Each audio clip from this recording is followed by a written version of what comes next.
Northern Ireland Assembly Plenary. Programme signed. This is the Northern Ireland Assembly Plenary.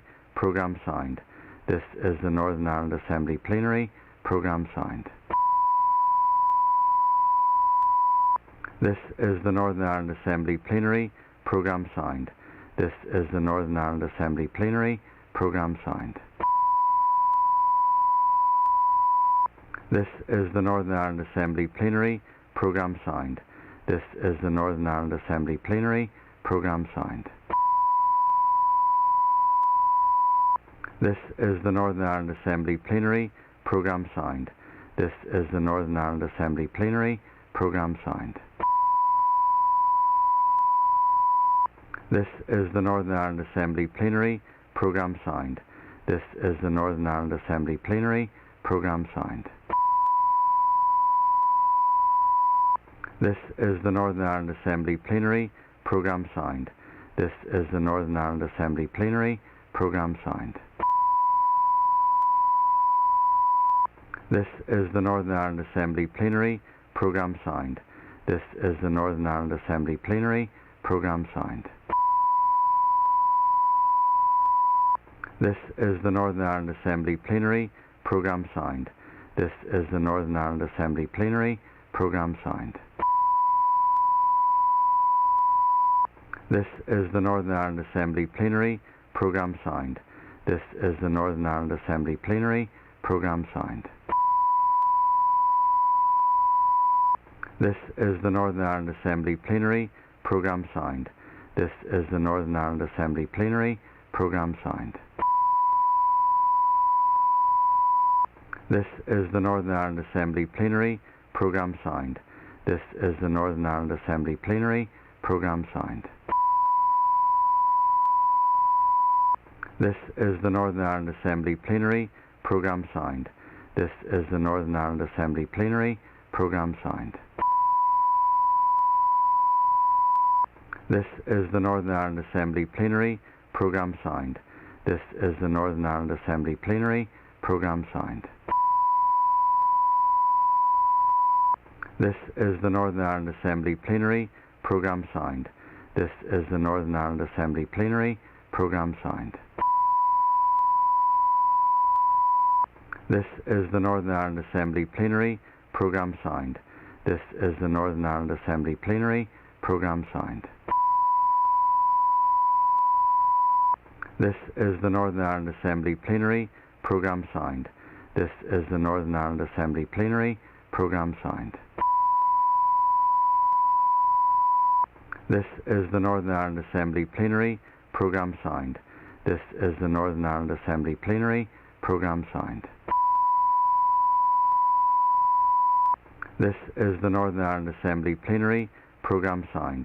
This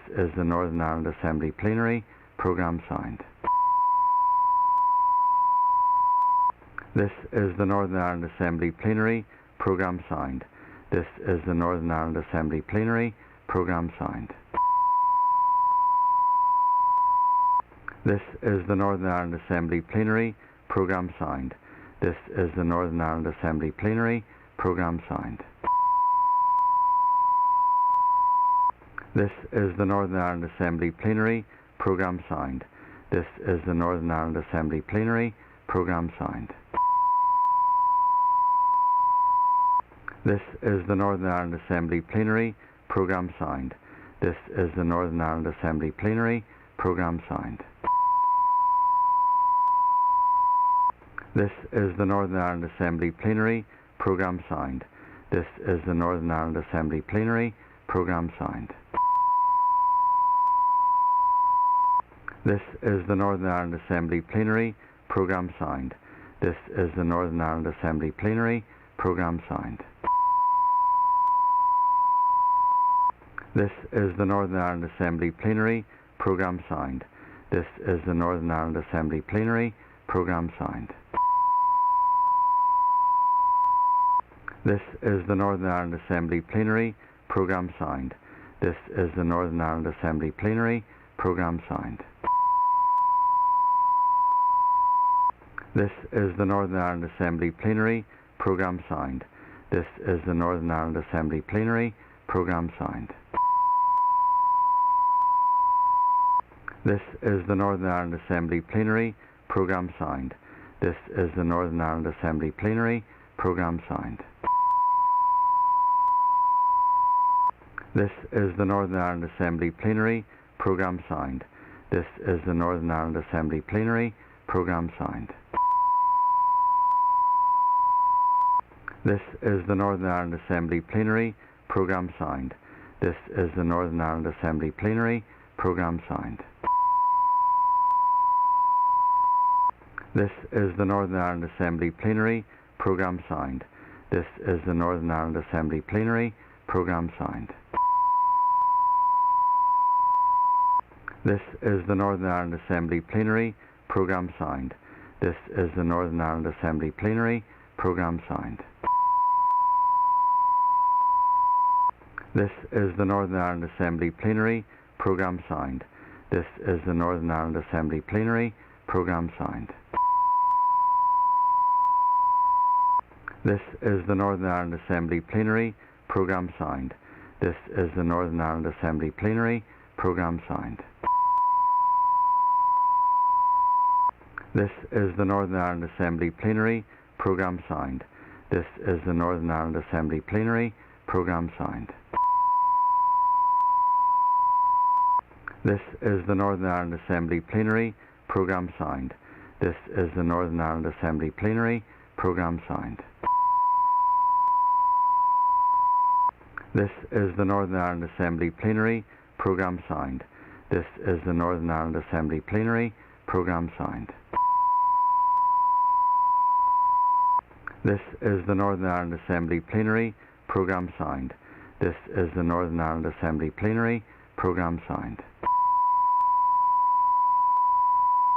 This is the Northern Ireland Assembly Plenary. Programme signed. This is the Northern Ireland Assembly Plenary. Programme signed. This is the Northern Ireland Assembly Plenary. Programme signed. This is the Northern Ireland Assembly Plenary. Programme signed.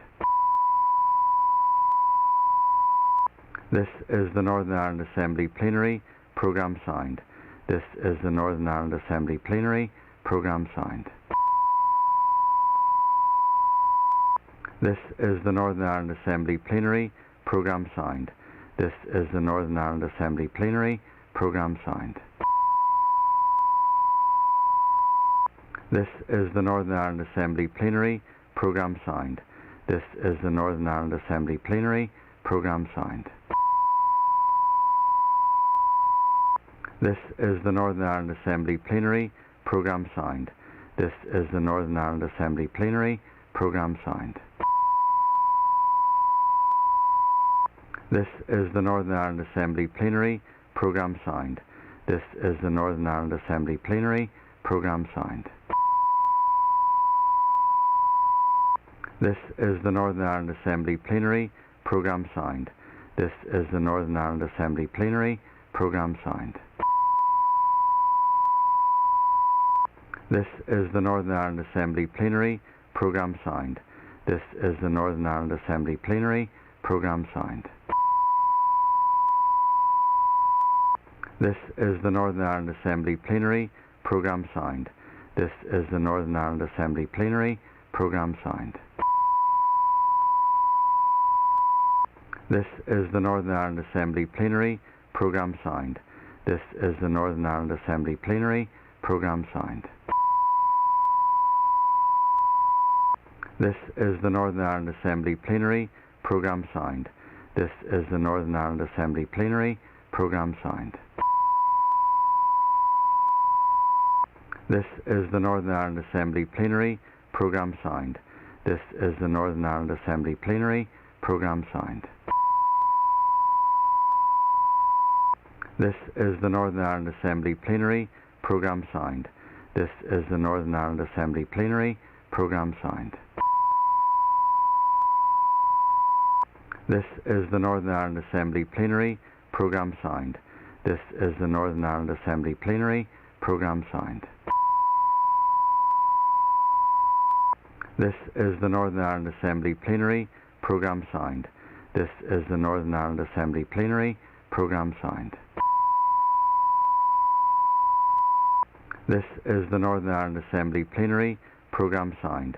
This is the Northern Ireland Assembly Plenary. Programme signed.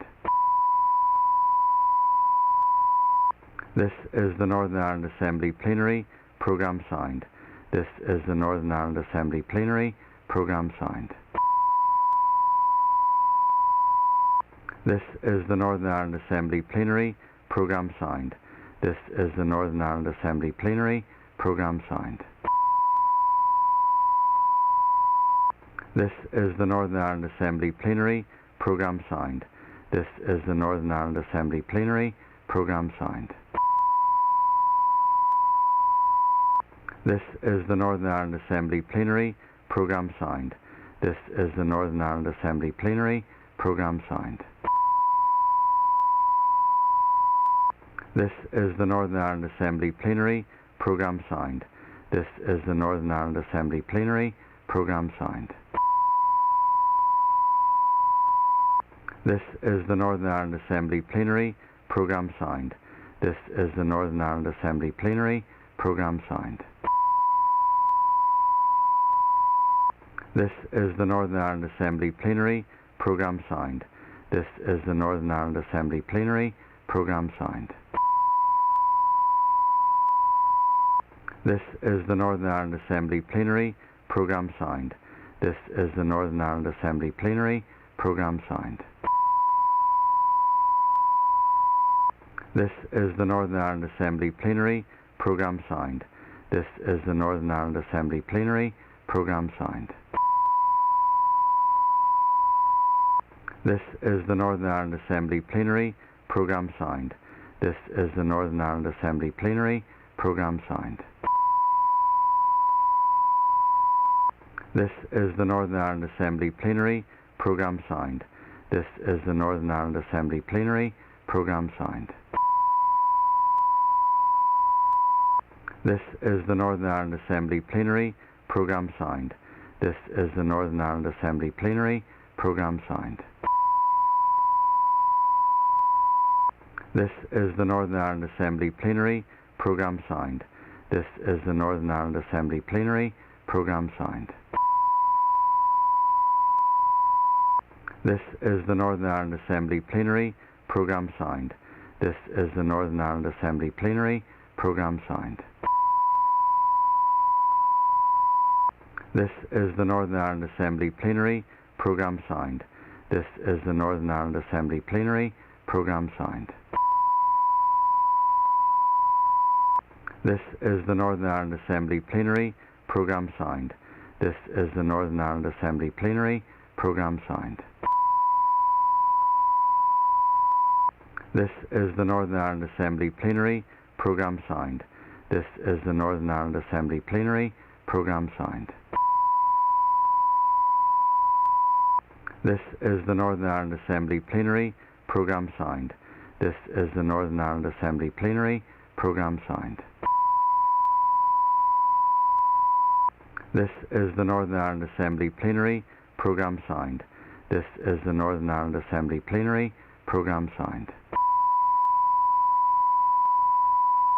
This is the Northern Ireland Assembly Plenary. Programme signed. This is the Northern Ireland Assembly Plenary. Programme signed. This is the Northern Ireland Assembly Plenary. Programme signed. This is the Northern Ireland Assembly Plenary. Programme signed. This is the Northern Ireland Assembly Plenary. Programme signed. This is the Northern Ireland Assembly Plenary. Programme signed. This is the Northern Ireland Assembly Plenary. Programme signed. This is the Northern Ireland Assembly Plenary. Programme signed. This is the Northern Ireland Assembly Plenary. Programme signed. This is the Northern Ireland Assembly Plenary. Programme signed. This is the Northern Ireland Assembly Plenary. Programme signed.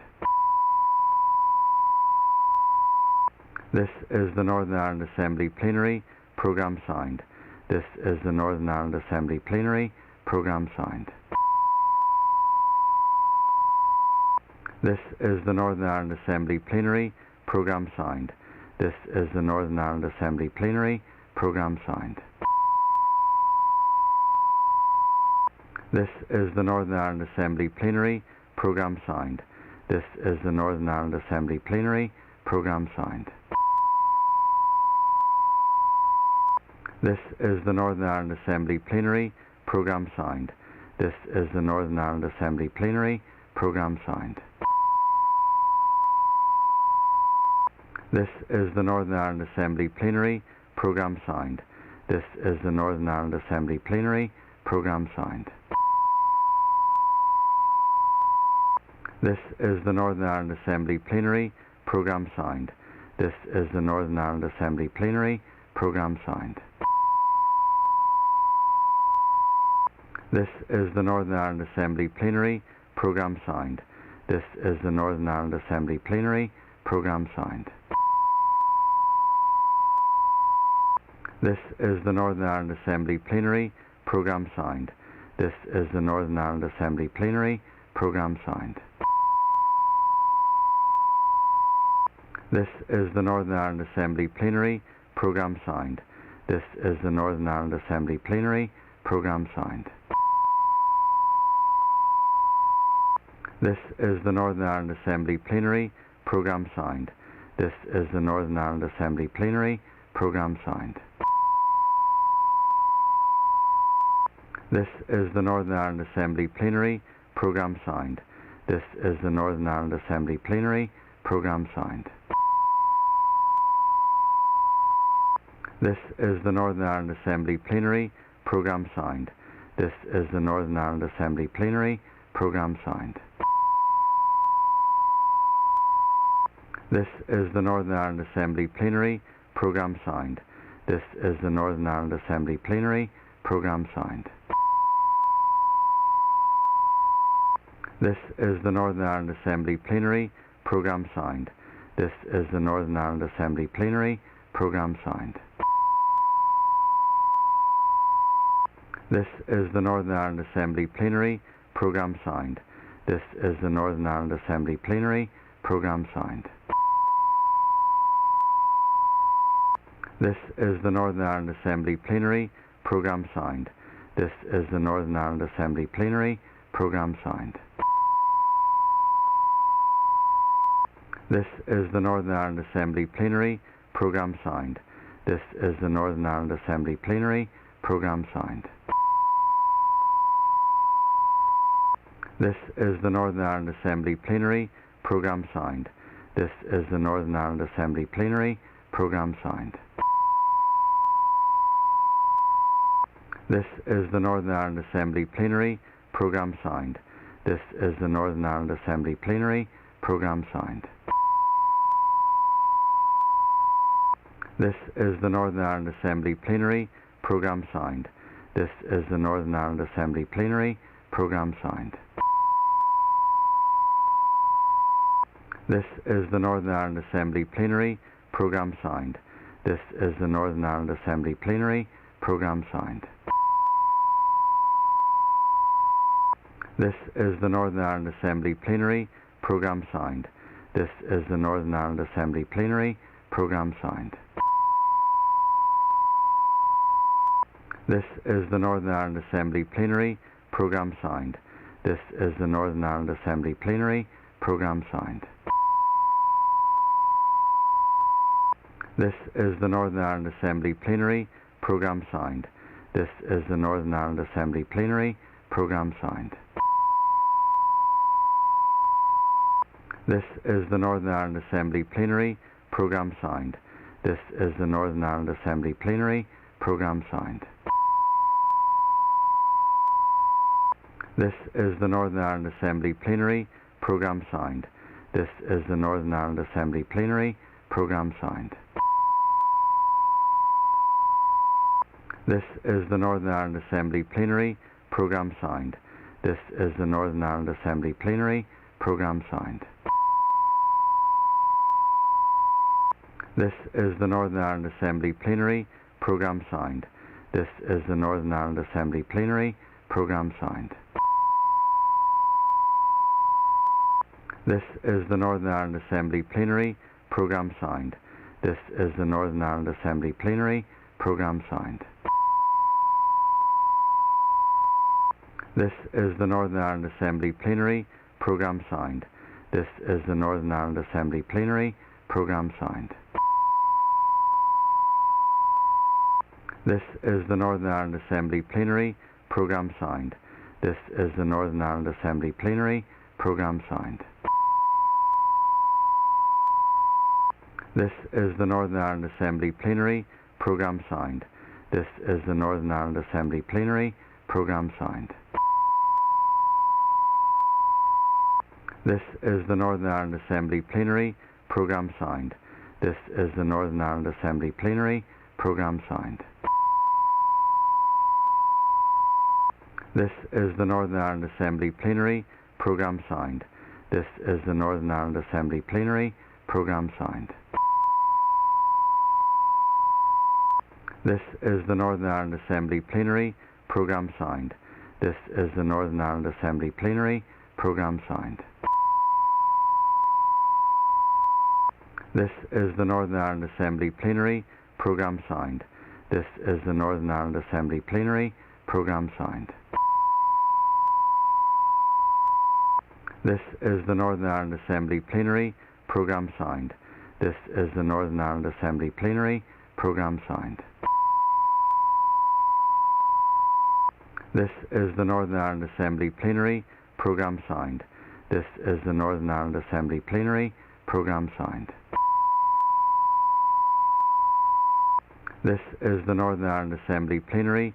Programme signed. This is the Northern Ireland Assembly Plenary. Programme signed. This is the Northern Ireland Assembly Plenary. Programme signed. This is the Northern Ireland Assembly Plenary. Programme signed. This is the Northern Ireland Assembly Plenary. Programme signed. This is the Northern Ireland Assembly Plenary. Programme signed. This is the Northern Ireland Assembly Plenary. Programme signed. This is the Northern Ireland Assembly Plenary. Programme signed. This is the Northern Ireland Assembly Plenary. Programme signed. This is the Northern Ireland Assembly Plenary. Programme signed. This is the Northern Ireland Assembly Plenary. Programme signed. This is the Northern Ireland Assembly Plenary. Programme signed. This is the Northern Ireland Assembly Plenary. Programme signed. This is the Northern Ireland Assembly Plenary. Programme signed. This is the Northern Ireland Assembly Plenary. Programme signed. This is the Northern Ireland Assembly Plenary. Programme signed. This is the Northern Ireland Assembly Plenary. Programme signed.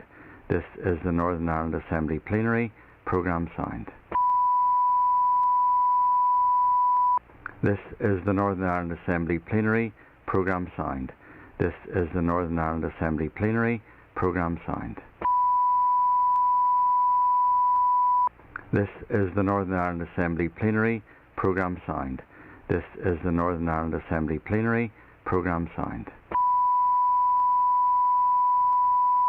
This is the Northern Ireland Assembly Plenary. Programme signed. This is the Northern Ireland Assembly Plenary. Programme signed. This is the Northern Ireland Assembly Plenary. Programme signed. This is the Northern Ireland Assembly Plenary. Programme signed. This is the Northern Ireland Assembly Plenary. Programme signed. This is the Northern Ireland Assembly Plenary. Programme signed. This is the Northern Ireland Assembly Plenary. Programme signed. This is the Northern Ireland Assembly Plenary. Programme signed. This is the Northern Ireland Assembly Plenary. Programme signed. This is the Northern Ireland Assembly Plenary. Programme signed.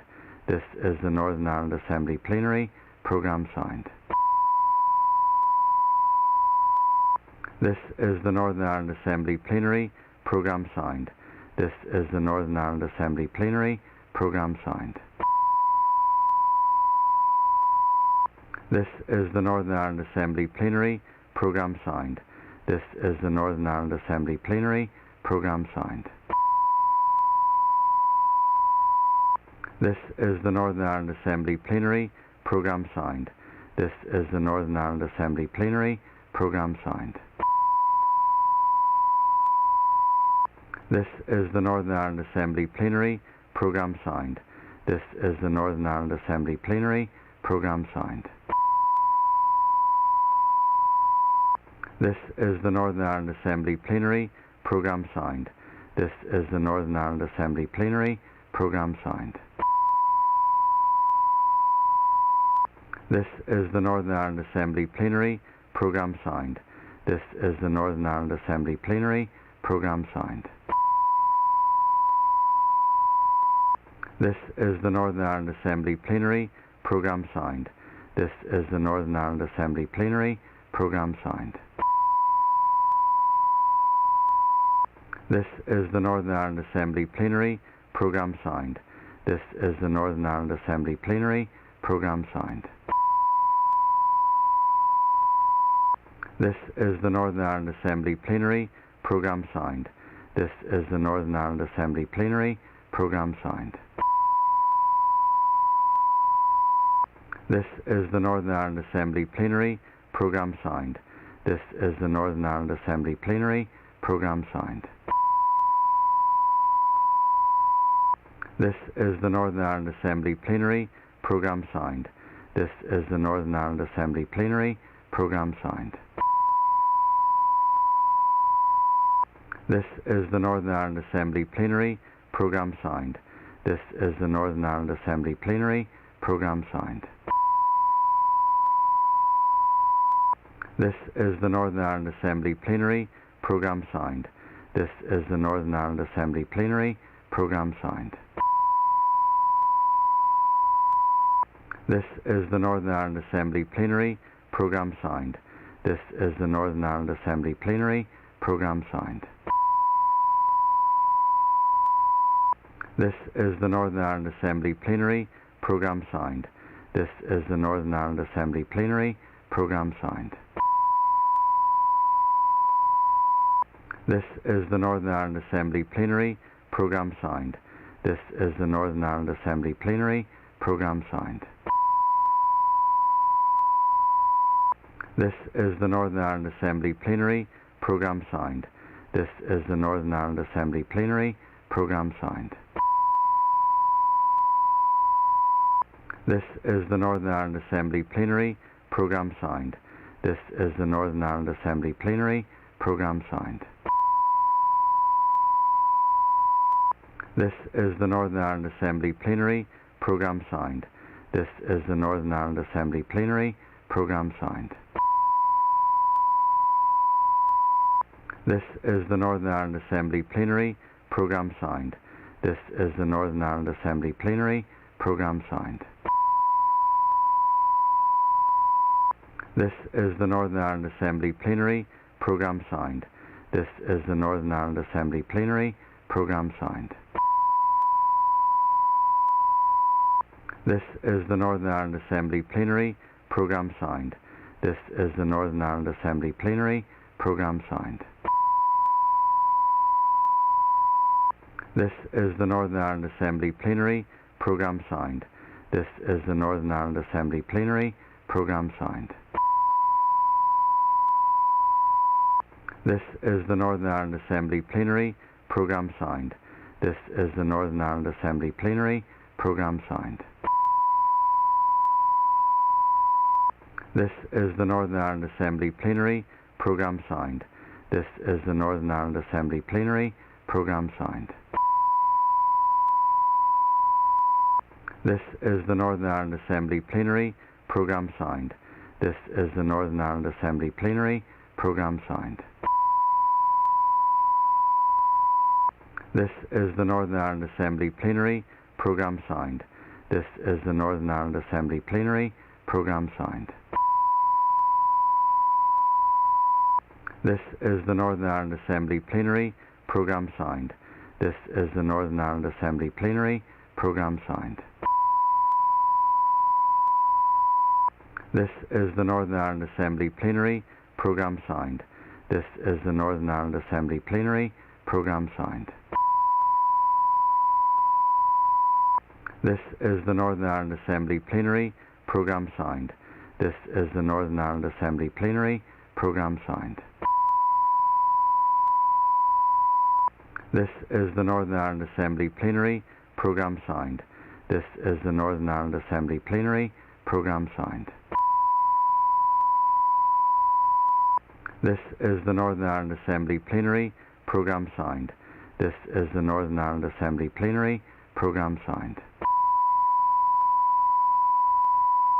This is the Northern Ireland Assembly Plenary. Programme signed. This is the Northern Ireland Assembly Plenary. Programme signed. This is the Northern Ireland Assembly Plenary. Programme signed. This is the Northern Ireland Assembly Plenary.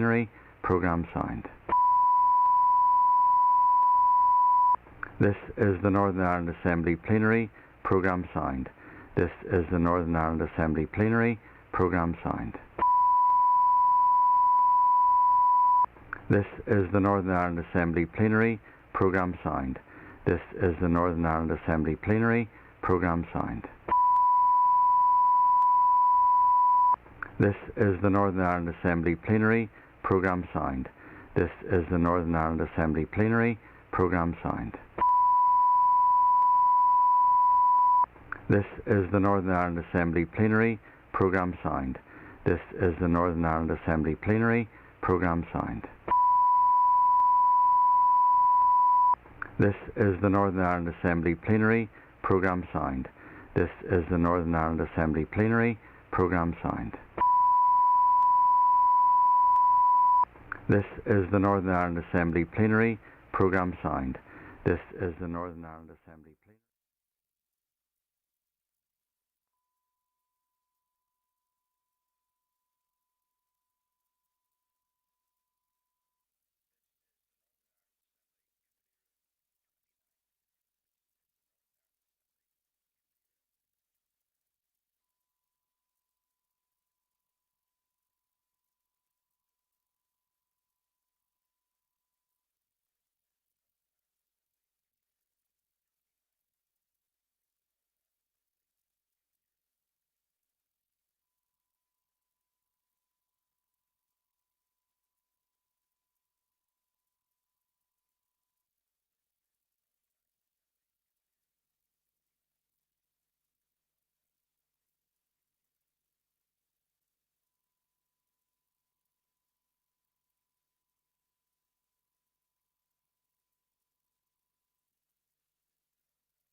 Please take your seats.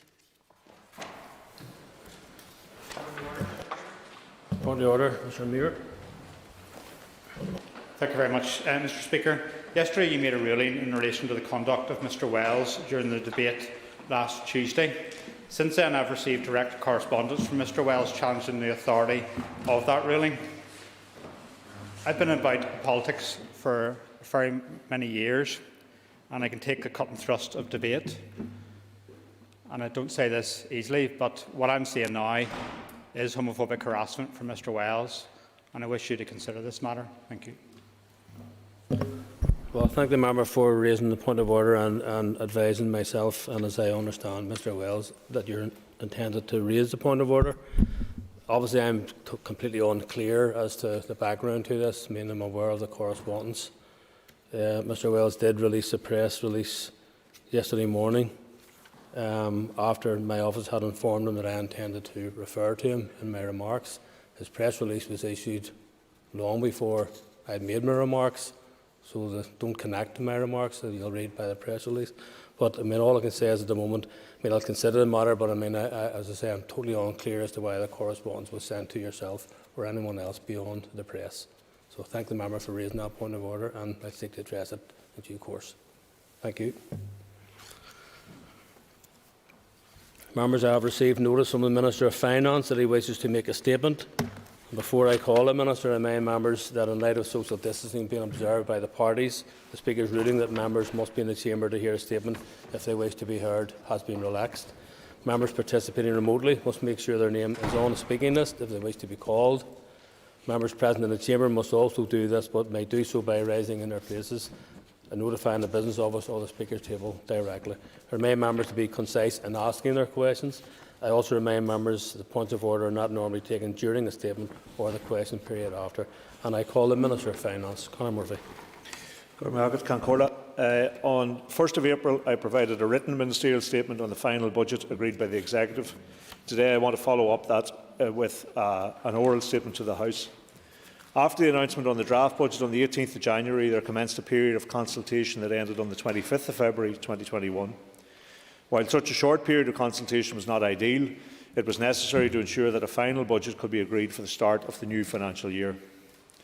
Both the consultation responses and the departmental equality assessments informed the Executive's decisions on the final budget outcome. Since the draft budget was published, there were three main changes in the financial context. First, a small degree of funding was released following reassessment of central items. This will now be used to continue schemes under the Shared Future umbrella and to meet the budget requirements of independent bodies. Second, an additional funding for the Executive was announced in the Chancellor's budget on the 3rd of March. There has also been a more recent announcement of further funding for health in England that will provide Barnett consequentials. And finally, Treasury agreed that some of the COVID funding provided in the latter part of 2021 financial year can be carried forward into 21-22. This is on top of the usual budget exchange scheme amounts. Unfortunately, although this funding, like the anticipated funding mentioned in the draft budget, has been confirmed by Treasury, it has not been confirmed by the Secretary of State and therefore cannot be included in the final budget. It is frustrating that the legislation means that we are at the behest of the Secretary of State for what we can and cannot include in our budget, regardless of what has been confirmed by the Treasury itself. However, we cannot allow this legislative hurdle to delay decisions on COVID support. It is imperative that decisions are made now on how this funding will be allocated. Concorda, I want to turn to funding for what we might describe as business-as-usual issues. As well as significant levels of COVID funding, the Chancellor's budget provided an additional £4.2 million resource delved from non-COVID measures. While this funding cannot be included in the budget outcomes of departments, it will be allocated to the Bright Start School Age Grant Scheme, which provides much-needed support in disadvantaged areas and rural communities. It will also fund the continuation of the public service route between Derry and London and the translation hub committed to in NDNA. The Executive have previously committed to funding teachers' pay and safe staffing through the in-year monitoring process. To provide more certainty for these important issues, it has been agreed that these costs will instead be met up front from the funding confirmed for 2021-22. The Executive has also agreed to allocate £12.3 million to the Department of Justice for PSNI staffing. Again, this will be met from funding confirmed for 21-22. For most departments, the draft budget outcome represents a flat cash settlement, which will mean effective reductions once increased costs and demands on services are taken into account. Choices will have to be made and public services will have to be prioritised. Turning to COVID funding, the Executive had allocated the majority of COVID funding available at the draft budget stage to the Departments of Health, Education and Economy. leaving some £126.9 million for allocation at the final budget stage. In its final budget, the Executive has allocated all of that £126.9 million funding to departments. These allocations are set out in the budget document. The Executive has also considered the allocation of funding made available since the draft budget. Due to the requirement for written confirmation from the Secretary of State, this cannot be included in the final budget. However, as I mentioned earlier, to allow departments to plan now, the Executive has agreed a number of allocations which will be formalised in year. These confirmed in-year allocations are also set out in the budget document. As set out in the draft budget, in recognition of the impact of COVID-19 has had on businesses and households, we are freezing the regional rate for both domestic and non-domestic customers. In addition, earlier this month I announced a further rate relief package which will deliver additional support to almost 29,000 businesses in the form of a rate-free period for the next 12 months. This support will cost £230 million and will be funded for the additional COVID funding which has now been confirmed. Other allocations from this funding include £9 million to tackle homelessness and £50 million to further support our health service. These allocations reflect the priority that the Executive placed on protecting the vulnerable and supporting our frontline health and social care staff who have been at the coalface of the fight against the virus. To help deal with the economic damage inflicted on our economy by the COVID, we have allocated £275.8 million resource and £11 million capital to the Department for the Economy to fund in full the economic recovery strategy. £12.5 million has been made available for Northern Ireland water pressures, and £6 million has been provided to the Department for Communities for supporting people costs. There is also £28.3 million of funding being made available to the Department of Education to meet pressures in relation to recovery and support and re-engagements for children and young people. In addition, the Executive has set aside some £81 million to extend existing support schemes while lockdown restrictions continue to apply. The remaining £103.9 million will be held for allocation early in the new financial year, following a further assessment of health pressures. In terms of capital funding, the draft budget provided investment funding of £1.75 billion, including funding from its RRI facility of £140 million. The Executive has now agreed to borrow further £30 million to provide additional funding to Northern Ireland Water due to the strategic nature of its pressures. This brings the total departmental capital allocations to almost £1.8 billion, and this will enable investment in our infrastructure while supporting the construction sector.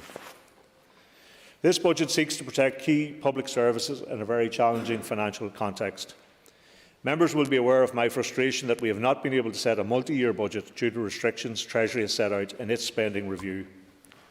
I hope that this one-year budget acts as a bridge to a multi-year budget which allows the Executive to properly reprioritise spending and plan for the longer term. Members will have received a budget document detailing departmental funding by spending area, and I will return to this chamber later this month to allow for a debate and vote on the 2021-22 budget. This will allow members further time to scrutinise the spending proposals contained within the document.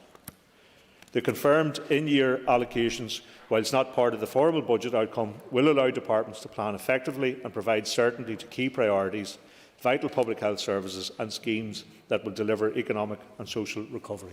Thank you, Minister. And I call the Chairperson of the Committee for Finance, Steve Aiken. Thank you very much indeed. Thank you very much indeed, Mr. Speaker, and thank the Minister for his oral statement and for the previous written statements and the correspondence to the committee in respect to the 21-22 budget. I think the committee will welcome the £13 billion of budgeted resource spending, including £450 million of COVID money for health, plus around £500 million for business support and economic recovery measures. Mr. Speaker, I think members will also welcome the £687.4 million in anticipated in-year allocations, including, it appears, money to address some of the PSNI's staffing issues. Members will also welcome the £1.7 billion of capital spending, including a somewhat larger than expected RRI figure, which is good to see that we are spending the money that is indeed available to us.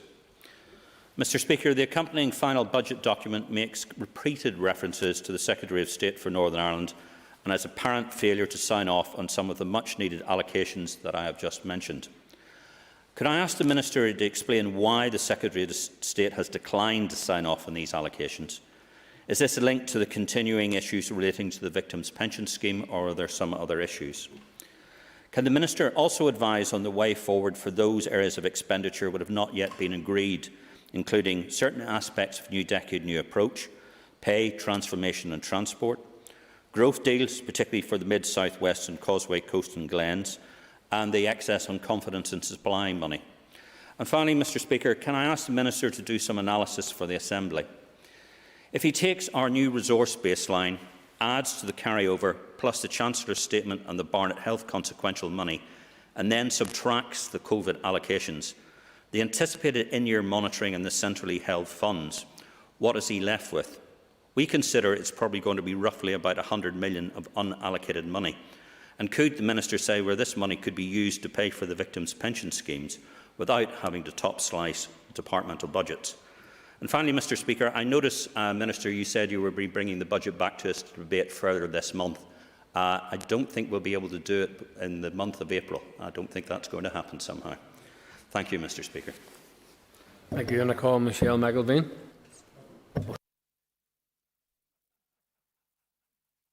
Never let it be said.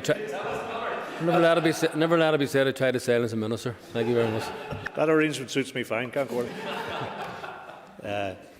I thank the Chair for his comments and his questions, and of course we look forward to continuing working with the committee in the time ahead to make sure they get the ability to properly scrutinise all of these matters.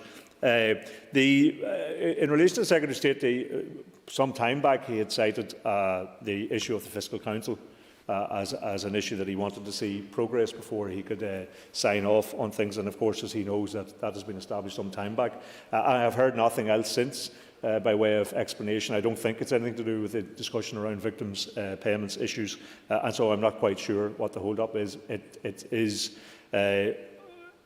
obviously not ideal, because you want all of the figures that we have available to us to be included in this, and then that takes us on to some of the NDNA and other funding commitments, and there is a table there, I think, of some of those issues, including some of the issues that he mentioned, things like the agenda for change paid, medical school and dairy, a range of other issues that have confidence in supply money for deprivation, confidence supply money for mental health, confidence supply money for broadband.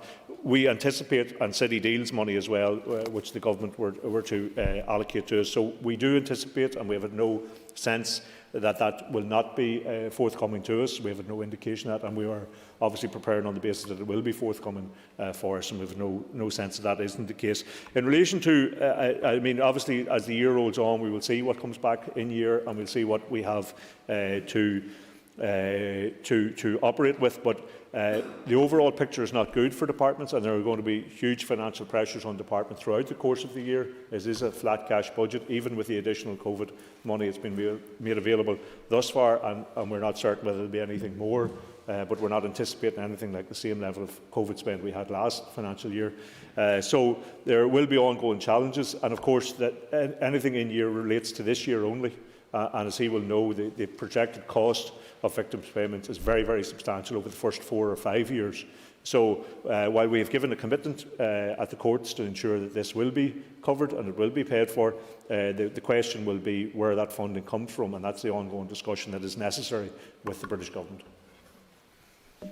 And I call Michelle McElveen. For a statement.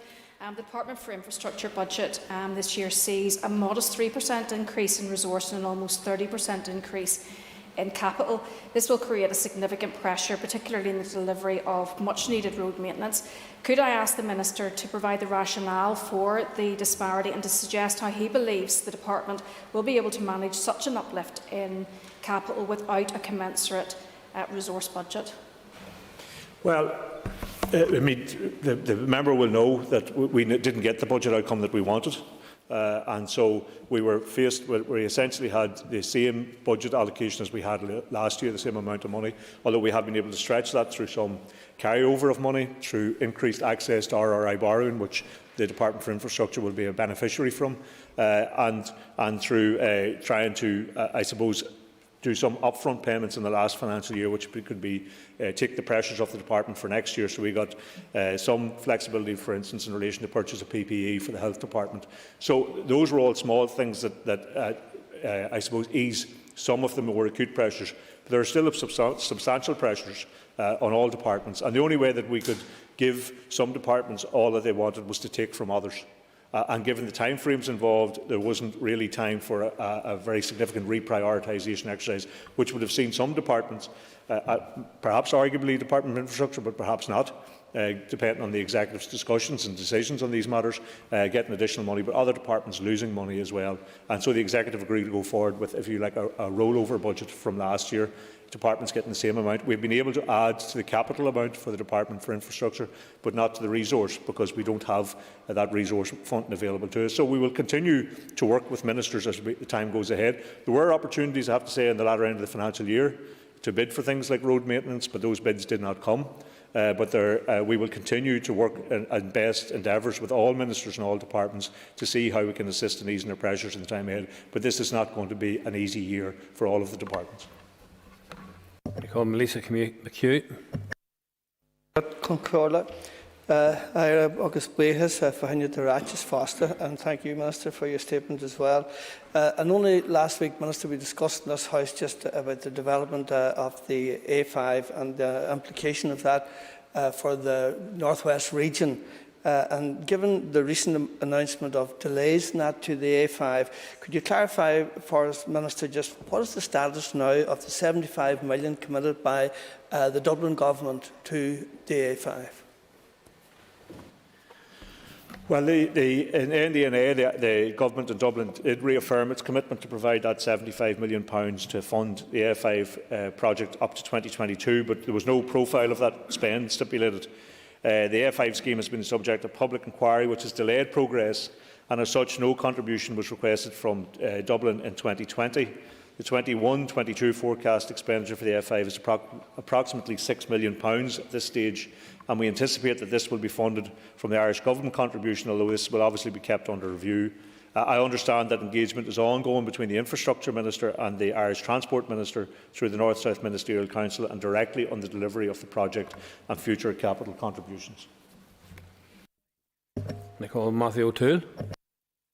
Thank you, Mr Speaker. Minister, I welcome the fact that we'll have a more opportunity to debate these allocations and the actual budget document in detail in the weeks ahead. But can I ask you specifically in relation to what the Secretary of State has not signed off on? Are we to understand that those that precisely what is the quantum of what the Secretary of State has not signed off on, and is it in year spending now? Is it simply allocations that were made or agreed at NDNA or earlier?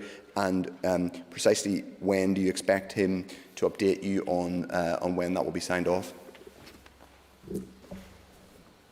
Well, I think it's in Table 3.3 of the document. They're expecting £306 million from specific financial packages and as well as I say, additional money from the Chancellor's March budget agreed carry forward for the Barnett consequential. So that money is not included in the. Some of that is money from various previous commitments like Confidence Supply, NDNA. Of course, not all that was committed in NDNA, as he will know, it fell way short of what had been committed. So that's not included in the final budget. And to ensure that there's no delay in taking decisions, we have gone ahead and indicated allocations against that. We have no reason to believe that any of that funding will not be made available. But when that will be announced by the Secretary of State, I have no idea. It's a matter for himself. I have no rationale for this delay in confirming that funding, but we have to have that confirmation in order to include it in our final budget. Nicole Andrew-Muir. Mr Speaker, and I thank the Minister for his responses thus far. The Minister for Health came to this chamber 2 weeks ago and outlined the situation with regards to rebuilding the health and social care system following the pandemic, and also in terms of the desperate waiting list. I'm sure many of us in the chamber all know people who are suffering as a result of that. One of the key issues around that is to have multi-year budgets. And can the Minister give us an update in terms of representations to Treasury around getting that, so we can actually get the health service back to be able to assist people? And also, has the Health Minister given you any indication of what envelope he needs to rebuild the health and social care system?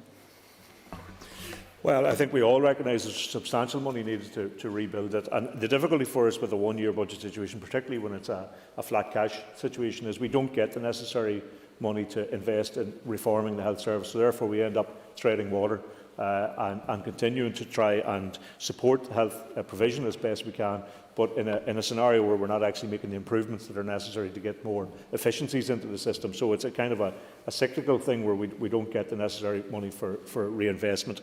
And I certainly hope that this, as I've said in my statement, is a bridge to a multi-annual budget settlement.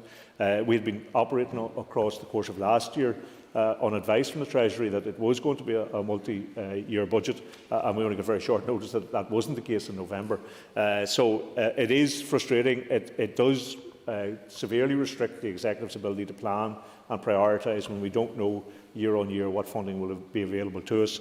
And I certainly hope that that's the situation that we're in next year, and we will continue to engage with Treasury as I intend to do in the near future, hopefully by meeting over there with them. We'll press all of these matters, including other matters that are outstanding with them as well.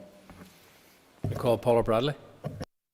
Thank you, Mr. Speaker, and can I thank the Minister for his statement today. Can I start by saying I welcome the carrying forward of the COVID-19 money from last year into this year, and hope that it goes some way to helping those most in need in the community. Minister, there's been a huge increase in universal credit caseload over the last year, and we know that goes beyond the Department of Communities. It impacts all departments, and we know that when furlough ends we're going to see another increase. Can I ask you, Minister, do you know if other departments are prioritising this as part of their spend also? Well, it will be a matter for departments to prioritise, and the difficulty with a flat cash budget is that you end up not being able to deal with new areas. And as you say, the increase in people that are now presenting for universal credit means that's a significant increase, particularly for the Department of Communities, and we have managed to find some funding to support them with the additional staff. Undoubtedly they're going to need, I think the figures have doubled over the course of the last year, so they're going to need a significant additional staff resource to be able to cope with that. I mean, the Executive priorities throughout the pandemic have been to protect the health service, protect the vulnerable and support the economy, and I would imagine we will continue in that mode over the year ahead, even if we have less COVID money, but we want to ensure that vulnerable people are protected, so I would expect all departments to play their role in relation to that. Minister, can you outline how the £73.6 million financial transactional capital will be allocated in 21-22? I think it would be in the chart. It is an increase in relation to the expenditure that we've had in previous times. I think some of that can be taken up through housing, and that would have required change to I suppose the rules and regulations around how the Housing Executive does its business. But it is an improvement. It's not the total usage that we had wanted to see.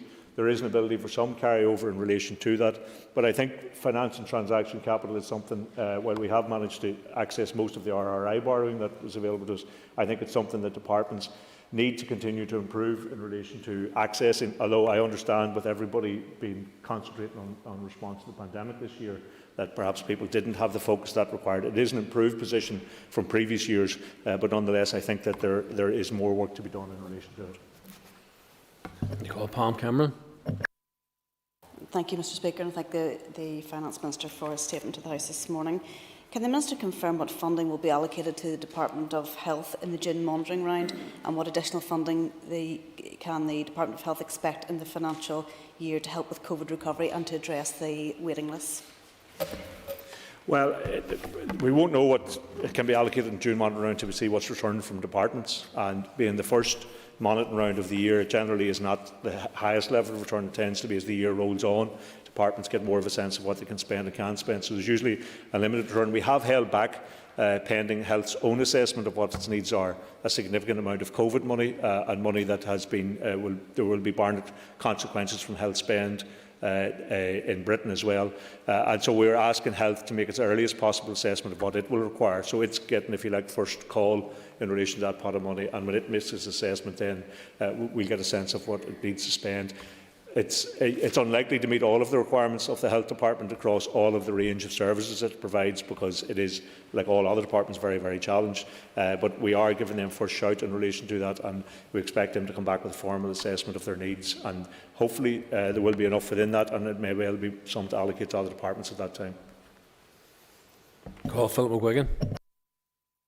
I thank the Minister for the statement and a number of his answers. He's mentioned RRI borrowing. If I could maybe ask the Minister if he could outline the reasons for the Executive agreeing to an additional £30 million of RRI borrowing for NI Water. Well, as people will know, that there's a significant infrastructure backlog and deficit with NI Water, and that not only is important in terms of NI Water doing its work, but that in turn is holding back perhaps other developments on the private sector side where they need the necessary sewage and wastewater treatment infrastructure to be able to bring forward their own developments.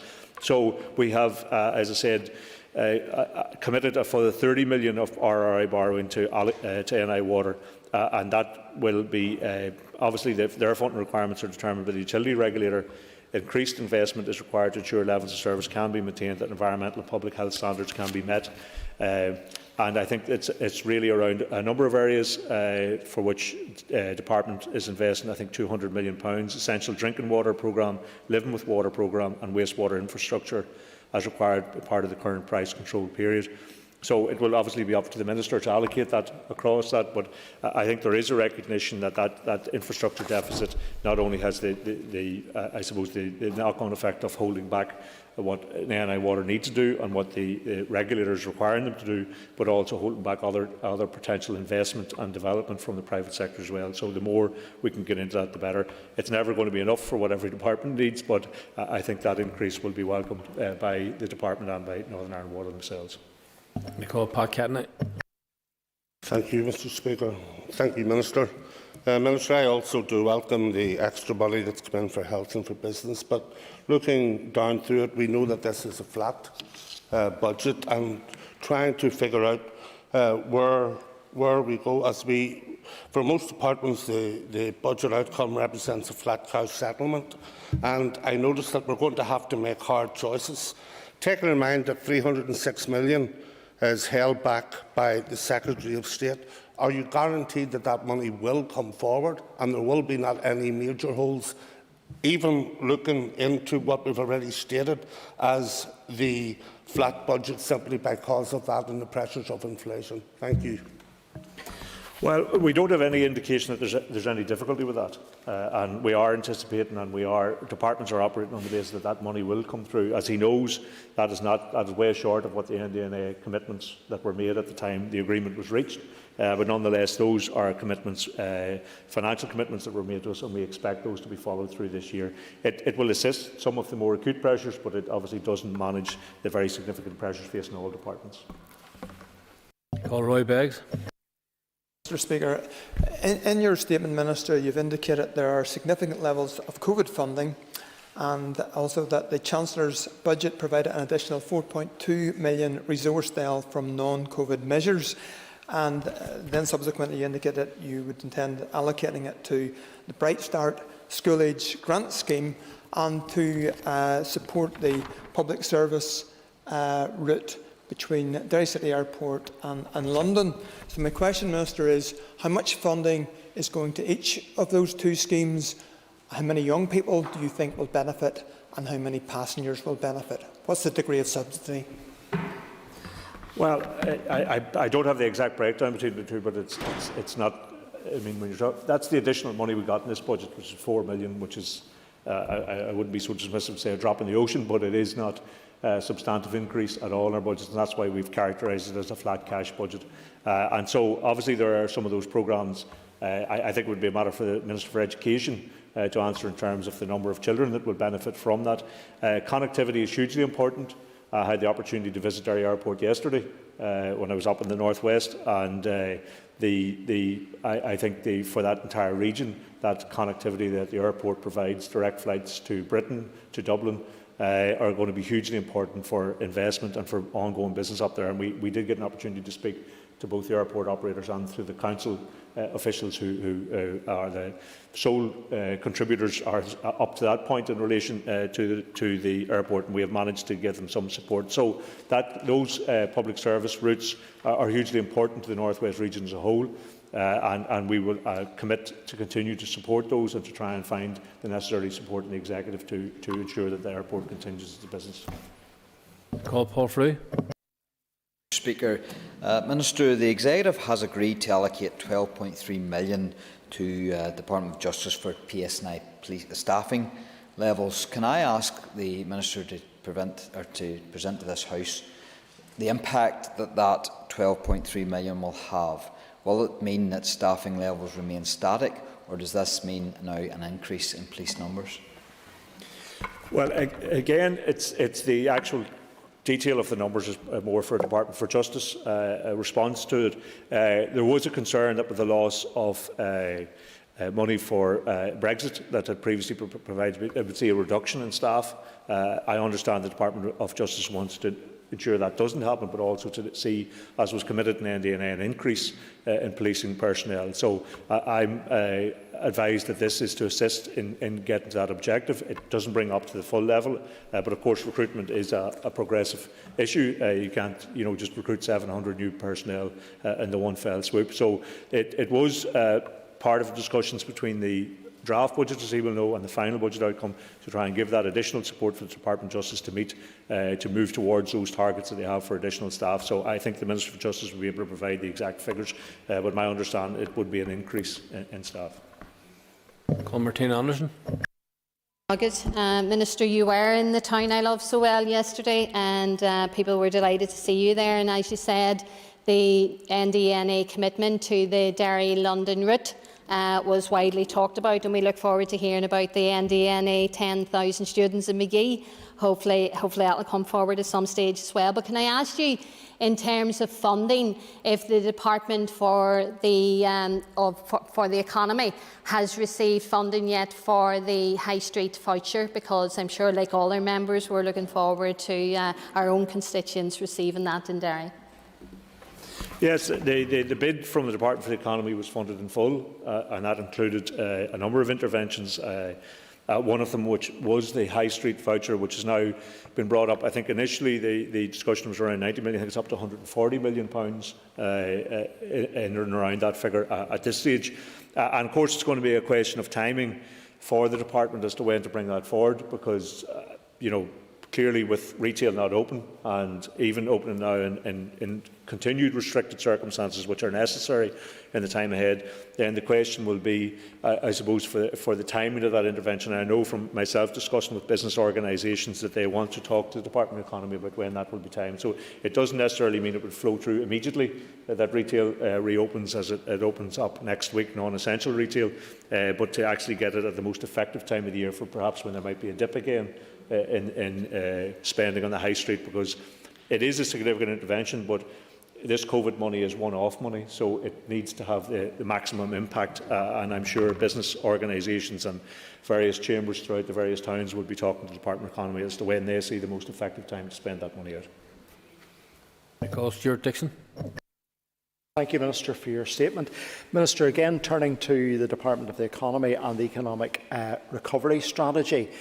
Minister, given the well-documented difficulties that the Department of Economy has had in distributing funds in the last financial year and administering support schemes, what action will your department and indeed your other executive colleagues be taking to ensure that we will see a smoother period of time in distribution of remaining COVID funds, and also now moving into an economic recovery strategy on a cross-departmental basis? Well, as the member will know, we're coming to an end in terms of LRSS and some of those other schemes. They will continue largely up until the indicative date for full reopening of hospitality and retail, which is the 24th of next month. And thankfully, that's the direction that we're moving in. And I think certainly from our own department, the sooner we're back out of that kind of grant-given side of work, which wasn't the natural position of the department, into back to concentrating on some of our main functions, then the better for us. But of course, we understand that businesses will continue to struggle, even as the economy reopens. We're still in, if you kind of like, the middle phase of that moving out of COVID, so there still will be restrictions, and we need to try and ensure that lessons are learned over the last year or so from some of the schemes that we have, and we have done that in terms of some of the additional money we've given out.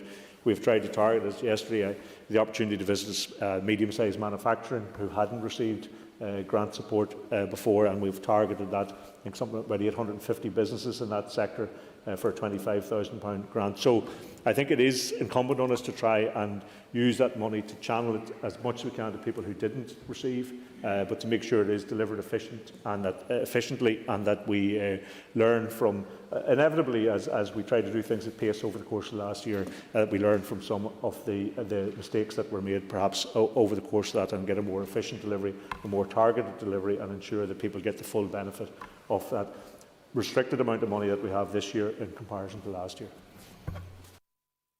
I call Robbie Newton. Thank you, Mr. Speaker, and I thank the Minister for his statement today.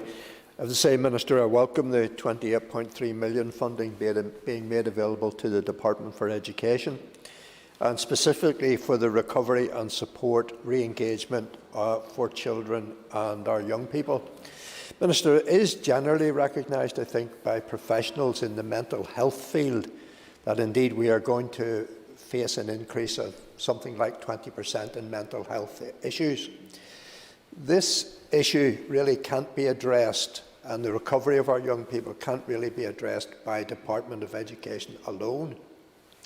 And the feeling is, certainly within, I believe, the Education Committee, that there is a need to involve the Communities Department and indeed the Health Department to address the issues professionally. Can I ask the Minister, is there a plan, has he any word of proposals coming forward from either health or communities in a holistic approach to this issue for our young people? Well, I think the member is correct in that this isn't the responsibility of any single department. I think the Department of Education have recognised in promoting things like the Engage programme that there is a substantial amount of work needed to get young people back into that schooling rhythm, and to make sure that some of the loss of not just educational loss, but the loss of contact and social contact that's been experienced over the last number of months is engaged with. He will know that the Executive has its own subcommittee in relation to mental health and resilience.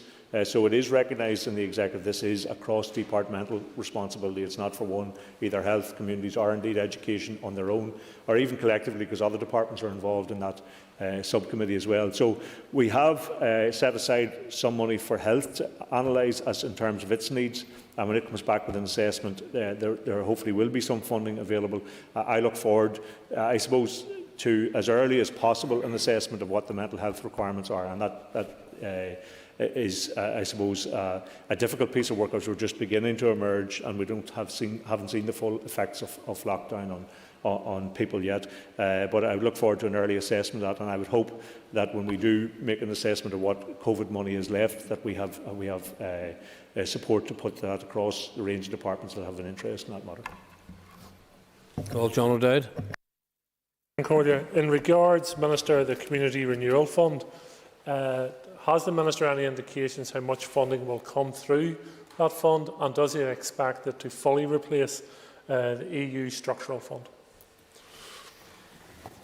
Well, the Community Renewal Fund is to provide £220 million of additional funding across Britain and here in preparation for the introduction of the Shared Prosperity Fund. However, there are no guarantees about what future amount might come to the north from that. I have to say that we have continued to suffer from a lack of information in that regard, and I continue to be concerned that the prospect of having a full replacement of EU funding that had been available to us through some of the funds he mentioned is not going to be the case in the time ahead. I call Jim Allister. Thank you. As an Irish Republican, I'm sure the Minister is as happy as I am unhappy that in this centenary year of Northern Ireland he can produce a budget that doesn't even mention the centenary and doesn't provide one penny of funding on the marking of that centenary. My question is this: did any department, in putting forward their needs and their bids and what they required in their budget allocations, did any department seek money to mark the centenary? And did anyone at the Executive seek to insert such into the budget? Well, can I say, as an Irish Republican, I wouldn't see any role for myself in celebrating partition on the island. But I do recognise that there are people here who do see that as something to celebrate, and I have no difficulty with them and how they propose, as long as it's within the law and not annoying anyone else, how they propose to celebrate that. I think he's answered his own question in that the budget is based on departments identifying their pressures and trying to meet those pressures, and I have no recollection of any bids for that. I do know that the NIO are intending to provide some funding in terms of centenary celebrations and those which wish to engage in them, but I have had no request for that, and therefore is not included. I call Jerry Carroll. Thank you, Minister, for a statement. Minister, given that your party colleagues have been rightly critical of the pay offer, the 1% pay offer made by the Tory government to our healthcare workers, describing it as a slap in the face, is it now hypocritical for you to make a 1% pay offer for public sector workers? If that 1% pay offer for healthcare workers was a slap in the face, is the 1% you're proposing a slap in the face? Well, can I say firstly that the department's made a 2-year pay offer to civil service trade unions. That represents a 4.8% increase on the pay bill for the civil service over 2 years at the cost of £44 million. The offer is in contrast to the position in England where he mentions the 1% for health workers, but he will know that there's a pay freeze for all other public sector workers. We have not gone that route. We have gone with a pay increase for our public sector workers here, and that is the maximum amount possible, taking into account the standstill budget that we received from Westminster, the current financial pressures and the need to ensure increases are affordable while ensuring sufficient budget is available for essential public services. That offer was agreed by the Executive on the 16th of March, and further meetings have taken place with the trade unions since then, and a final offer was put to them on the 13th of April, and we expect to hear back from them. As I say again, that is in stark contrast to the approach taken in Britain, where a pay freeze has been imposed for 1 year, and I think, based on previous experience, I would expect that position to continue. We have ensured that there will continue to be an increase for public sector workers here. And members, that concludes questions on the statement. Could I ask members to take a raise for a few moments?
Thank you, members. The next item of business is a motion on inclusion of end-of-life outcomes in the programme for government. I ask the clerk to please read the motion. That this Assembly believes everyone impacted by death, dying and bereavement should receive the care and support they need, expresses its concern that demographic trends in Northern Ireland predict a significant increase in chronic illness and palliative care demand in the years ahead, notes that Scotland and Wales have current palliative care strategies and that the Republic of Ireland's programme for government contains 7 clear commitments on end-of-life care.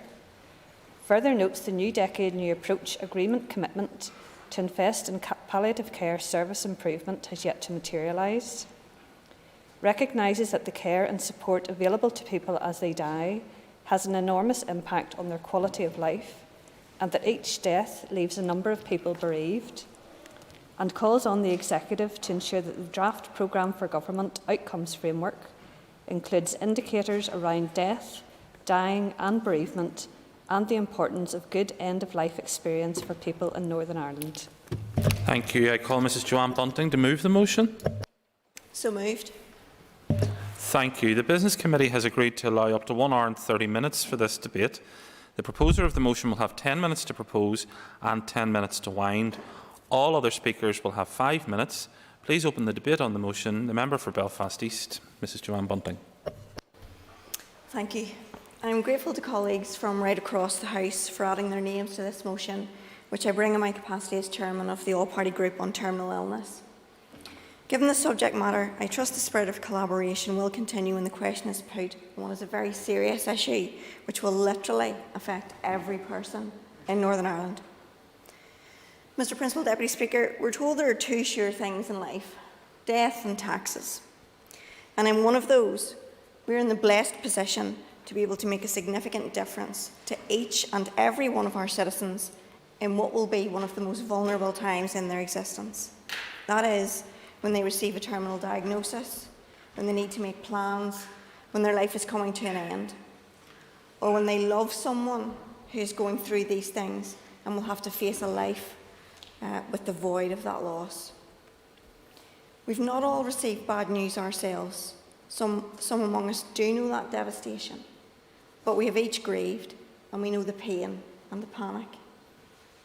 And so, as the Programme for Government plots away through our lives from birth, with strategies, indicators and outcomes for almost everything, there is one glaring omission.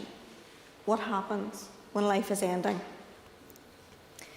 The existing PFG Outcomes Framework rightly emphasises the importance of giving young people the best start in life and keeping people healthy and active throughout. However, it fails to recognise the end phase of the life cycle and a number of critical points associated with this. Namely, that demographic trends predict a significant increase in chronic illness and palliative and end-of-care life demand in Northern Ireland in the years ahead, that the care and support available to people as they die has an enormous impact on their quality of life, that many groups face inequities in accessing care and support when they are impacted by death and dying, and that each death leaves a number of people bereaved. And owing to the previous point, the impact of the pandemic, demand for bereavement support is already growing and will continue to do so. Unquestionably, the PFG, including the Outcomes Framework, should recognise and include issues around death, dying and bereavement, and the importance of a good end-of-life experience for people in Northern Ireland. We've spent over a year taking drastic measures to protect life from a virus, and now we will have to deal with the aftermath. So these issues have been brought into sharp focus. Embedding them at the strategic policy level is needed now more than ever, and is the next natural step. Our local population is ageing rapidly, and this trend has been accompanied by growing numbers of people living with multiple chronic and incurable illnesses and complex needs. If we look at the stats, the average healthy life expectancy in Northern Ireland is just 60, and disability-free life expectancy is worse still at 58. These trends have had a significant impact on the end-of-life sector. For example, since 2011, the number of people on the local palliative care register has doubled, while deaths from cancer have increased by 10%, chronic lower respiratory diseases by 17%, and dementia by a staggering 65%. Looking ahead, the size of the 85+ population is expected to grow by more than 100% by 2043, with an associated rise in palliative care demand of over 30% by 2040. Around 20 years, we are far from ready. These issues have not been appropriately recognised at the strategic policy level in Northern Ireland. There is no regional palliative or end-of-life care strategy in place, with the last strategy, Living Matters, Dying Matters, now 6 years out of date. Despite a commitment to invest in palliative care service improvement in the NDNA agreement, there is no mention of palliative or end-of-life care in the PFG.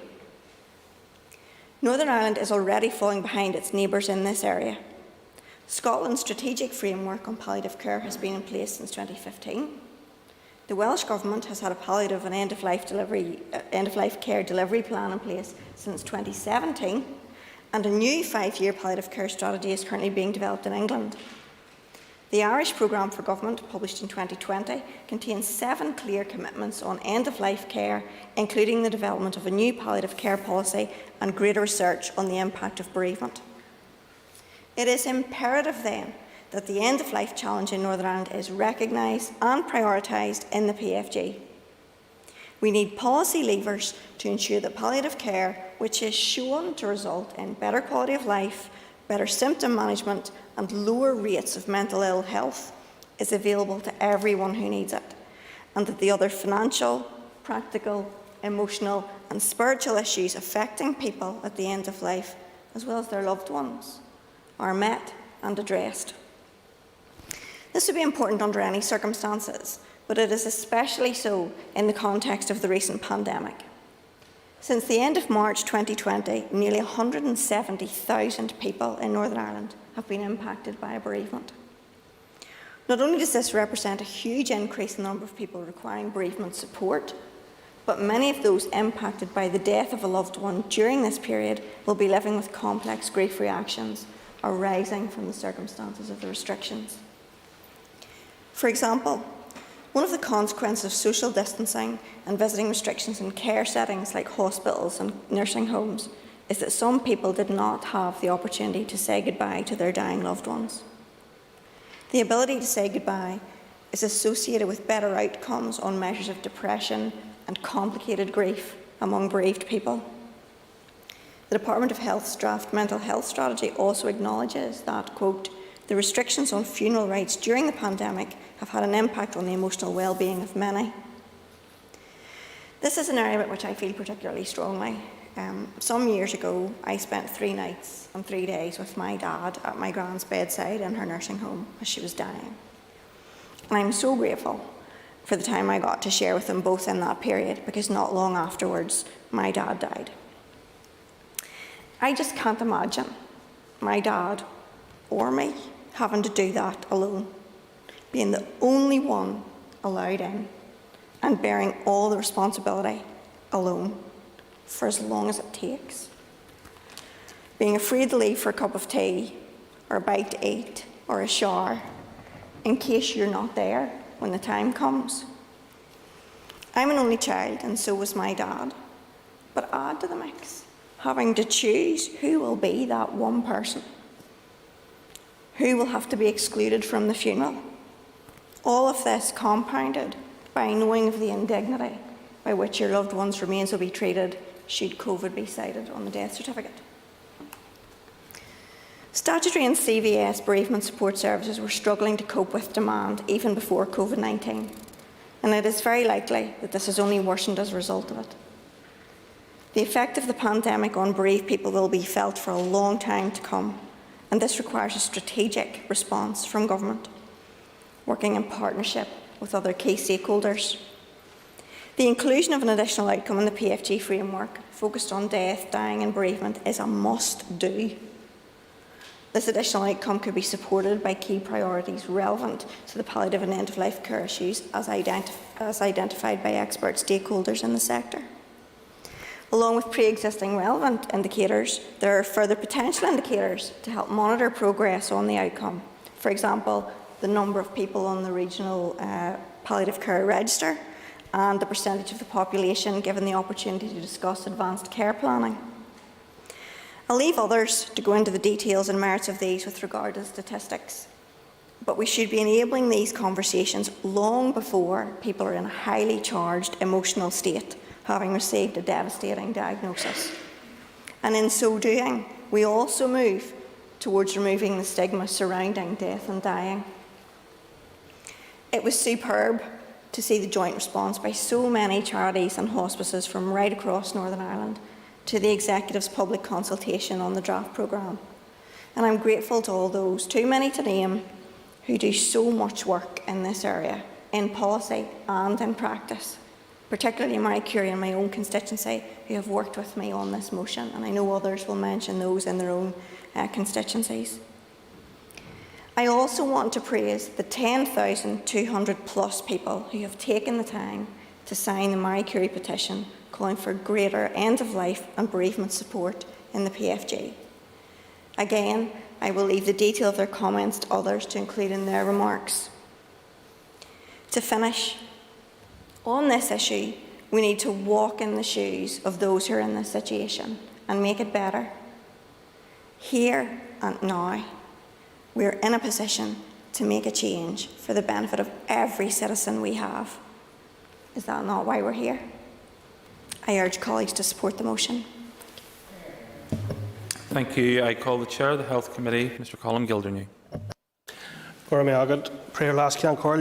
And I'm very pleased to be a signatory to this motion today, and I would like to acknowledge the work of Joanne Bunting and indeed Marie Curie, but in terms of Joanne's work as Chair of the All-Party Group in bringing this motion forward, a very important motion it is. I think every one of us will agree that those who are impacted by death, dying and bereavement should receive the care and support that they need. It is crucially important to note at this stage that demographic trends predict a significant increase in chronic illness and palliative care demand in the years ahead, and therefore now is the time to consider how we can address concerns and develop strategies that will enable a better end-of-life experience for people here in the North.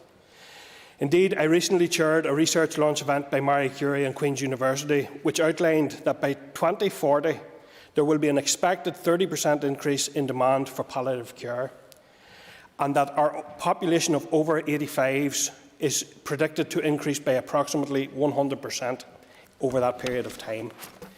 So if we don't start to make changes now on how we deliver end-of-life care, then this will result in difficulties in the coming years, especially in relation to end-of-life care in the community and capacity issues for care homes and hospices.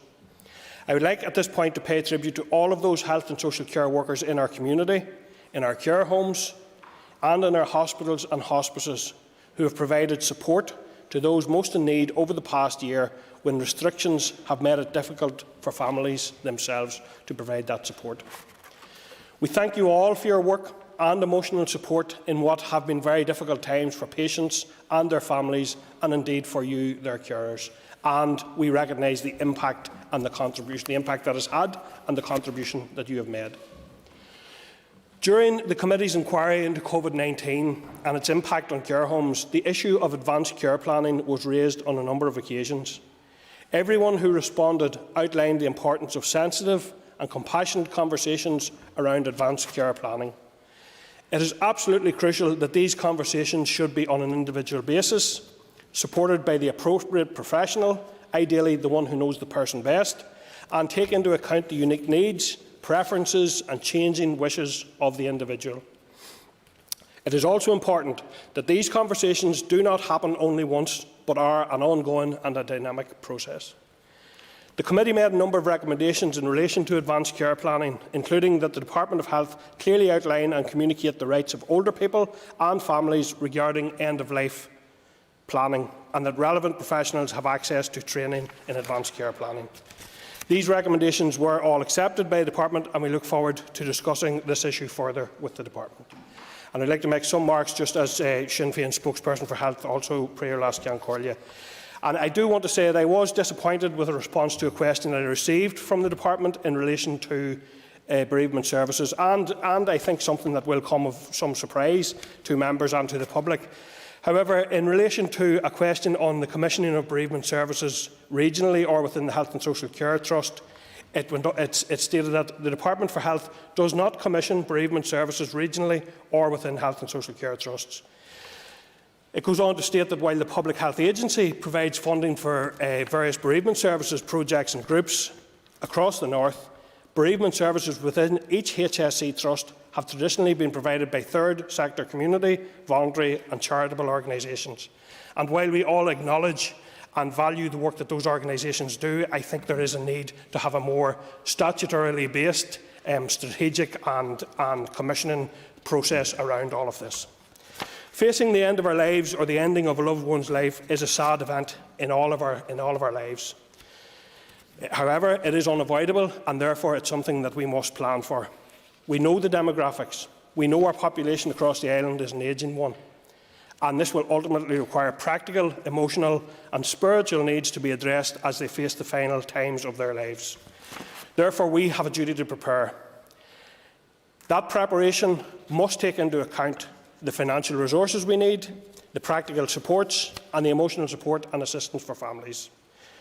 With all of these resources in place, we can and we must, members, ensure proper symptom management, active and considerate planning and quality of care and choice as we tend and support our loved ones and their grieving families through the end phase of their lives. I support the motion and I would urge members to do likewise. Thank you. I call Mrs Sinéad Bradley. Thank you, Mr Principal Deputy Speaker. I firstly would like to go on record to thank the member for bringing this forward, Joanne Bunting and Marie Curie, who I know have supported her in her role on the APG. And Mr Principal Deputy Speaker, when this motion was presented to me, without any hesitation, I put my name to it, because as the mover of the motion quite rightly pointed out, it is a glaring omission from our programme for government that this issue has not been tackled, and I think it's important that we do have this motion and discussion here today. And I say that at a very poignant time, during COVID-19 and the many horrendous stories of people dying without a loved one at their bedside will resonate with all of us and beyond this House for a very long time.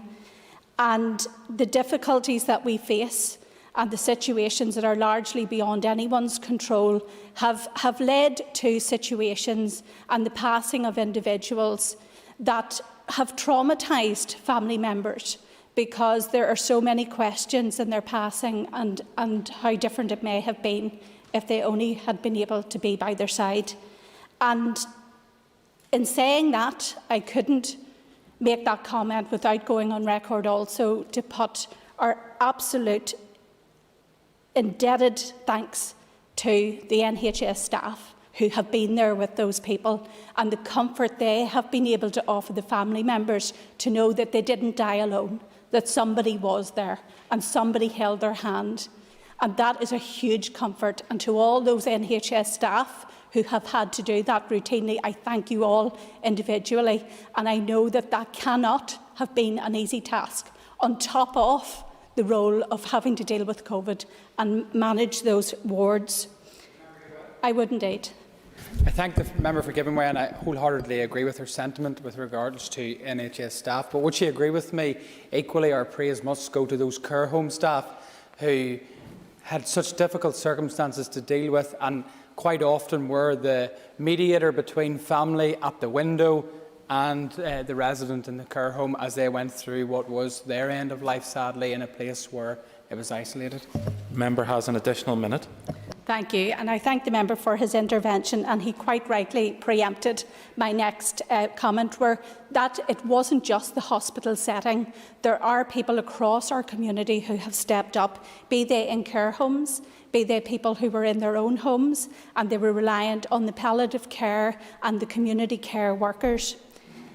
I mentioned at the outset Marie Curie, who are one such example of people who step up and step in to support people at their most vulnerable time. Also the hospices and the settings that they provide. And also in my own constituency, the community response to the void that is in our programme for government has borne out through the creation of the Life and Time organisation, a charitable organisation that recruits nurses. They train them up, and those nurses go to the homes of those people who are dying and in need of palliative care. And I took as an example from some of their amazing work the recent 2 nurses, the success of 2 of the staff, Deirdre Morgan and Michaela Kane, who recently completed the European certificate in palliative care. And they're able to take that resource and go to the homes in our communities, and we are so thankful to them and others like them who help people who are at that final stage of their life. We have to recognise that there is a strategic policy void on this whole issue, and this motion is a call to fill that void. And I would call on everybody to support it, and I don't doubt that everybody will.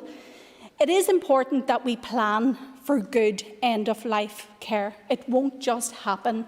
Like everything in life, it has to be planned for. And in the Marie Curie submission, they talked about the issues that we should be considering in that planning, and they talk about the care register, how quite a small number of people are actually on it. I think they were suggesting that more than 15,000 deaths are recorded in Northern Ireland in a normal year, meaning that 11,250 people should potentially be on the palliative care register who are not.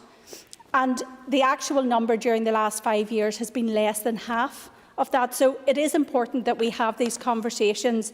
And as other members have alluded to, the advanced care planning, it brings some element of certainty where there is none. And I think that is a really important conversation and a difficult one to open up. But if it's scripted for and planned for and prepared for, people can, in a very vulnerable time, grab the mechanisms and the framework that's there and use that as their lead to take them through a really difficult time in their life. In conclusion, Mr. Principal Deputy Speaker, I do support the glaring omission in the programme for government, and I do hope that this motion is the catalyst to allowing this whole issue of end-of-life care and the bereavement that comes along with that to be taken seriously in this place and acknowledged but also resourced. Thank you, and again thank the member for moving the motion. Thank you. Thank you. I call Ms Kelly Armstrong. Thank you very much, Principal Deputy Speaker. I rise, of course, to support this motion today and thank all who have brought this to the House.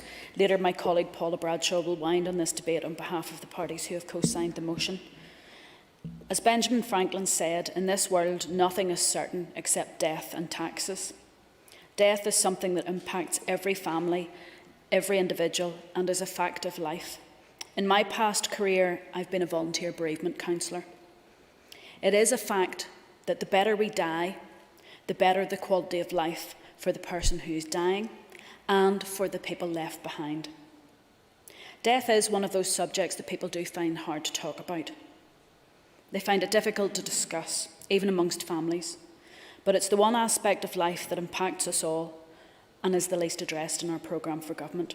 Today, I hope that we will redress that issue and it will finally come forward to be considered.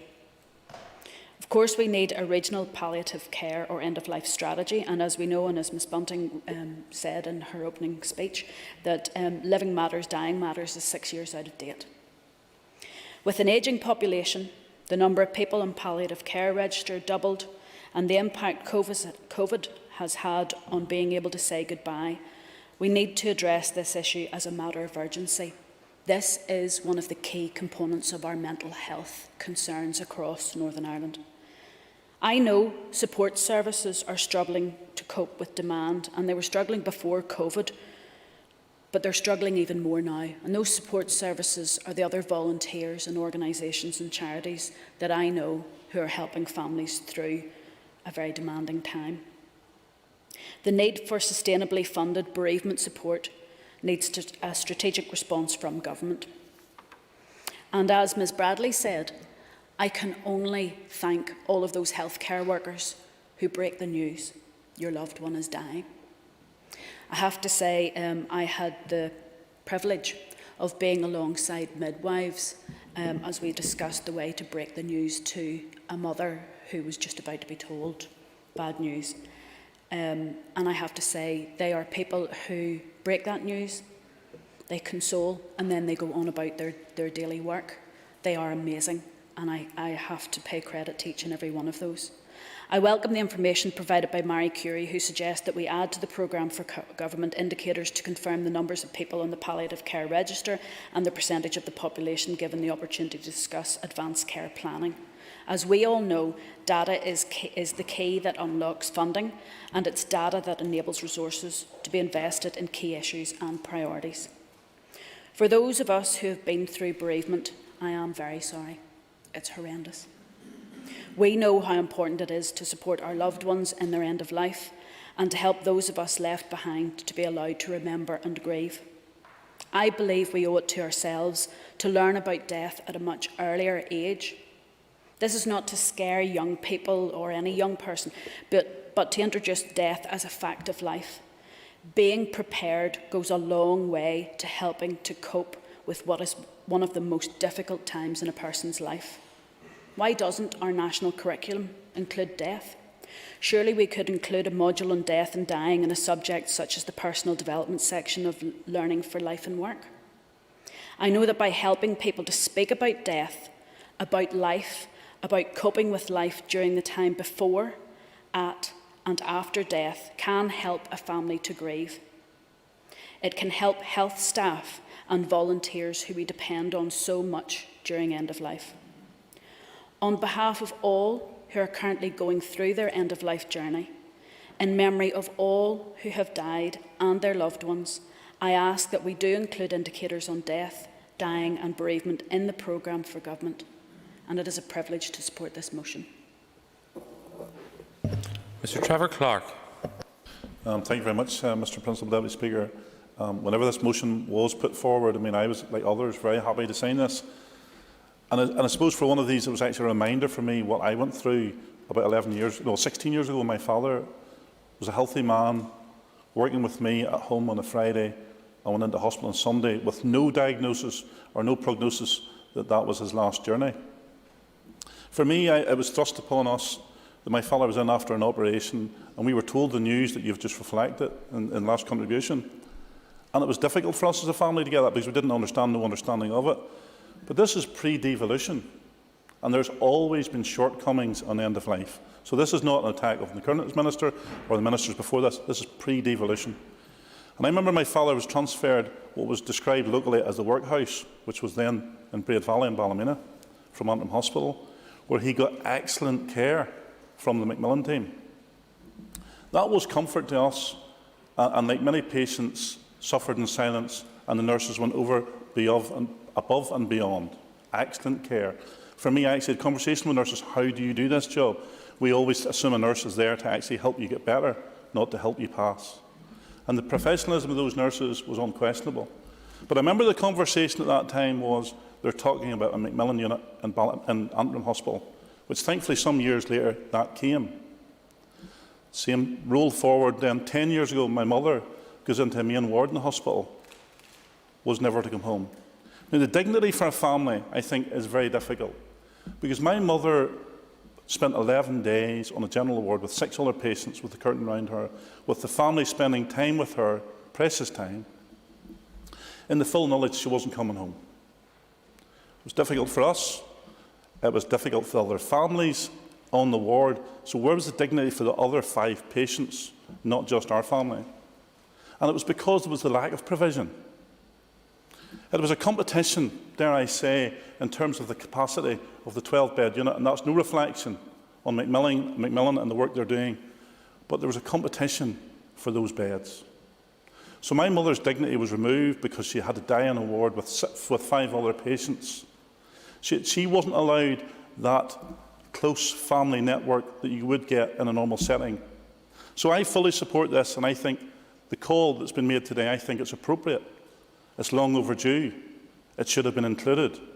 And I think it's very touching that everyone easily signed this motion. But we have to bear at our hearts that many people haven't went through this, many people don't understand it, and it's not until you're thrust on that journey of death that are people prepared. Do people know what's going to happen? Reference has been made to the charities in terms of the work they do. They have stepped up whenever people get those diagnoses, and many of those people survive, but they've given them the care and support. And that's very important also. We need to be sure that all of these charities are properly funded, the service is properly funded. Because another thing strikes me about this one, and I remember this from my mother passionately. I remember my mother hadn't got, I mean, we all associate, a lot of us associate, or I did, my ignorance, associated the end-of-life care was for cancer. My mother hadn't got cancer. But I remember the Macmillan nurse has been brought to me a few days before my mother passed. And I said to the nurse, but my mother hasn't got cancer. So I was ignorant to the fact that end-of-life is not just about cancer. Macmillan's not about cancer. Marie Curie's not about cancer.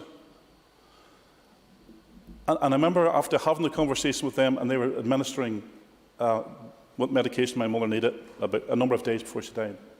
And I remember the nurse on the ward, on the general ward, saying to us, Macmillan, well, it can be Marie Curie, depending on the setting, know when the appropriate time to give that level of treatment. The general staff don't. Now, that's no reflection on them, because, I mean, in my view, again, they're there to nurse people to get better, not nursing people to die. And for me, I think the dignity of that and the care that these people give is unquestionable. But it is concerning that some people don't get that opportunity. Some people don't get that intervention. Some people die at home in pain and in agony because they never get that level of care. And I think it's shameful. Reference has been made today about taxes and death, and that's true. But before you pay taxes and pay death, there's another, and I want to just say this briefly. There's life. And there's perinatal care as well, and we're failing there as well. I know this debate's not about that today, but I think that's one that's important to come back to as well. Because we will never avoid taxes, but to get to taxes, we have to be born. And to be born, we'll have our taxes and we'll have our death. And we need to be sure that people are cared for in a dignified manner, and their families are cared for in a dignified manner, and they get the best care possible at that time. I commend the motion. Thank you.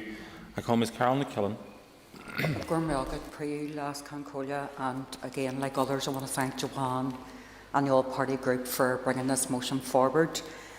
I also want to thank Sean McGowan for his research paper. I sat and looked through it a couple of times, and it's quite obvious that, you know, when you're talking about, first of all, I agree with the motion wholeheartedly, and when I was looking at Sean's paper, I also started looking at the draft programme for government, New Decade, New Approach.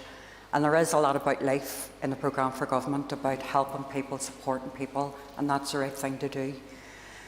And there is very little about palliative care, and even just in terms of, you know, what support is out there as part of health and social care.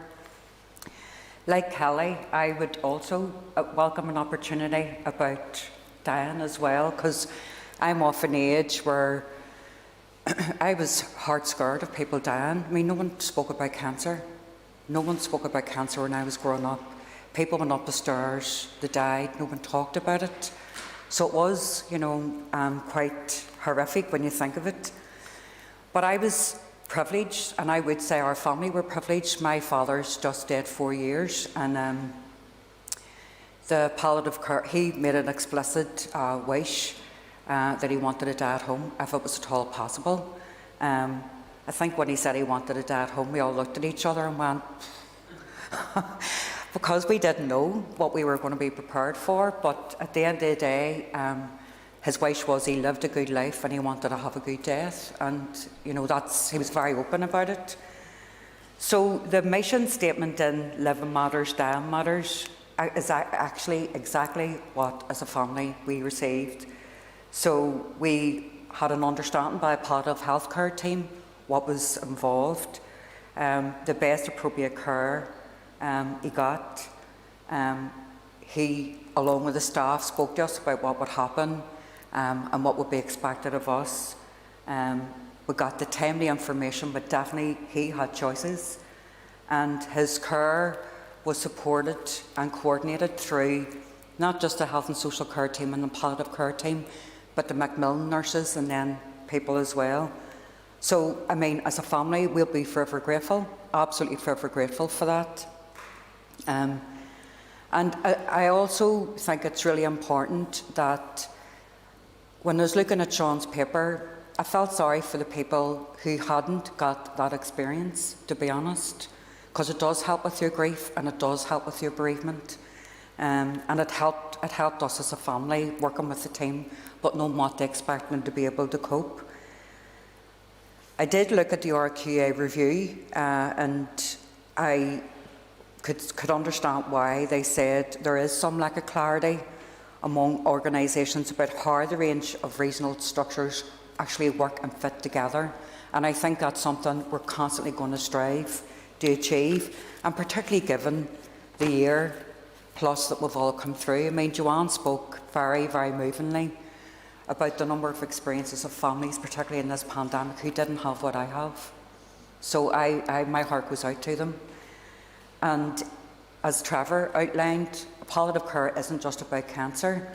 I mean, one of my neighbours died of motor neuron disease and had the same palliative care team in and out, and their family was forever grateful as well. And it was just before the pandemic, so as a community, like other neighbours who died, you were able to, bring bins in, do shopping, make a pot of soup, all that sort of stuff, and that goes along with it. But for me, it's also about the advice and guidance. It is really, really critical. So it is really important that we have this as a programme for government target. It is important, as Kelly mentioned and others have said, the families have as much information as possible, as much support as possible, to help those who are dying get that support and those choices. We only had weeks for my father was diagnosed until he passed, very aggressive pancreatic cancer. But those weeks were filled with information, care and support. So if any legacy that we can pass on to people, because as Joanne said, we're people too. Some people look at MLS and go, what would they know? We do know. We do know what it's like.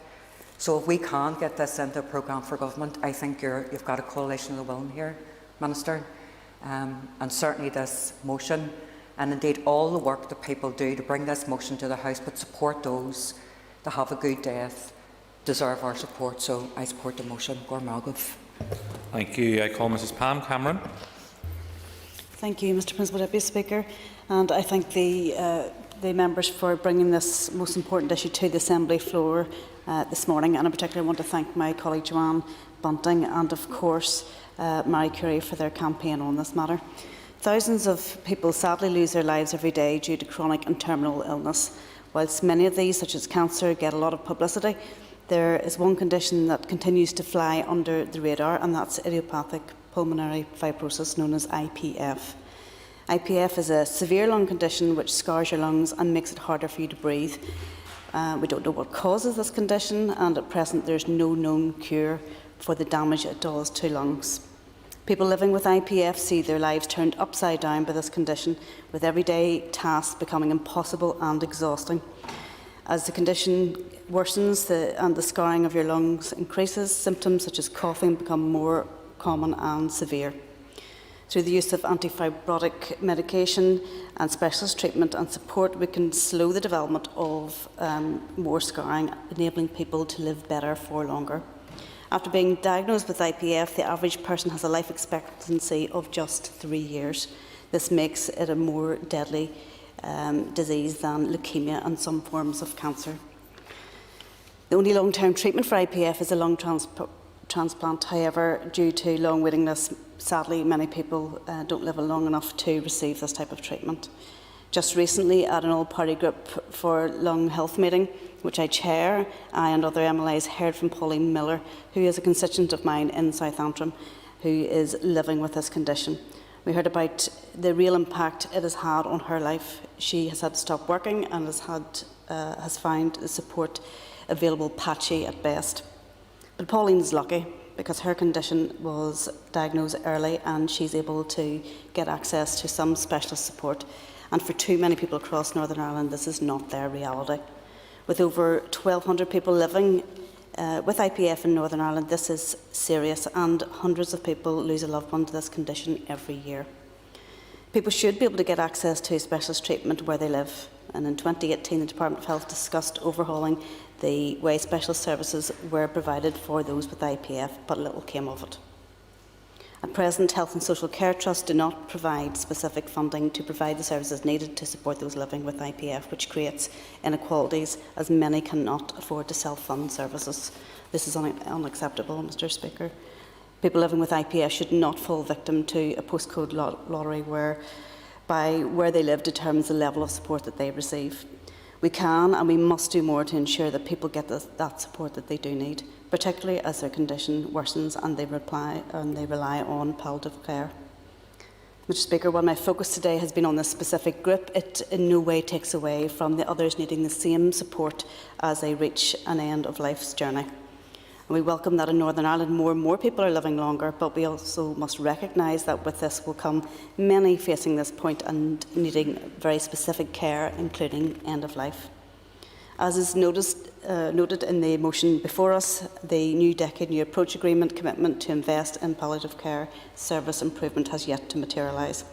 So I would urge the Executive Ministers of all parties to make progress with this commitment, which was made to all the people of Northern Ireland upon the restoration of devolved government. The pressures brought by the COVID-19 pandemic has caused much pain and suffering for many families. Many have been unable to see their loved ones in their final weeks and days. Many have also been unable to pay their respects at funerals as they have obeyed the government safety restrictions on gatherings. Mr Speaker, end-of-life care should also have a strong focus on that of families who are often affected not only emotionally but financially. And as I finish, I want to put on record my sincere gratitude to all the members of our health service, to our hospices, the charitable organisations such as Marie Curie and other care providers who have looked after loved ones under the most difficult of circumstances in this last year. Now is the time to drive forward with a new progressive vision for improving and enhancing our end-of-life palliative care provision and support in Northern Ireland.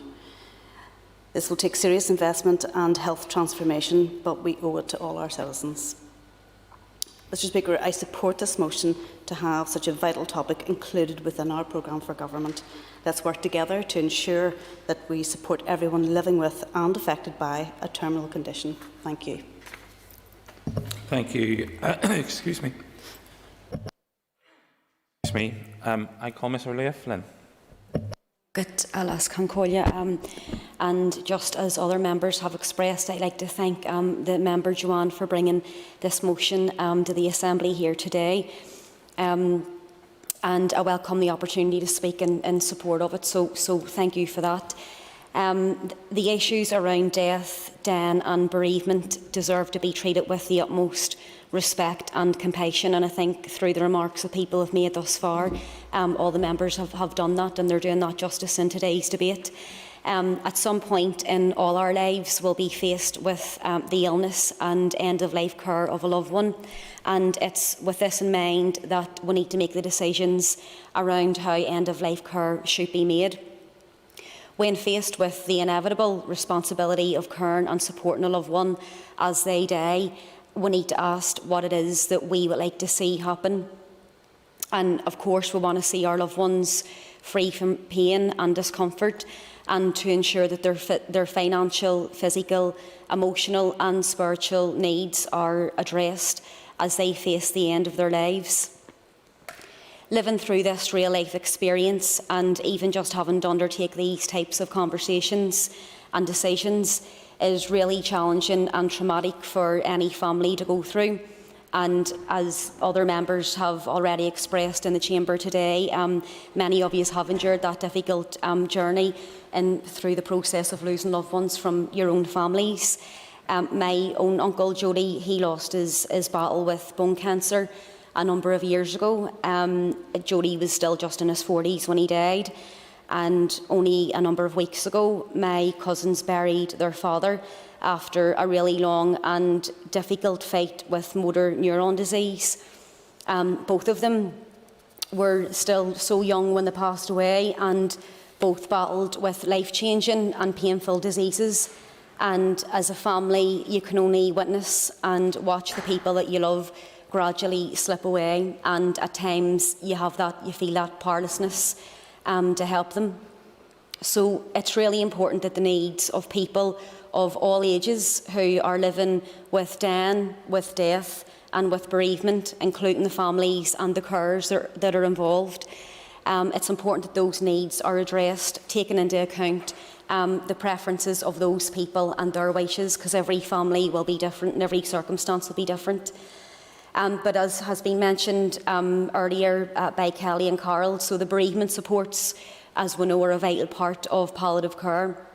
And in many cases, it is only when a loved one has died that the family have that space to try and fully feel the impact of the loss. And it's only then, usually, that they need that emotional support most of all. And just to say, as part of the recent mental health consultation, we in Sinn Féin called for a specialist bereavement service to be established, even if it's on a regional basis, because we know that specialist services such as the bereavement services are a necessity to try and help support the families and the carers, which sadly a lot of times they can be left to navigate and learn how to cope by themselves. And it is my belief that we can go further than this, and that we should consider the establishment of a psychological autopsy service, particularly, and this is a bit more specific, but particularly for those who have been bereaved by suicide and who have many unanswered questions around a loved one's death, and actually whose grieving process is even more complicated by the effects of the stigma and the trauma around people that die by suicide. But this process, I believe, could act as an additional avenue to support and develop into a potential system of learning around the difficult and complex issue of someone who has completed suicide and died. And I'll just finish my remarks by taking this opportunity to join with other members in acknowledging the significant work of all of our voluntary and statutory organisations who are providing those bereavement services at present and doing much, much more. And once again, just to emphasise and support the need for enhanced investment in these sensitive services, who are doing their very, very best to help people at the most difficult points in their lives. So happy to support the motion. Thank you. Last Concolia. Thank you. I call Mr Pat Catney. Thank you, Mr Principal Deputy Speaker, and thank you, Joanne, for bringing forward this motion. I wasn't going to speak today, but when I listened to the unity of purpose that we all have here, I know later on today we're going to have a debate on anti-Semitism, and it brings me to the Jewish faith where they have a prayer, and it is, "May you see your children's children." Some of us that reach my age, you know, that can be difficult. I'm thinking of a young boy, Charlie Craig, who just passed away about a year and a half ago in Lisburn, how he suffered and the care that he got.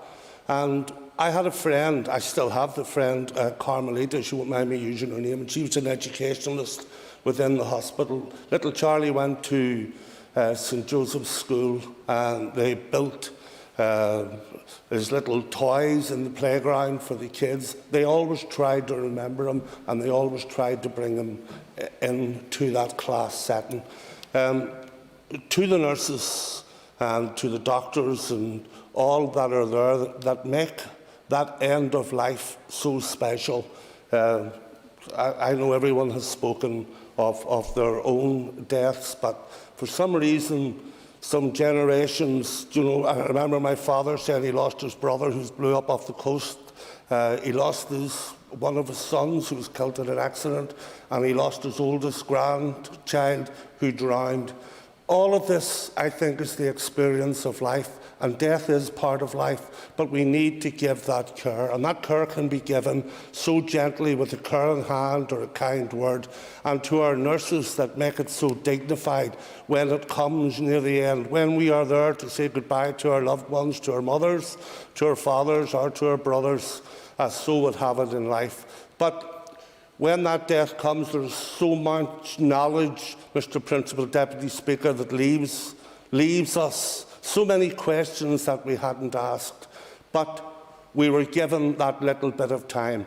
When I was young, I probably didn't realise it, but there was a prayer always said, may you have a happy death. Okay, so it's very strong within the faith that I am in. But I did not know what a happy death was, but I know now.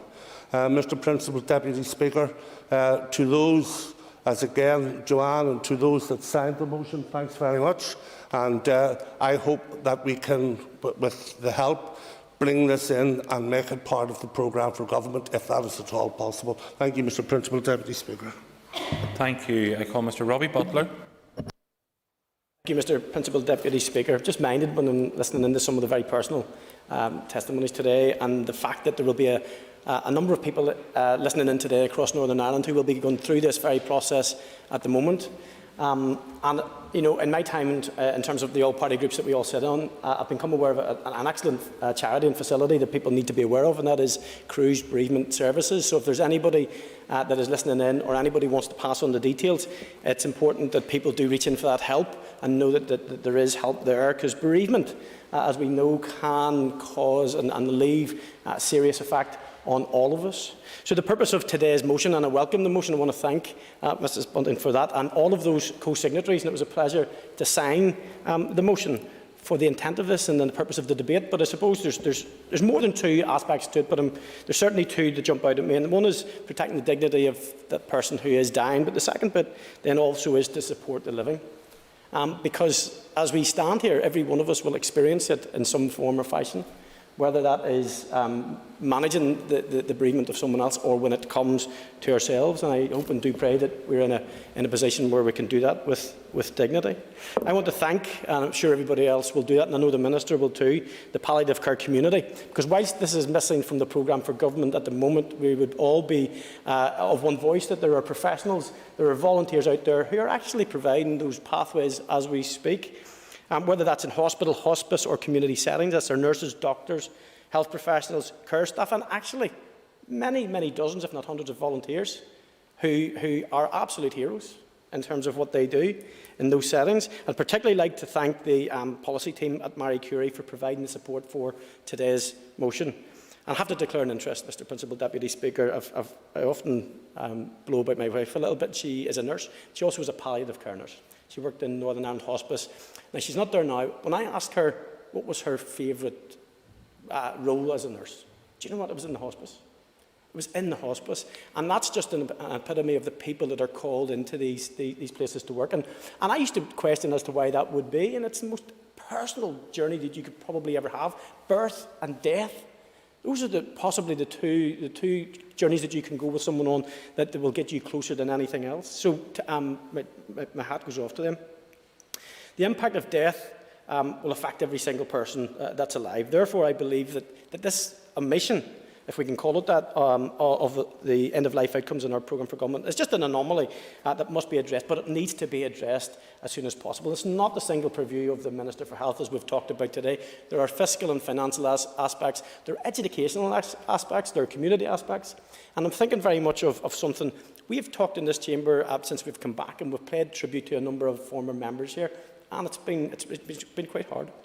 But also, as the member from Lagan Valley has outlined, this isn't just the purview of the elderly. You know, you just need to go to the children's hospice or the paediatric care or the cancer centre or any of those places where we have young people who are also on that palliative journey. And that is incredibly tough.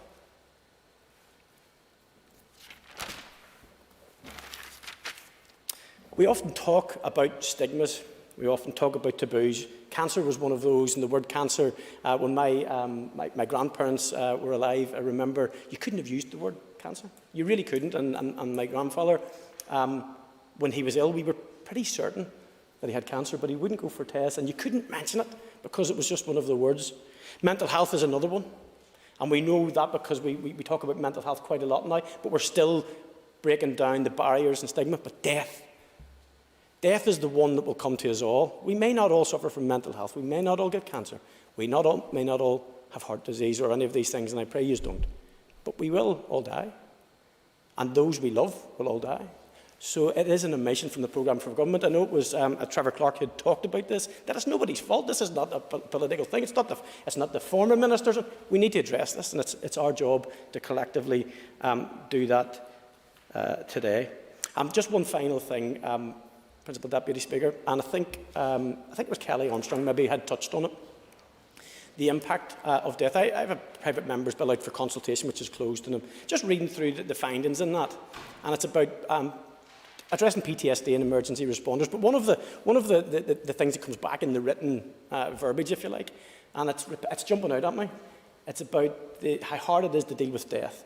And I've got particularly police officers who are writing in saying when they have to go to someone's door and report that. And I'm thinking of the nurses when they're given that news, or the doctor, or the care staff, what impact that is. And I think that's just something I would like to see pulled up in this programme for government outcome. And Principal Deputy Speaker, the Ulster Unionist Party will be supporting today's motion. Thank you. No other members indicated to me that they wish to speak in the debate. Therefore, I will call the Minister for Health, Mr Robin Swan, to respond to contributions, and the Minister will have 15 minutes. Minister. And thank you, Mr Principal Deputy Speaker. And I welcome today's debate, cross-party, all-party group sponsored, and brought by Joanne Bunting, because it gives the opportunity to highlight the importance and value of palliative and end-of-life care and bereavement support. And I respond today on what is a call to the entire executive. I want to thank the palliative care community and bereavement support providers for the flexibility, resilience and dedication that they have shown during the COVID-19 pandemic. I know that they have worked tirelessly to plan and provide holistic and person-centred treatment, care and support for those living with palliative and end-of-life care needs, and those who are important to them. They have ensured that despite the many challenges of the past year, essential palliative care services, advice and medicines have continued to be available. They have also been there to provide support and care for those who have experienced the loss of a loved one and whose grief has been compounded by being separated from family and friends. This motion today includes a call for the inclusion of dying, death and bereavement in the programme for government, and emphasises the importance of a good end of life experience. I know that many within the palliative care community have highlighted their concern at the exclusion of palliative and end-of-life care and bereavement from the draft outcomes framework. I agree that this exclusion is an anomaly that needs to be addressed. I do not believe that anyone in this chamber today would think otherwise, and I would commend those who have highlighted the need for dying, death and bereavement to be an integral part of our programme for government. And I want to assure members of my department's and my party's support to correct this omission, so that palliative and end-of-life care and support and bereavement are an intrinsic part of our executive's collective vision to support all our citizens from the start to the end of their lives. The rationale for this is very clear. As has already been said, our population is ageing. In 2019, the number of people aged 65 and over increased by 2.1%. Projections indicate a continued ageing population. The number of people aged 65 and over is projected to grow by 25.1% by mid-2028. The proportion of the population aged 85 and over is projected to double by the middle of 2043. The population need for palliative care in Northern Ireland is predicted to increase by 31% by the year 2040. In terms of bereavement, there are approximately 16,000 deaths each year in Northern Ireland, and with an average of 5 people assumed to be significantly impacted by each person's death. So I welcome that of the 10 speakers who have spoken today, all members of executive parties who are the authors of the programme for government, and I encourage them to raise these issues and this anomaly with their executive colleagues so it can be addressed. While such statistics underlie the evidential need to include dying, death and bereavement in the programme for government, importantly, how we care for people towards the end of life and how we support people in bereavement is a measure of our compassion as a society and how we value our fellow citizens. The mover of the motion highlighted how the draft outcome framework rightly highlights the importance of giving every child and young person the best start in life encouraging and supporting people to enjoy long, healthy, active lives, and fostering a caring society that supports people throughout their lives. However, the importance of care and support towards and at the end of life must also be recognised. The effects of illness, disability, age or frailty, loss and bereavement are shared experiences that make up our common humanity, and how we respond must also reflect this. We need to recognise the universality of these life experiences as we develop a vision for the future of our society and for our citizens. Access to qualitative, palliative and end-of-life care and bereavement support when it is needed is what we would wish for ourselves and for those who are important to us. As has been stated, in 2010, my department published Living Matters, Dying Matters, a palliative and end-of-life care strategy for adults in Northern Ireland. There has been significant progress over the past decade since the strategy's publication. The Palliative Care and Partnership Programme, which has been co-led by the Health and Social Care Board and Public Health Agency, brings together a range of stakeholders from the statutory, independent and community and voluntary sectors to support the development and improvement of palliative care services for adults in Northern Ireland. That partnership has been a driving force in supporting high-quality palliative and end-of-life care, irrespective of a person's condition and across all care settings. It has extended education and training in palliative care across health and social care, including in care homes. It has worked with general practice so that people with palliative care needs are identified earlier, supporting timely intervention and the better coordination of treatment and care. In partnership with Marie Curie, the partnership has supported the development and rollout of a rapid response service to provide out-of-hours support for people with palliative and end-of-life care needs in their own homes. It has also developed a role description and competencies for a palliative care key worker, typically the district nurse, for those who would benefit from a palliative care approach. Through the ambition and actions of the Palliative Care and Partnership and its member organisations, both collectively and individually, there has been real progress in how we design and deliver palliative and end-of-life care in Northern Ireland. However, Mr Principal Deputy Speaker, there is a growing recognition that dying, death and bereavement are not just for health and social care. They are societal issues that require a societal response. In effect, a public health approach to palliative care that draws upon the expertise and experience of the wider community, working in partnership with government departments and other organisations. My department is leading a programme of work to develop and implement a public health approach to palliative care that recognises the role of society and community in enabling and supporting people with life-limiting conditions and those important to them, to live well with flexible, holistic and person-centred care based on positive and collaborative partnership. There are three key strands to this approach.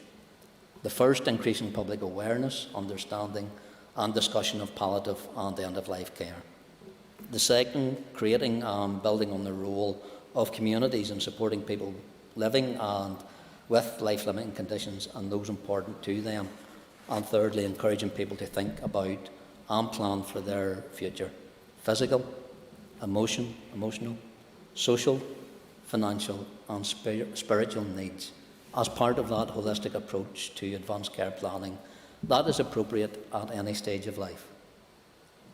But as part of this approach, Mr Principal Deputy Speaker, we must all be part of a wider society-wide conversation that helps to destigmatise not only dying, death and bereavement, but also palliative care, so that we are clear about how palliative care can support a good life as well as a good end-of-life experience.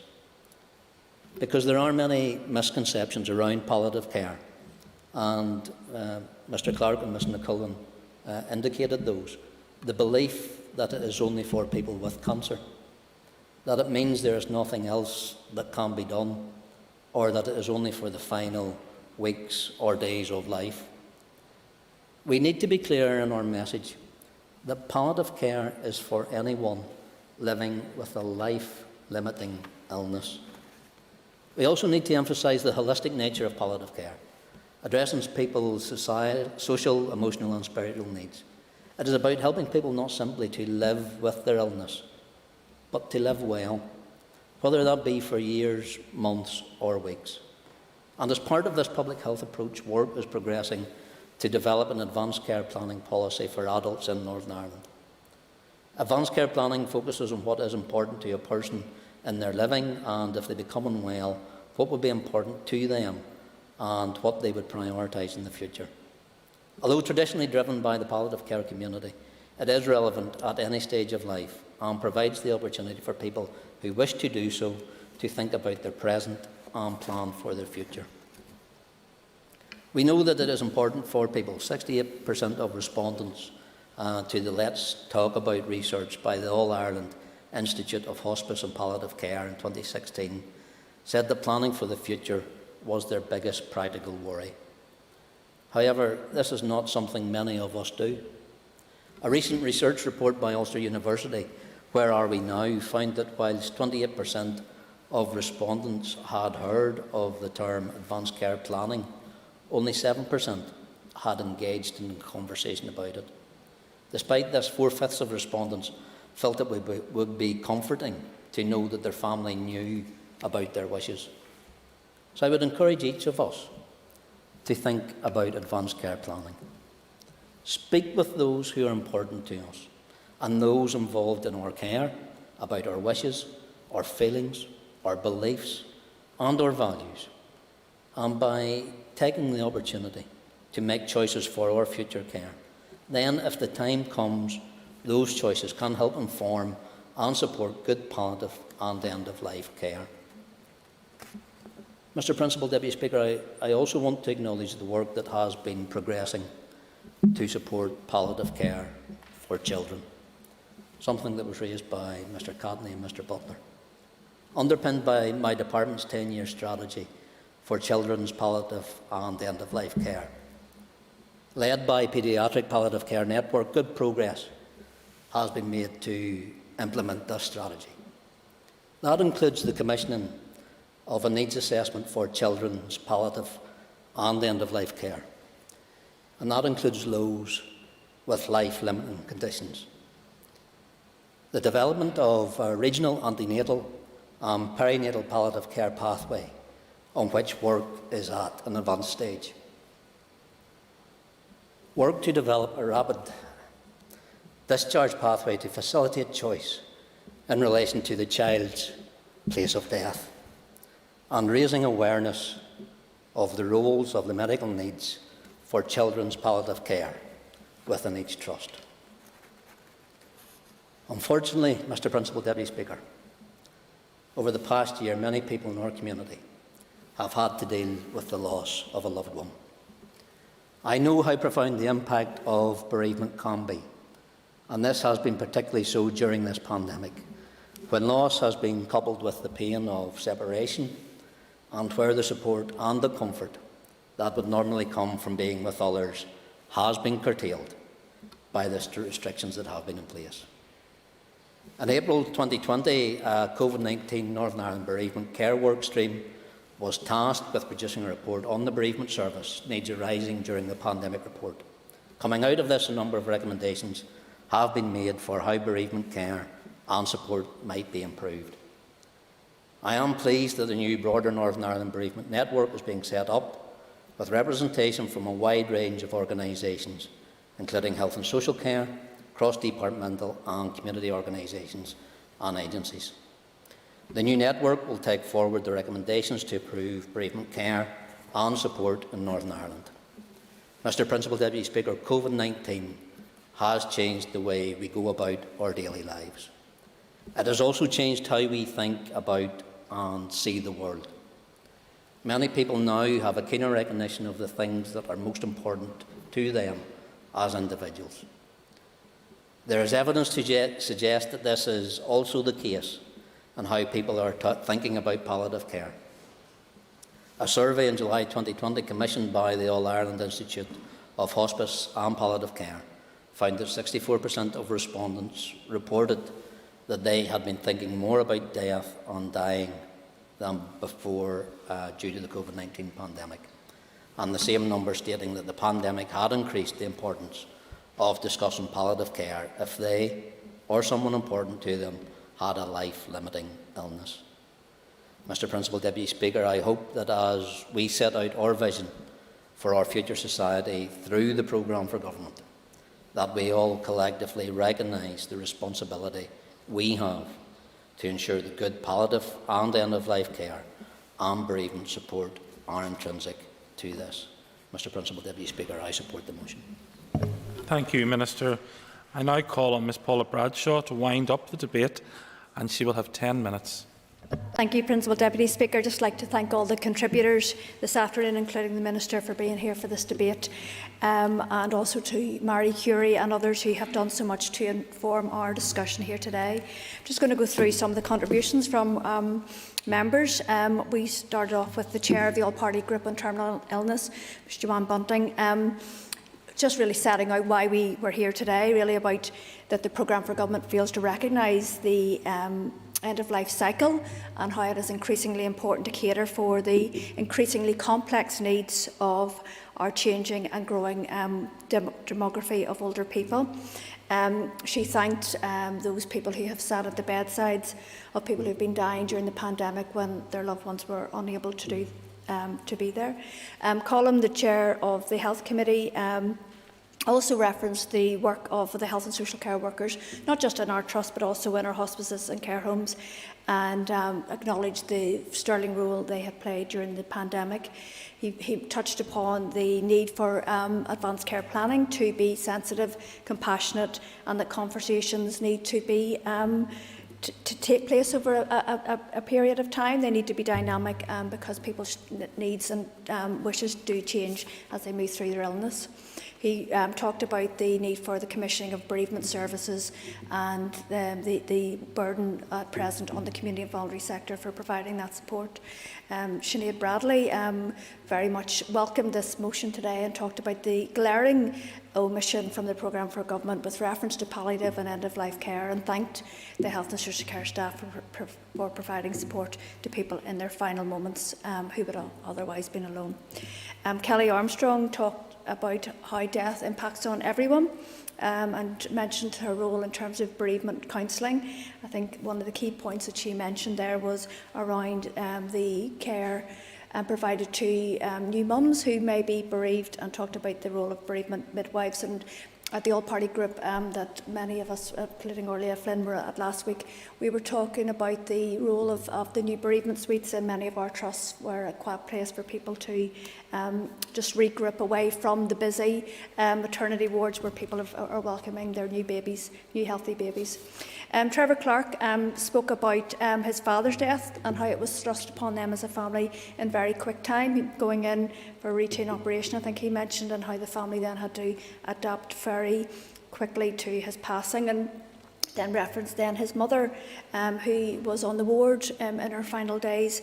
My own mother, when she died from cancer in the Mater, we were lucky that she had her own ward, and we as a family were playing almost tag teams from a big family, so it was very comforting that we had that private space. And so people's experiences can be very different. He also acknowledged, as did Carol coming in then, around that palliative care is not just about cancer, but things like motor neurons disease. And Carolyn Killen thanked Sean at the research team. I agree with you, the papers that we received in advance of this were very good. And she talked about how her father had wanted to pass his last days at home. He wanted what was called a good death. And appreciated the support that the palliative healthcare team provided, not just to her father in terms of choices, but also the advice, guidance and information that they as a family received at that time. The Vice Chair of the Health Committee, Pam Cameron, who's also the Chair of the All-Party Group on Lung Health, talked about the idiopathic pulmonary fibrosis condition, which again we at the All-Party Group heard about recently. And my takeaway from that was very much that palliative care may be needed over many years. in contrast to what Mr Clark was saying there around very short-term intervention, but also made the very important point that in the new decade new approach that the 5 parties on the executive signed up to was a commitment for investment in palliative care. We gave that not just to this Assembly, but we gave that to the population here in Northern Ireland when we restored this place. Or Leah Flynn talked about palliative care not just being about the health support, but also physical, emotional, spiritual, and even potentially financial needs being met at the end.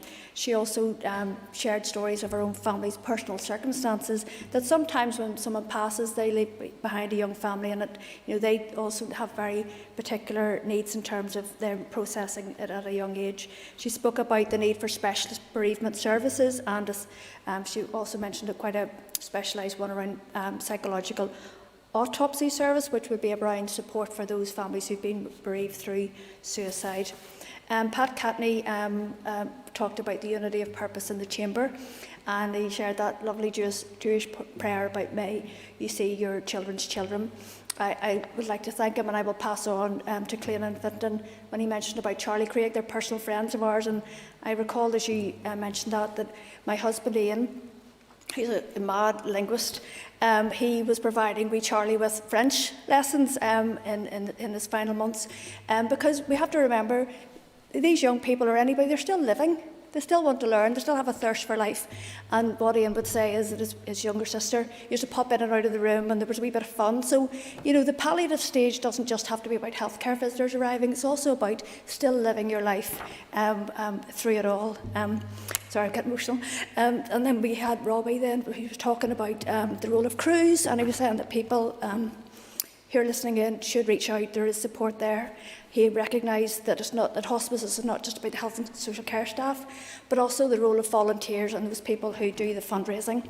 He recognised the role of his wife in palliative care and the role that she'd played in the hospices, and again that it's not just all about the sadness, but it's also about the living and about families coming together at that time.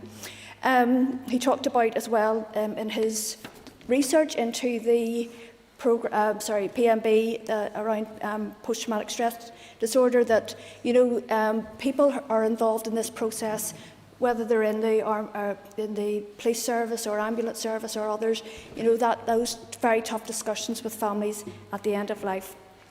Finally, then we had the Minister who thanked the people who work in the health and social care sector for their role during the pandemic and before.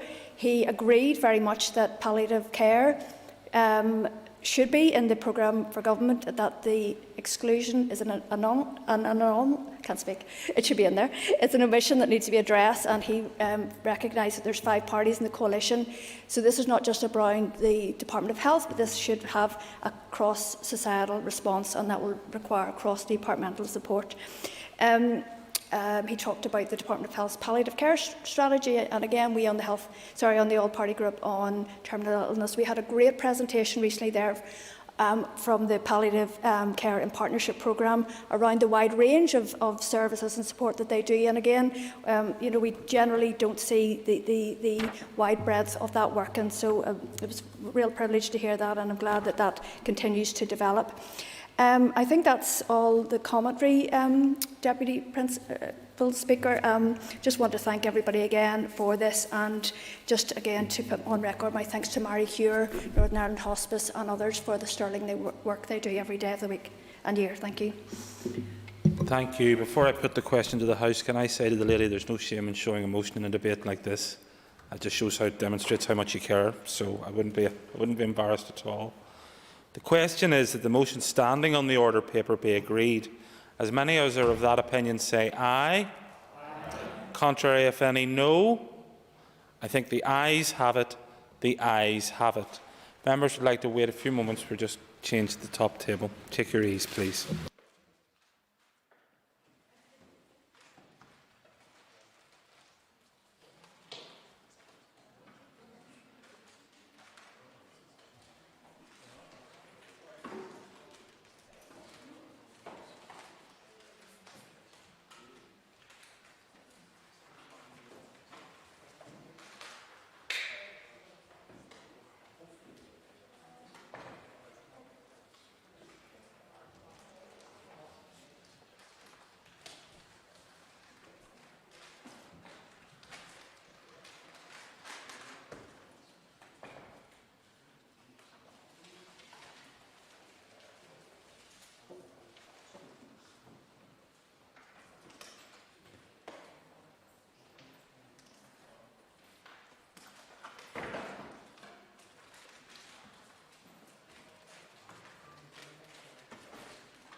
Right, members, the next item on the order paper is a motion on International Holocaust Remembrance Alliance's working definition of anti-Semitism, and I will ask the clerk to read the motion. Read the motion, please.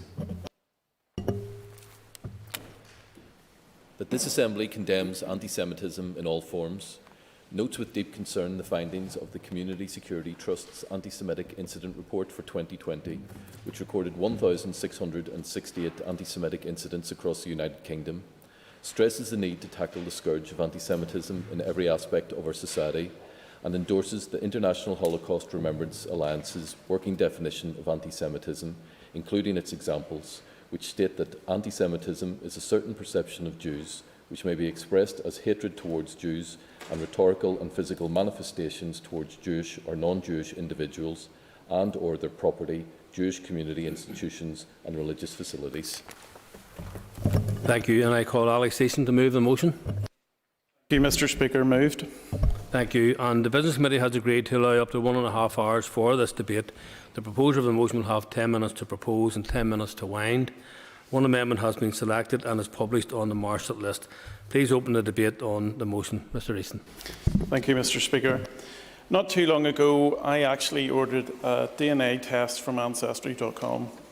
I was very surprised to find that 4% of my DNA is actually Jewish. Unfortunately, I have been unable to find out anything more about it other than it's from my father's side of the family. It was a very interesting and worthwhile experience, and something I would very much encourage other members to do, as what they find out might actually surprise them. Mr. Speaker, the hatred of the Jewish people is ancient. Ideas that Jews are untrustworthy, manipulative and selfish are long-standing. Conspiracy theories claiming that Jews have some sort of national or global control over political and financial events and institutions have always been around that we know are complete nonsense. The Institute for Jewish Policy Research compiled a report which concluded that approximately 30% of people in the UK hold anti-Semitic views. Over 100 incidents have been recorded each month, is now commonplace according to the Community Security Trust. As the motion states, there were nearly 1,700 anti-Semitic incidents last year across the UK. Northern Ireland has its fair share of such incidents. It was only recently that Jewish gravestones were damaged in a cemetery on the Falls Road in Belfast. This abhorrent incident saw 10 graves in a walled-off section of the cemetery damaged, some of which dated back to the 1870s. This was a sinister hate crime which was rightfully condemned across the political spectrum.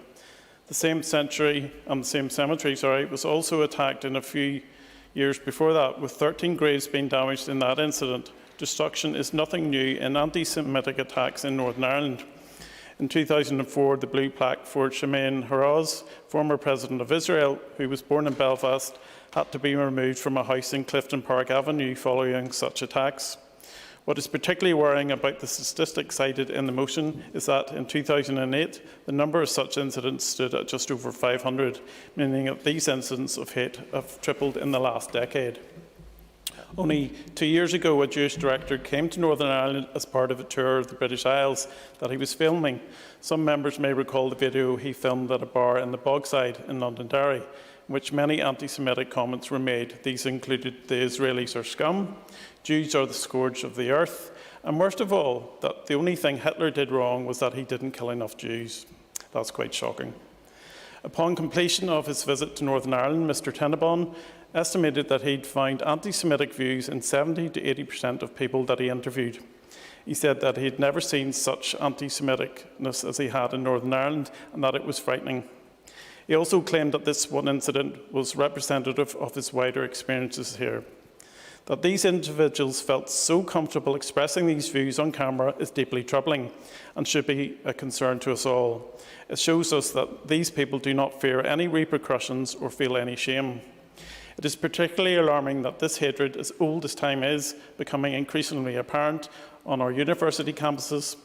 The CST has found that anti-Semitic incidents have increased substantially over the last several years on campuses, recording a very concerning 40 incidents a year when most students were not even at university. It should be noted that reporting mechanisms are not always adequate, so it is likely that such incidents are underreported to universities. The report by the CST has recommended that universities adopt this definition, and perhaps this debate will encourage our universities to do so.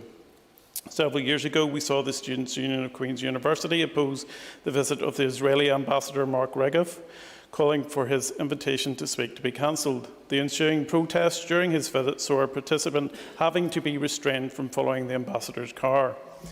Of course, people are entitled to protest. The IHRA is clear. Criticism of Israel, similar to that levelled at any other country, is not anti-Semitic. However, discussions about Israel in a way that targets Jews as a collective and the rhetoric surrounding discussions of Israel can stray easily into anti-Semitic rhetoric. Universities should be places of open debate and discussion, and it is my belief that it is better to engage with those that we disagree with in a constructive way. Perhaps the well-known scheme in the lessons from the Auschwitz project, it takes sixth form students from different schools on trips to Auschwitz and includes several seminars.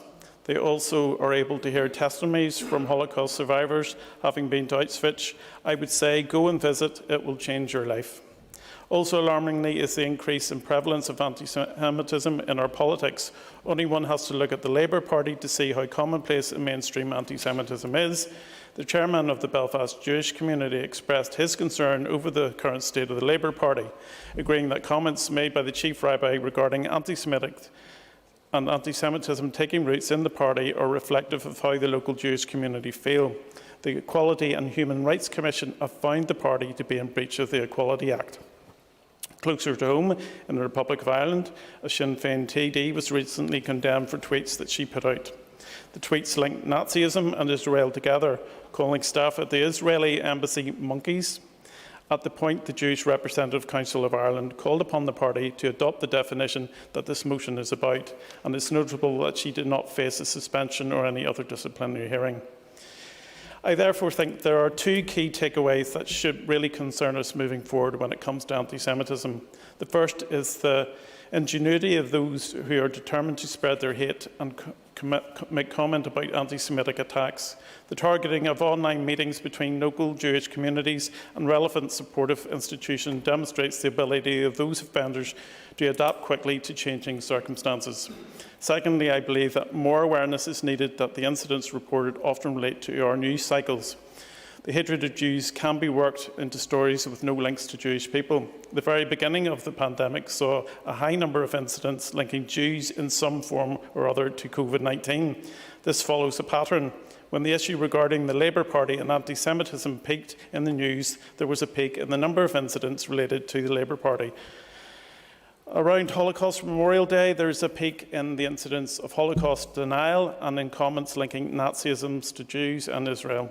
Our news cycles are heavily linked to the type of anti-Semitic abuse experienced by the Jewish community. The real substance of this motion is to call on the Assembly to endorse the International Holocaust Remembrance Alliance's working definition on anti-Semitism. The definition is as follows. Anti-Semitism is a certain perception of Jews which may be expressed as hatred towards Jews. Rhetorical and physical manifestations of anti-Semitism are directed towards Jews or non-Jewish individuals and or their property, towards Jewish communities, institutions and religious facilities. There is also a list of examples of what anti-Semitism involves, which can be found on their website at holocaustremembrance.com. The definition came about based on a simple premise. If anti-Semitism is to be tackled, then we must know what anti-Semitism is. The IHRA's Committee on Anti-Semitism and Holocaust Denial then worked to build the definition quoted in the motion. It was formally adopted by the IHRA in 2016. The purpose of the definition is set an example of what is reasonably conduct in an international level. It gives guidance to countries as to what is acceptable and what is unacceptable, and it also is useful as an educational tool. Importantly, it can also help relevant authorities in the collection of data regarding the prevalence of anti-Semitism in our society today.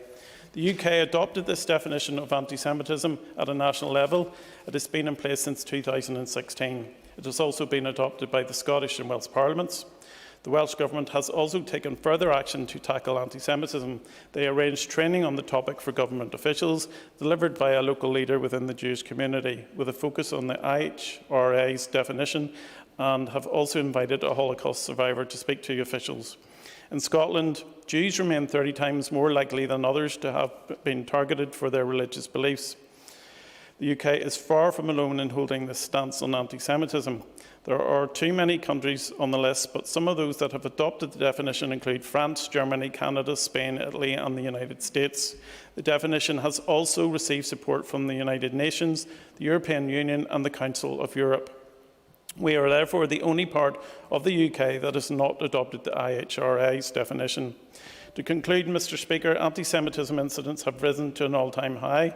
Particularly concerning is how mainstream anti-Semitism seems to have become in our politics, in our universities and on our online platforms. These views are being unacceptably legitimised, and I am deeply concerned by the lack of action to tackle this growing problem. The IHRA's definition of anti-Semitism and its examples have been adopted by many countries and organisations across the world. We remain the only devolved nation of the UK not to adopt that. Adopting the definition would clarify the meaning of anti-Semitism, what constitutes anti-Semitism, and provide us with guidelines to assist in the recording of these incidents. This would allow us to have a greater understanding of anti-Semitism in Northern Ireland. Finally, Mr. Speaker, I cannot accept the amendment because while it says the right words, it leaves out the endorsing of the International Holocaust Remembrance Alliance working definition on anti-Semitism. I was surprised the amendment was allowed because of this. However, one must question the motives of the amendment, because by not supporting the motion, they're sending out the wrong message. I call on the Assembly to support the motion. Thank you. Thank you. I call Pat Sheehan to move the amendment. And can I clarify? I have 10 minutes. Oh, moved. Sorry, moved. Yes, the member will have 10 minutes to propose and 5 minutes to wind. All other speakers will have 5 minutes. First of all, I want to welcome the opportunity to speak on this debate. It's an issue which has touched my own constituency recently, with, as Alex Easton mentioned, the desecration of Jewish graves in the city cemetery. And since then, I, along with Paul Maskey MP and John Finucane MP, have met with a senior representative from the Jewish community in Belfast, actually the person responsible for the upkeep of Jewish graves in Belfast in general. And we had a wide-ranging discussion about this and about previous attacks on Jewish graves, not just in the city cemetery, but also in Carnmoney as well. And we agreed to continue with our discussions to see, what we can do to end these particular attacks. And education, in many ways, the Jewish representative felt was at the core of how we move forward on this. And I also want to commend members of my own party, particularly Stevie Carr, who's councillor in the City Hall in Belfast, and Tom Hartley, a former councillor, who were involved in the clean-up after the destruction of these gravestones. So anti-Semitism needs to be condemned in the strongest possible terms wherever it comes from. And whether it's in West Belfast, East Belfast, any other part of Ireland or anywhere in the world, it needs to be condemned in the strongest possible terms. And there's much about the motion that has come forward that is positive and we can support, but we do have difficulty with the IHRA definition of anti-Semitism and the examples used. And for the simple reason that if it were codified in law, it would prevent legitimate political criticism of the State of Israel. And that's not just Sinn Féin saying that. The man who took the lead in drafting the International Holocaust Remembrance Alliance definition of anti-Semitism, Kenneth Stern, has warned the incoming Biden administration not to adopt it. In a sensational article in the Times of Israel, Stern claimed that pro-Israel lobby groups have weaponised the definition in an attempt to silence critics of Zionism. He said, Jewish groups have used the definition as a weapon to say anti-Zionist expressions are inherently anti-Semitic and must be suppressed. And he says reasonable people can have different opinions about when anti-Semitism is reflected in anti-Zionism. But is this having the government label anti-Zionism as anti-Semitism the number one way we want to ask the new administration to fight the problem?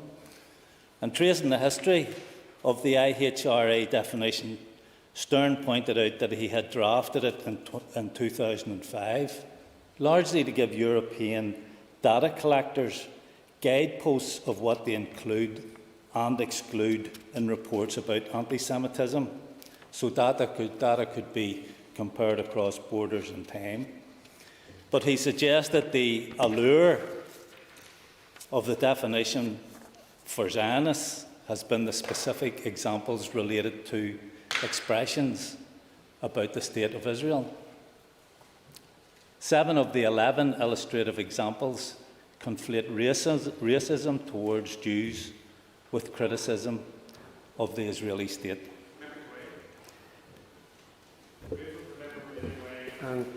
I'm pleased that Sinn Féin and the representatives you mentioned met with Dr. Les Leopold in the Jewish community, as have I. Can I ask the member, given what he's saying today, will Sinn Féin then put some distance between itself and the attendance of its chairman, Mr. Kearney, at a meeting in Ramallah when the Palestinian president, Mahmoud Abbas, said Jews have been persecuted because of their usury and banking, not because of their religion? Those are appalling remarks. Could Sinn Féin distance themselves from those remarks and from Mr. Kearney's attendance? Well, I have no knowledge of those remarks. I myself have been at meetings with Mahmoud Abbas and with other Palestinian leaders, as well as many members of the Israeli community as well, NGOs such as Bat Salem, Breaking the Silence, an organisation of former members of the military who oppose the Israeli occupation of Palestinian lands. So when we talk about Jews, we aren't talking about a homogenous group. There are many different perspectives, views and opinions, not just in Israel, but globally, and even here in Ireland. And I received communication yesterday from an organisation, Jewish Voice for a Just Peace. And this is a diverse group of Jewish people in Ireland. And they say the IHRA working definition is not concerned with the actual dangers to Jewish or other ethnic minority groups. And the working definition has been widely criticised, not least by over 40 Jewish groups globally. It includes 11 examples which link anti-Semitism with opposition to Israel's policies in Palestine. It is an extraordinary definition attempting to impose specific limits on any discussion of Zionism and Israel's violations of human rights. The IHRA definition has been widely opposed by Jewish academics, including its author, Kenneth Stern, as I've already pointed out, and many Israeli academics. So there's controversy around the IHRA definition, and there is an alternative definition of anti-Semitism. And I'm asking members here today to bear that in mind. And that's the Jerusalem Declaration on Anti-Semitism, developed by a group of Jewish and Israeli scholars in the fields of Holocaust history, Jewish studies and Middle East studies. And these groups and individuals say that the IHRA definition has caused confusion and generated controversy, hence weakening the fight against anti-Semitism. And just to consider the implications of the codification of the IHRA definition, today Human Rights Watch published an important document in relation to Israel. And for those who don't know, Human Rights Watch is an international human rights organisation. Head office is located in New York. The organisation publishes reports on the state of human rights in nearly 100 countries worldwide, with the objective of defending human rights and promoting respect for international humanitarian law. Human Rights Watch has covered human rights issues in Israel and Palestine for nearly 3 decades, and in that time has regularly met and corresponded with Israeli officials. Well, just to summarise what Human Rights Watch has said, Israeli authorities have dispossessed, confined, forcibly separated and subjugated Palestinians by virtue of their identity to varying degrees of intensity. In certain areas, these deprivations are so severe that they amount to the crimes against humanity of apartheid and persecution.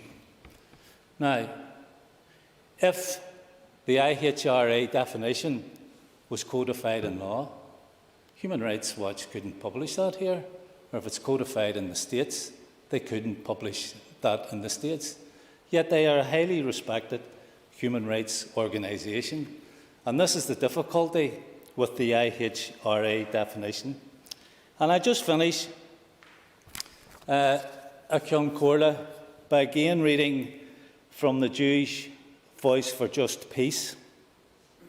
We ask the Assembly to recognise the importance of freedom of expression on the issue of Israel and Palestine, and our right as Jewish people of conscience to stand up for all those opposing Israeli human rights violations. And that's signed by Sue Pantel, Ronald Lenton, Seth Linder, Aisling McGeown, David Landy, Becca Boer and Gavin Mandel Gleeson. Members, time's up. Okay, thank you. And the Business Committee has arranged to meet at 1 p.m. today, and I propose, therefore, by leave of the Assembly, to suspend the sitting until 2 p.m. The first item of business when we return will be questions to the Minister of Justice. Thank you.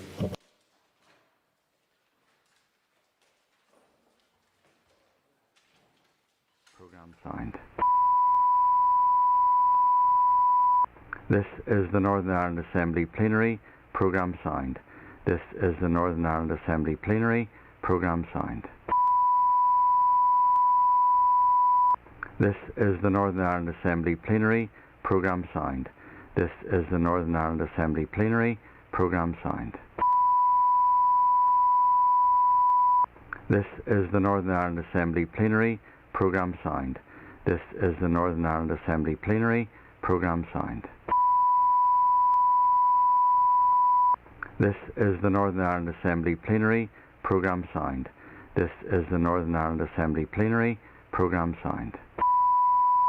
Programme signed. This is the Northern Ireland Assembly Plenary. Programme signed. This is the Northern Ireland Assembly Plenary. Programme signed. This is the Northern Ireland Assembly Plenary. Programme signed. This is the Northern Ireland Assembly Plenary. Programme signed. This is the Northern Ireland Assembly Plenary. Programme signed. This is the Northern Ireland Assembly Plenary. Programme signed. This is the Northern Ireland Assembly Plenary. Programme signed. This is the Northern Ireland Assembly Plenary. Programme signed. This is the Northern Ireland Assembly Plenary. Programme signed. This is the Northern Ireland Assembly Plenary. Programme signed. This is the Northern Ireland Assembly Plenary. Programme signed. This is the Northern Ireland Assembly Plenary. Programme signed. This is the Northern Ireland Assembly Plenary. Programme signed. This is the Northern Ireland Assembly Plenary. Programme signed. This is the Northern Ireland Assembly Plenary. Programme signed. This is the Northern Ireland Assembly Plenary. Programme signed. This is the Northern Ireland Assembly Plenary. Programme signed. This is the Northern Ireland Assembly Plenary. Programme signed. This is the Northern Ireland Assembly Plenary. Programme signed. This is the Northern Ireland Assembly Plenary. Programme signed. This is the Northern Ireland Assembly Plenary. Programme signed. This is the Northern Ireland Assembly Plenary. Programme signed. This is the Northern Ireland Assembly Plenary. Programme signed. This is the Northern Ireland Assembly Plenary. Programme signed. This is the Northern Ireland Assembly Plenary. Programme signed. This is the Northern Ireland Assembly Plenary. Programme signed. This is the Northern Ireland Assembly Plenary. Programme signed. This is the Northern Ireland Assembly Plenary. Programme signed. This is the Northern Ireland Assembly Plenary. Programme signed. This is the Northern Ireland Assembly Plenary. Programme signed. This is the Northern Ireland Assembly Plenary. Programme signed. This is the Northern Ireland Assembly Plenary. Programme signed. This is the Northern Ireland Assembly Plenary. Programme signed. This is the Northern Ireland Assembly Plenary. Programme signed. This is the Northern Ireland Assembly Plenary. Programme signed. This is the Northern Ireland Assembly Plenary. Programme signed. This is the Northern Ireland Assembly Plenary. Programme signed. This is the Northern Ireland Assembly Plenary. Programme signed. This is the Northern Ireland Assembly Plenary. Programme signed. This is the Northern Ireland Assembly Plenary. Programme signed. This is the Northern Ireland Assembly Plenary. Programme signed. This is the Northern Ireland Assembly Plenary. Programme signed. This is the Northern Ireland Assembly Plenary. Programme signed. This is the Northern Ireland Assembly Plenary. Programme signed. This is the Northern Ireland Assembly Plenary. Programme signed. This is the Northern Ireland Assembly Plenary. Programme signed. This is the Northern Ireland Assembly Plenary. Programme signed. This is the Northern Ireland Assembly Plenary. Programme signed.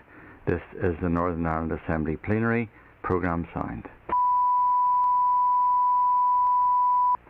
This is the Northern Ireland Assembly Plenary. Programme signed. This is the Northern Ireland Assembly Plenary. Programme signed. This is the Northern Ireland Assembly Plenary. Programme signed. This is the Northern Ireland Assembly Plenary. Programme signed. This is the Northern Ireland Assembly Plenary. Programme signed. This is the Northern Ireland Assembly Plenary. Programme signed. This is the Northern Ireland Assembly Plenary. Programme signed. This is the Northern Ireland Assembly Plenary. Programme signed. This is the Northern Ireland Assembly Plenary. Programme signed. This is the Northern Ireland Assembly Plenary. Programme signed. This is the Northern Ireland Assembly Plenary. Programme signed. This is the Northern Ireland Assembly Plenary. Programme signed. This is the Northern Ireland Assembly Plenary. Programme signed. This is the Northern Ireland Assembly Plenary. Programme signed. This is the Northern Ireland Assembly Plenary. Programme signed. This is the Northern Ireland Assembly Plenary. Programme signed. This is the Northern Ireland Assembly Plenary. Programme signed. This is the Northern Ireland Assembly Plenary. Programme signed. This is the Northern Ireland Assembly Plenary. Programme signed. This is the Northern Ireland Assembly Plenary. Programme signed. This is the Northern Ireland Assembly Plenary. Programme signed. This is the Northern Ireland Assembly Plenary. Programme signed. This is the Northern Ireland Assembly Plenary. Programme signed. This is the Northern Ireland Assembly Plenary. Programme signed. This is the Northern Ireland Assembly Plenary. Programme signed. This is the Northern Ireland Assembly Plenary. Programme signed. This is the Northern Ireland Assembly Plenary. Programme signed. This is the Northern Ireland Assembly Plenary. Programme signed. This is the Northern Ireland Assembly Plenary. Programme signed. This is the Northern Ireland Assembly Plenary. Programme signed. This is the Northern Ireland Assembly Plenary. Programme signed. This is the Northern Ireland Assembly Plenary. Programme signed. This is the Northern Ireland Assembly Plenary. Programme signed. This is the Northern Ireland Assembly Plenary. Programme signed. This is the Northern Ireland Assembly Plenary. Programme signed. This is the Northern Ireland Assembly Plenary. Programme signed. This is the Northern Ireland Assembly Plenary. Programme signed. This is the Northern Ireland Assembly Plenary. Programme signed. This is the Northern Ireland Assembly Plenary. Programme signed. This is the Northern Ireland Assembly Plenary. Programme signed. This is the Northern Ireland Assembly Plenary. Programme signed. This is the Northern Ireland Assembly Plenary. Programme signed. This is the Northern Ireland Assembly Plenary. Programme signed. This is the Northern Ireland Assembly Plenary. Programme signed. This is the Northern Ireland Assembly Plenary. Programme signed. This is the Northern Ireland Assembly Plenary. Programme signed. This is the Northern Ireland Assembly Plenary. Programme signed. This is the Northern Ireland Assembly Plenary. Programme signed. This is the Northern Ireland Assembly Plenary. Programme signed. This is the Northern Ireland Assembly Plenary. Programme signed. This is the Northern Ireland Assembly Plenary. Programme signed. This is the Northern Ireland Assembly Plenary. Programme signed. This is the Northern Ireland Assembly Plenary. Programme signed. This is the Northern Ireland Assembly Plenary. Programme signed. This is the Northern Ireland Assembly Plenary. Programme signed. This is the Northern Ireland Assembly Plenary. Programme signed. This is the Northern Ireland Assembly Plenary. Programme signed. This is the Northern Ireland Assembly Plenary. Programme signed. This is the Northern Ireland Assembly Plenary. Programme signed. This is the Northern Ireland Assembly Plenary. Programme signed. This is the Northern Ireland Assembly Plenary. Programme signed. This is the Northern Ireland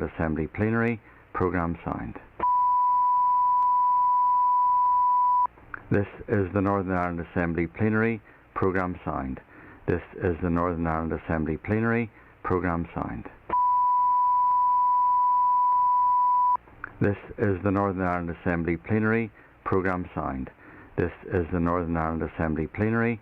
Programme signed. This is the Northern Ireland Assembly Plenary. Programme signed. This is the Northern Ireland Assembly Plenary. Programme signed. This is the Northern Ireland Assembly Plenary. Programme signed. This is the Northern Ireland Assembly Plenary. Programme signed. This is the Northern Ireland Assembly Plenary. Programme signed. This is the Northern Ireland Assembly Plenary. Programme signed.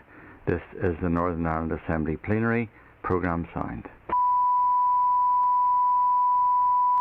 This is the Northern Ireland Assembly Plenary. Programme signed. This is the Northern Ireland Assembly Plenary. Programme signed. This is the Northern Ireland Assembly Plenary. Programme signed. This is the Northern Ireland Assembly Plenary. Programme signed. This is the Northern Ireland Assembly Plenary. Programme signed. This is the Northern Ireland Assembly Plenary.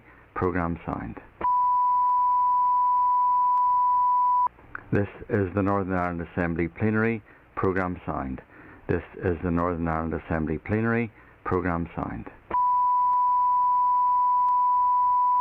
This is the Northern Ireland Assembly Plenary. Programme signed.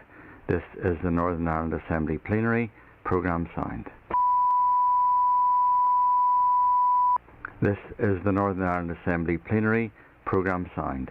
This is the Northern Ireland Assembly Plenary. Programme signed.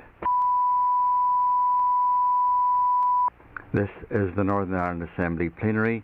Programme signed. This is the Northern Ireland Assembly Plenary. Programme signed.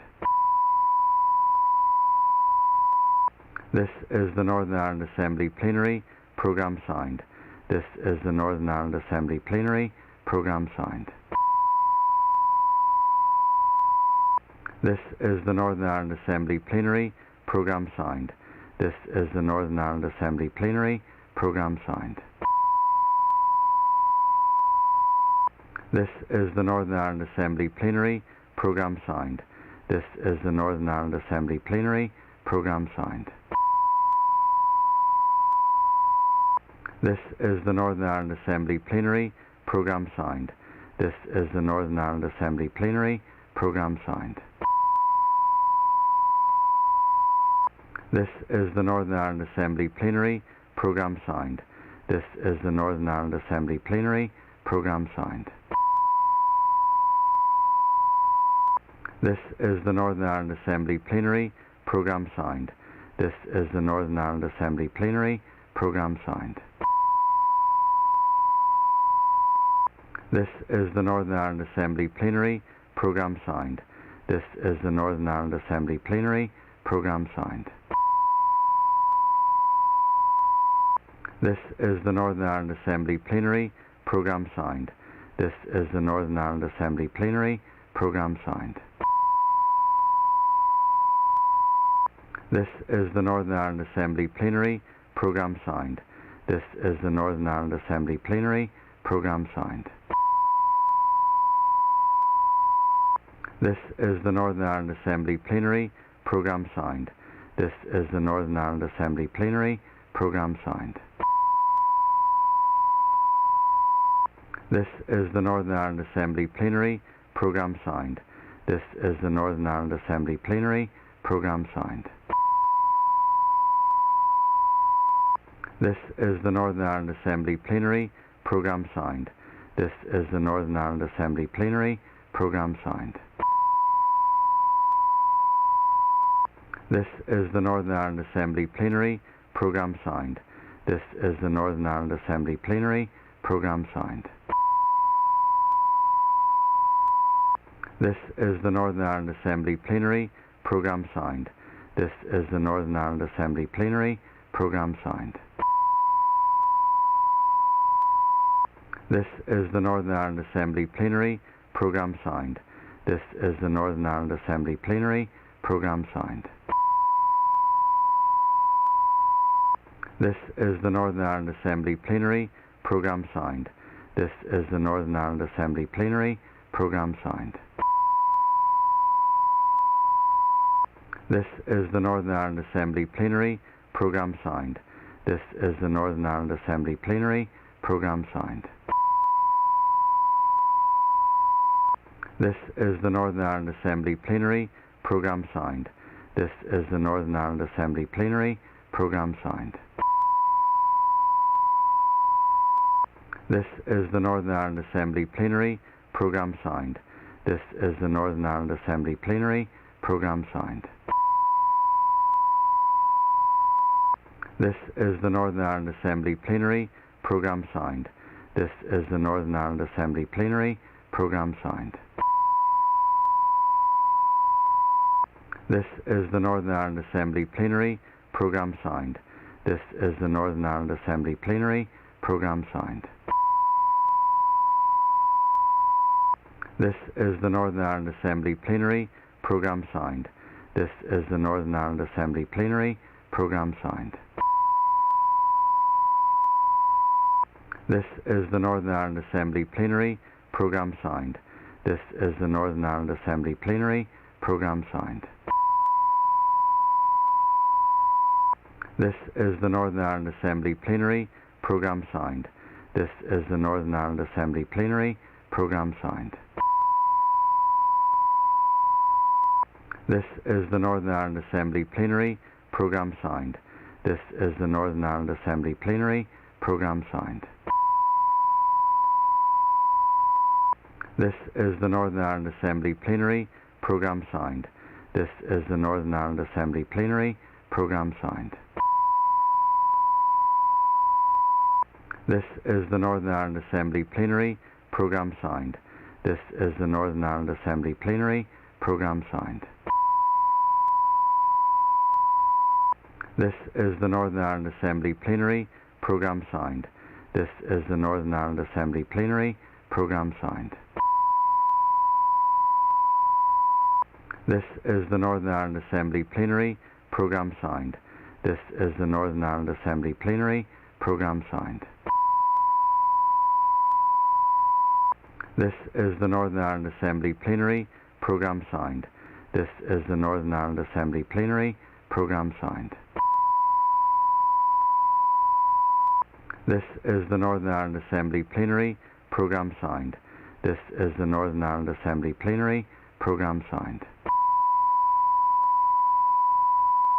This is the Northern Ireland Assembly Plenary. Programme signed. This is the Northern Ireland Assembly Plenary. Programme signed. This is the Northern Ireland Assembly Plenary. Programme signed. This is the Northern Ireland Assembly Plenary. Programme signed. This is the Northern Ireland Assembly Plenary. Programme signed. This is the Northern Ireland Assembly Plenary. Programme signed. This is the Northern Ireland Assembly Plenary. Programme signed. This is the Northern Ireland Assembly Plenary. Programme signed. This is the Northern Ireland Assembly Plenary. Programme signed. This is the Northern Ireland Assembly Plenary. Programme signed. This is the Northern Ireland Assembly Plenary. Programme signed. This is the Northern Ireland Assembly Plenary. Programme signed. This is the Northern Ireland Assembly Plenary. Programme signed. This is the Northern Ireland Assembly Plenary. Programme signed. This is the Northern Ireland Assembly Plenary. Programme signed. This is the Northern Ireland Assembly Plenary. Programme signed. This is the Northern Ireland Assembly Plenary. Programme signed. This is the Northern Ireland Assembly Plenary. Programme signed. This is the Northern Ireland Assembly Plenary.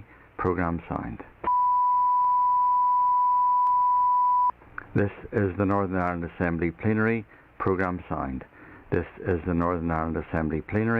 Programme signed. This is the Northern Ireland Assembly Plenary. Programme signed. This is the Northern Ireland Assembly Plenary. Programme signed. This is the Northern Ireland Assembly Plenary. Programme signed. This is the Northern Ireland Assembly Plenary. Programme signed. This is the Northern Ireland Assembly Plenary. Programme signed. This is the Northern Ireland Assembly Plenary. Programme signed. This is the Northern Ireland Assembly Plenary. Programme signed. This is the Northern Ireland Assembly Plenary. Programme signed. This is the Northern Ireland Assembly Plenary. Programme signed. This is the Northern Ireland Assembly Plenary. Programme signed. This is the Northern Ireland Assembly Plenary. Programme signed. This is the Northern Ireland Assembly Plenary. Programme signed. This is the Northern Ireland Assembly Plenary. Programme signed. This is the Northern Ireland Assembly Plenary. Programme signed. This is the Northern Ireland Assembly Plenary. Programme signed. This is the Northern Ireland Assembly Plenary. Programme signed. This is the Northern Ireland Assembly Plenary. Programme signed. This is the Northern Ireland Assembly Plenary. Programme signed. This is the Northern Ireland Assembly Plenary. Programme signed. This is the Northern Ireland Assembly Plenary. Programme signed. This is the Northern Ireland Assembly Plenary. Programme signed. This is the Northern Ireland Assembly Plenary. Programme signed. This is the Northern Ireland Assembly Plenary. Programme signed. This is the Northern Ireland Assembly Plenary. Programme signed. This is the Northern Ireland Assembly Plenary. Programme signed. This is the Northern Ireland Assembly Plenary. Programme signed. This is the Northern Ireland Assembly Plenary. Programme signed. This is the Northern Ireland Assembly Plenary. Programme signed. This is the Northern Ireland Assembly Plenary. Programme signed. This is the Northern Ireland Assembly Plenary. Programme signed. This is the Northern Ireland Assembly Plenary. Programme signed. This is the Northern Ireland Assembly Plenary. Programme signed. This is the Northern Ireland Assembly Plenary. Programme signed. This is the Northern Ireland Assembly Plenary. Programme signed. This is the Northern Ireland Assembly Plenary. Programme signed. This is the Northern Ireland Assembly Plenary. Programme signed. This is the Northern Ireland Assembly Plenary. Programme signed. This is the Northern Ireland Assembly Plenary. Programme signed. This is the Northern Ireland Assembly Plenary. Programme signed. This is the Northern Ireland Assembly Plenary. Programme signed. This is the Northern Ireland Assembly Plenary. Programme signed. This is the Northern Ireland Assembly Plenary. Programme signed. This is the Northern Ireland Assembly Plenary. Programme signed. This is the Northern Ireland Assembly Plenary. Programme signed. This is the Northern Ireland Assembly Plenary. Programme signed. This is the Northern Ireland Assembly Plenary. Programme signed. This is the Northern Ireland Assembly Plenary. Programme signed. This is the Northern Ireland Assembly Plenary. Programme signed.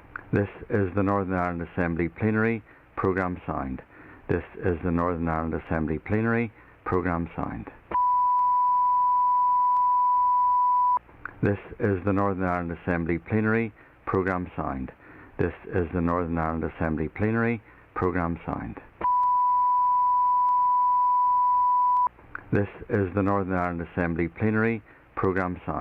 This is the Northern Ireland Assembly Plenary. Programme signed. This is the Northern Ireland Assembly Plenary. Programme signed. This is the Northern Ireland Assembly Plenary. Programme signed. This is the Northern Ireland Assembly Plenary. Programme signed. This is the Northern Ireland Assembly Plenary. Programme signed. This is the Northern Ireland Assembly Plenary. Programme signed. This is the Northern Ireland Assembly Plenary. Programme signed. This is the Northern Ireland Assembly Plenary. Programme signed. This is the Northern Ireland Assembly Plenary. Programme signed.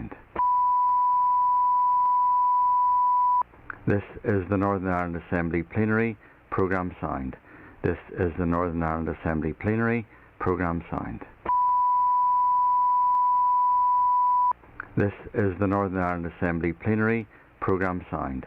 This is the Northern Ireland Assembly Plenary. Programme signed. This is the Northern Ireland Assembly Plenary. Programme signed. This is the Northern Ireland Assembly Plenary. Programme signed. This is the Northern Ireland Assembly Plenary. Programme signed. This is the Northern Ireland Assembly Plenary. Programme signed. This is the Northern Ireland Assembly Plenary. Programme signed. This is the Northern Ireland Assembly Plenary. Programme signed. This is the Northern Ireland Assembly Plenary. Programme signed. This is the Northern Ireland Assembly Plenary. Programme signed. This is the Northern Ireland Assembly Plenary. Programme signed. This is the Northern Ireland Assembly Plenary. Programme signed. This is the Northern Ireland Assembly Plenary. Programme signed. This is the Northern Ireland Assembly Plenary. Programme signed. This is the Northern Ireland Assembly Plenary. Programme signed. This is the Northern Ireland Assembly Plenary. Programme signed. This is the Northern Ireland Assembly Plenary. Programme signed. This is the Northern Ireland Assembly Plenary. Programme signed. This is the Northern Ireland Assembly Plenary. Programme signed. This is the Northern Ireland Assembly Plenary. Programme signed. This is the Northern Ireland Assembly Plenary. Programme signed. This is the Northern Ireland Assembly Plenary. Programme signed. This is the Northern Ireland Assembly Plenary. Programme signed. This is the Northern Ireland Assembly Plenary. Programme signed. This is the Northern Ireland Assembly Plenary. Programme signed. This is the Northern Ireland Assembly Plenary. Programme signed. This is the Northern Ireland Assembly Plenary. Programme signed. This is the Northern Ireland Assembly Plenary. Programme signed. This is the Northern Ireland Assembly Plenary. Programme signed. This is the Northern Ireland Assembly Plenary. Programme signed. This is the Northern Ireland Assembly Plenary. Programme signed. This is the Northern Ireland Assembly Plenary. Programme signed. This is the Northern Ireland Assembly Plenary. Programme signed. This is the Northern Ireland Assembly Plenary. Programme signed. This is the Northern Ireland Assembly Plenary. Programme signed. This is the Northern Ireland Assembly Plenary. Programme signed. This is the Northern Ireland Assembly Plenary. Programme signed. This is the Northern Ireland Assembly Plenary. Programme signed. This is the Northern Ireland Assembly Plenary. Programme signed. This is the Northern Ireland Assembly Plenary. Programme signed. This is the Northern Ireland Assembly Plenary. Programme signed. This is the Northern Ireland Assembly Plenary. Programme signed. This is the Northern Ireland Assembly Plenary. Programme signed. This is the Northern Ireland Assembly Plenary. Programme signed.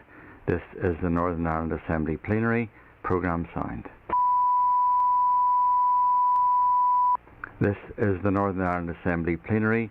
Programme signed. This is the Northern Ireland Assembly Plenary. Programme signed. This is the Northern Ireland Assembly Plenary. Programme signed. This is the Northern Ireland Assembly Plenary. Programme signed. This is the Northern Ireland Assembly Plenary. Programme signed. This is the Northern Ireland Assembly Plenary. Programme signed. This is the Northern Ireland Assembly Plenary. Programme signed. This is the Northern Ireland Assembly Plenary. Programme signed. This is the Northern Ireland Assembly Plenary. Programme signed. This is the Northern Ireland Assembly Plenary. Programme signed. This is the Northern Ireland Assembly Plenary. Programme signed. This is the Northern Ireland Assembly Plenary. Programme signed. This is the Northern Ireland Assembly Plenary. Programme signed. This is the Northern Ireland Assembly Plenary. Programme signed. This is the Northern Ireland Assembly Plenary. Programme signed. This is the Northern Ireland Assembly Plenary. Programme signed. This is the Northern Ireland Assembly Plenary. Programme signed. This is the Northern Ireland Assembly Plenary. Programme signed. This is the Northern Ireland Assembly Plenary. Programme signed. This is the Northern Ireland Assembly Plenary. Programme signed. This is the Northern Ireland Assembly Plenary. Programme signed. This is the Northern Ireland Assembly Plenary. Programme signed. This is the Northern Ireland Assembly Plenary. Programme signed. This is the Northern Ireland Assembly Plenary. Programme signed. This is the Northern Ireland Assembly Plenary. Programme signed. This is the Northern Ireland Assembly Plenary.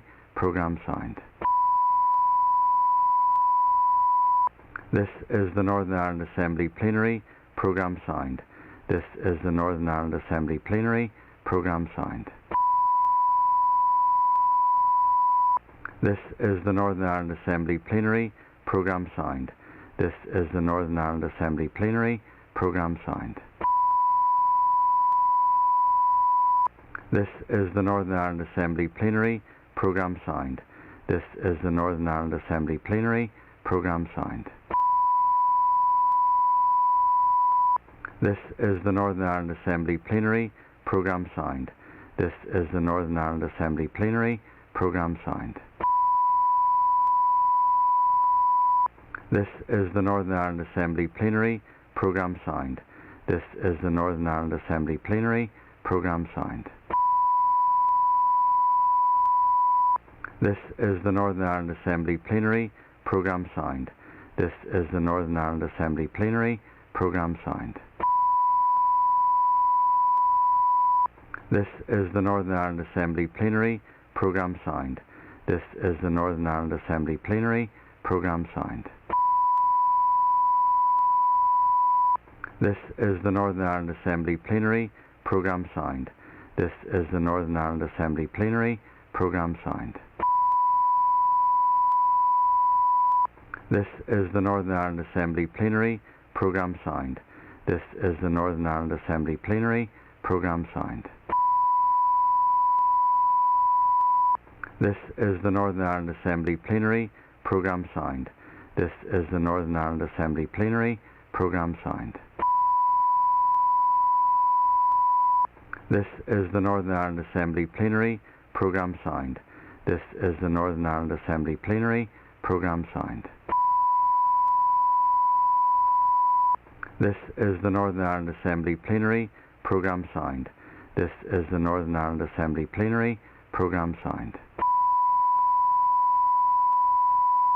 This is the Northern Ireland Assembly Plenary. Programme signed.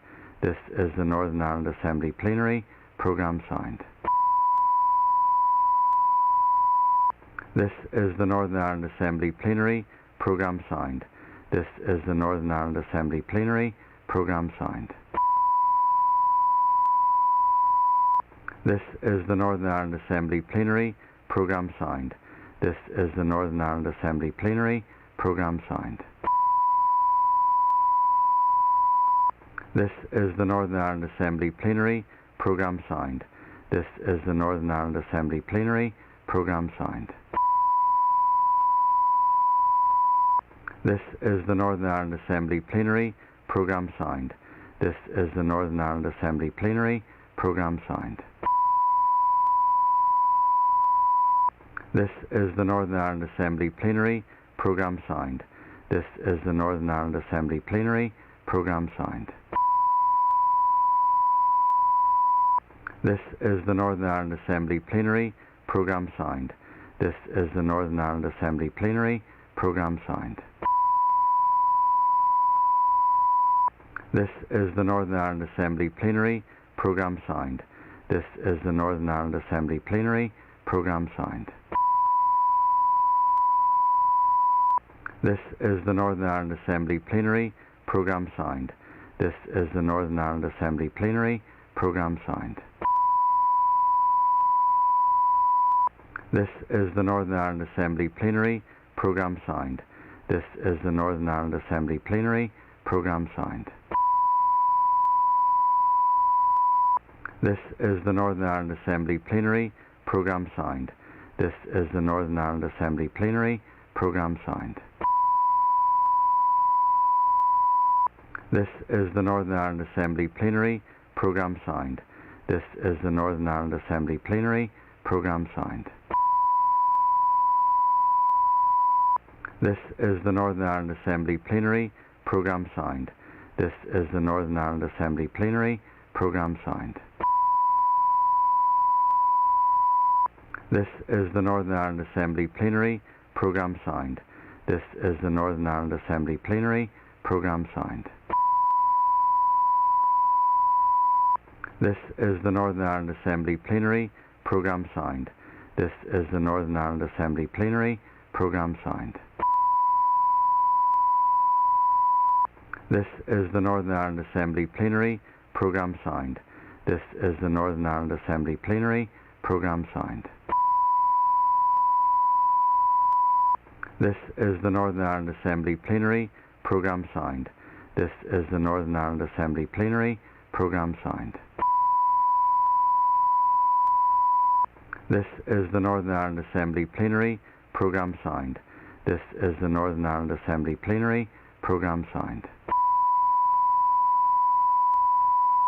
This is the Northern Ireland Assembly Plenary. Programme signed. This is the Northern Ireland Assembly Plenary. Programme signed. This is the Northern Ireland Assembly Plenary. Programme signed. This is the Northern Ireland Assembly Plenary. Programme signed. This is the Northern Ireland Assembly Plenary. Programme signed.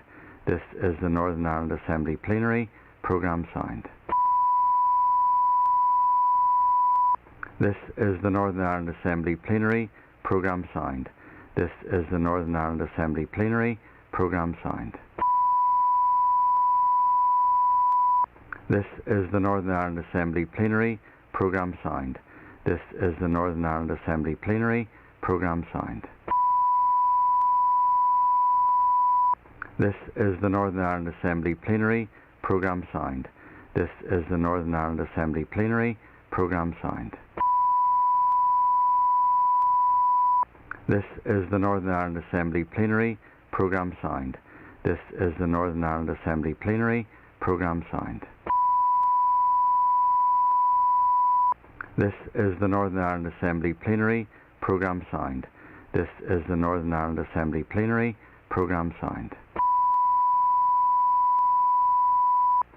is the Northern Ireland Assembly Plenary. Programme signed. This is the Northern Ireland Assembly Plenary. Programme signed. This is the Northern Ireland Assembly Plenary. Programme signed. This is the Northern Ireland Assembly Plenary. Programme signed.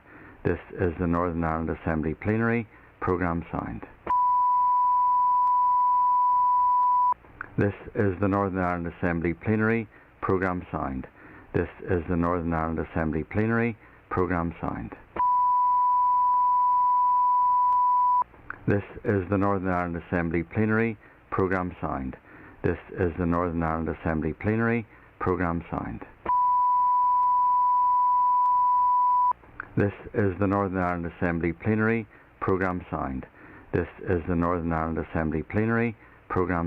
Programme signed. This is the Northern Ireland Assembly Plenary. Programme signed. This is the Northern Ireland Assembly Plenary. Programme signed. This is the Northern Ireland Assembly Plenary. Programme signed. This is the Northern Ireland Assembly Plenary. Programme signed. This is the Northern Ireland Assembly Plenary. Programme signed. This is the Northern Ireland Assembly Plenary. Programme signed. This is the Northern Ireland Assembly Plenary. Programme signed. This is the Northern Ireland Assembly Plenary. Programme signed. This is the Northern Ireland Assembly Plenary. Programme signed. This is the Northern Ireland Assembly Plenary. Programme signed. This is the Northern Ireland Assembly Plenary. Programme signed. This is the Northern Ireland Assembly Plenary. Programme signed. This is the Northern Ireland Assembly Plenary. Programme signed. This is the Northern Ireland Assembly Plenary. Programme signed.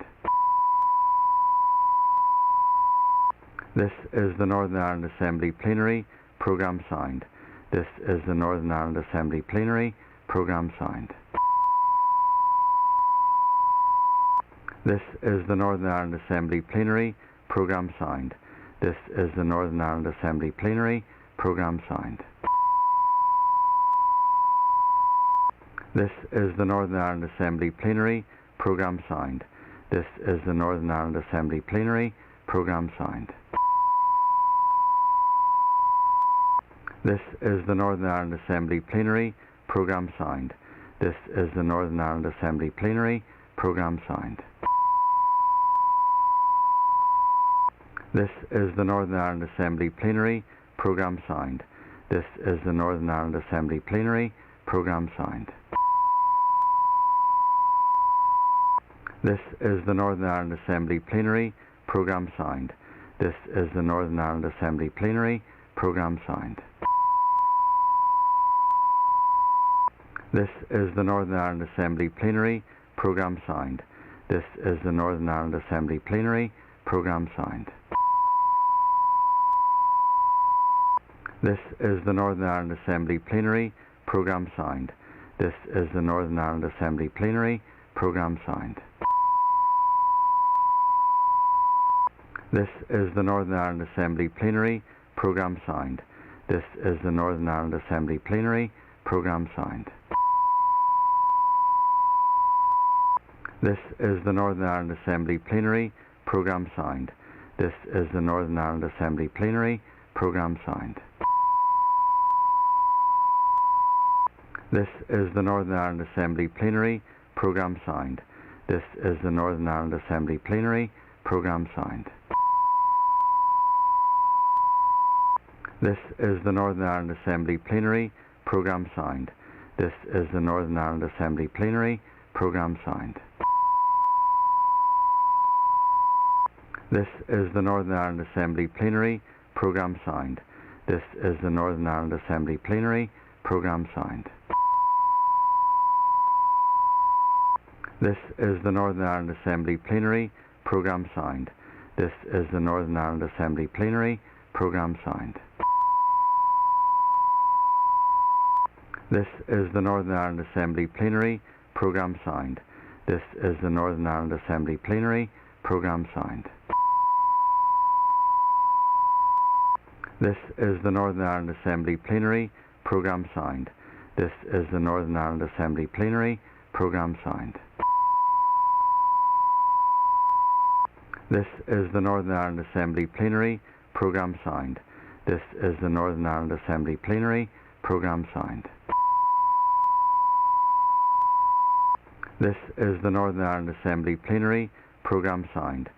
This is the Northern Ireland Assembly Plenary. Programme signed. This is the Northern Ireland Assembly Plenary. Programme signed. This is the Northern Ireland Assembly Plenary.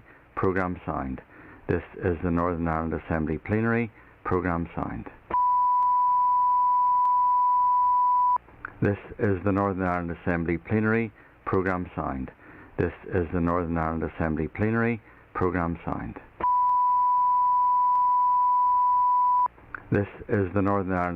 This is the Northern Ireland Assembly Plenary. Programme signed. This is the Northern Ireland Assembly Plenary. Programme signed. This is the Northern Ireland Assembly Plenary. Programme signed. This is the Northern Ireland Assembly Plenary. Programme signed. This is the Northern Ireland Assembly Plenary. Programme signed. This is the Northern Ireland Assembly Plenary. Programme signed. This is the Northern Ireland Assembly Plenary. Programme signed. This is the Northern Ireland Assembly Plenary. Programme signed. This is the Northern Ireland Assembly Plenary. Programme signed. This is the Northern Ireland Assembly Plenary. Programme signed. This is the Northern Ireland Assembly Plenary. Programme signed. This is the Northern Ireland Assembly Plenary. Programme signed. This is the Northern Ireland Assembly Plenary. Programme signed. This is the Northern Ireland Assembly Plenary. Programme signed. This is the Northern Ireland Assembly Plenary. Programme signed. This is the Northern Ireland Assembly Plenary. Programme signed. This is the Northern Ireland Assembly Plenary. Programme signed. This is the Northern Ireland Assembly Plenary. Programme signed. This is the Northern Ireland Assembly Plenary. Programme signed. This is the Northern Ireland Assembly Plenary.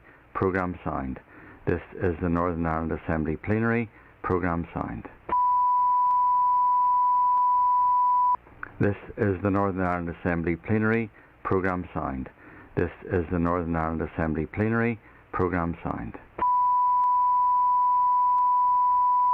This is the Northern Ireland Assembly Plenary. Programme signed. This is the Northern Ireland Assembly Plenary. Programme signed. This is the Northern Ireland Assembly Plenary. Programme signed. This is the Northern Ireland Assembly Plenary. Programme signed. This is the Northern Ireland Assembly Plenary. Programme signed. This is the Northern Ireland Assembly Plenary. Programme signed. This is the Northern Ireland Assembly Plenary. Programme signed. This is the Northern Ireland Assembly Plenary. Programme signed. This is the Northern Ireland Assembly Plenary. Programme signed. This is the Northern Ireland Assembly Plenary. Programme signed. This is the Northern Ireland Assembly Plenary. Programme signed. This is the Northern Ireland Assembly Plenary. Programme signed. This is the Northern Ireland Assembly Plenary. Programme signed. This is the Northern Ireland Assembly Plenary. Programme signed. This is the Northern Ireland Assembly Plenary. Programme signed. This is the Northern Ireland Assembly Plenary. Programme signed. This is the Northern Ireland Assembly Plenary. Programme signed. This is the Northern Ireland Assembly Plenary. Programme signed. This is the Northern Ireland Assembly Plenary. Programme signed. This is the Northern Ireland Assembly Plenary. Programme signed. This is the Northern Ireland Assembly Plenary. Programme signed. This is the Northern Ireland Assembly Plenary. Programme signed. This is the Northern Ireland Assembly Plenary. Programme signed. This is the Northern Ireland Assembly Plenary. Programme signed. This is the Northern Ireland Assembly Plenary. Programme signed. This is the Northern Ireland Assembly Plenary. Programme signed. This is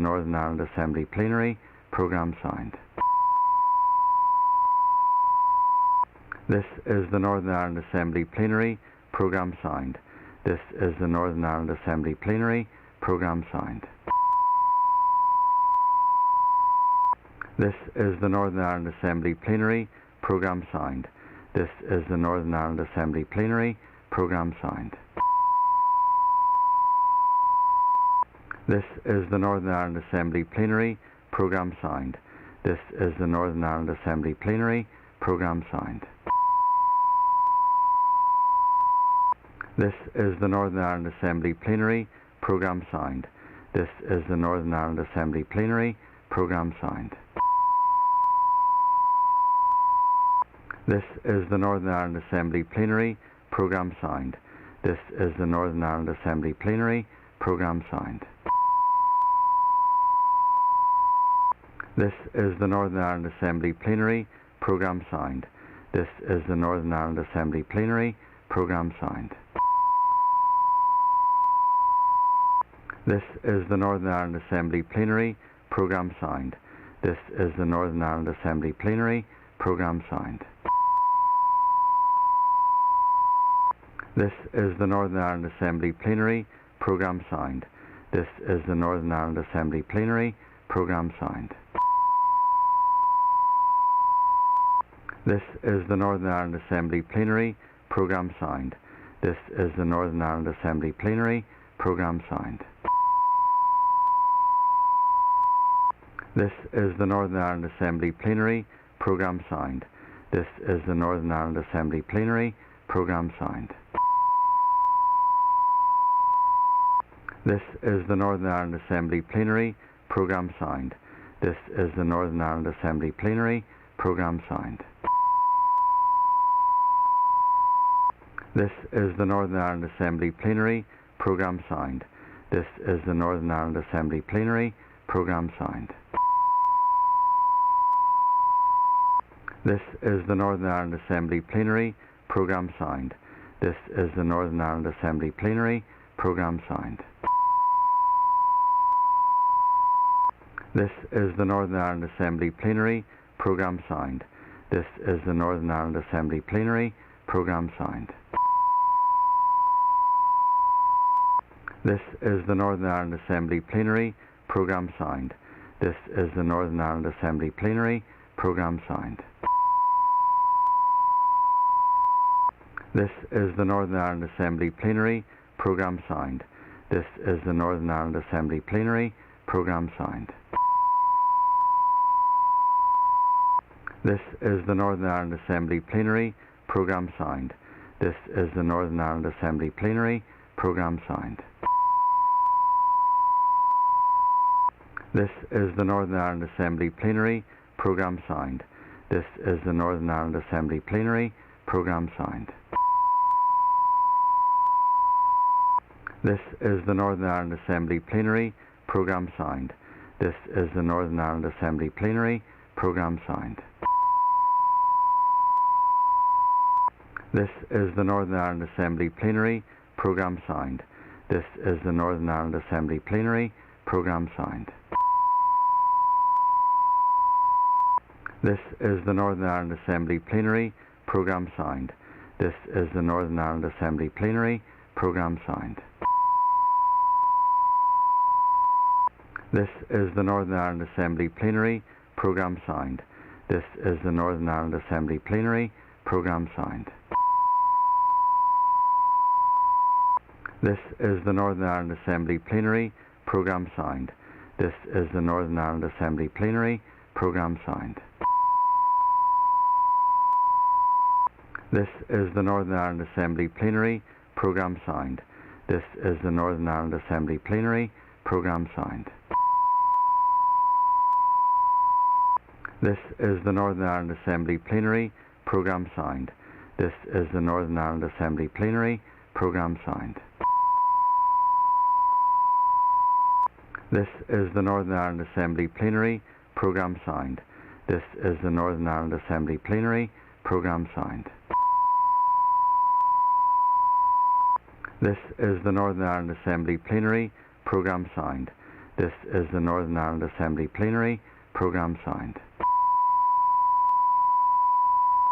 This is the Northern Ireland Assembly Plenary. Programme signed. This is the Northern Ireland Assembly Plenary. Programme signed. This is the Northern Ireland Assembly Plenary. Programme signed. This is the Northern Ireland Assembly Plenary. Programme signed. This is the Northern Ireland Assembly Plenary. Programme signed. This is the Northern Ireland Assembly Plenary. Programme signed. This is the Northern Ireland Assembly Plenary. Programme signed. This is the Northern Ireland Assembly Plenary. Programme signed. This is the Northern Ireland Assembly Plenary. Programme signed. This is the Northern Ireland Assembly Plenary. Programme signed. This is the Northern Ireland Assembly Plenary. Programme signed. This is the Northern Ireland Assembly Plenary. Programme signed. This is the Northern Ireland Assembly Plenary. Programme signed. This is the Northern Ireland Assembly Plenary. Programme signed. This is the Northern Ireland Assembly Plenary. Programme signed. This is the Northern Ireland Assembly Plenary. Programme signed. This is the Northern Ireland Assembly Plenary. Programme signed. This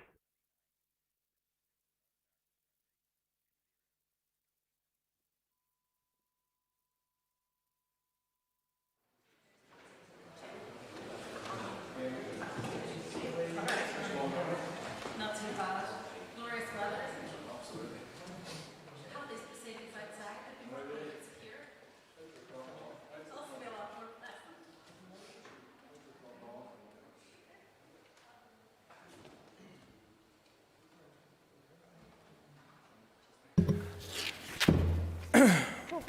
Order members, the sitting is resumed.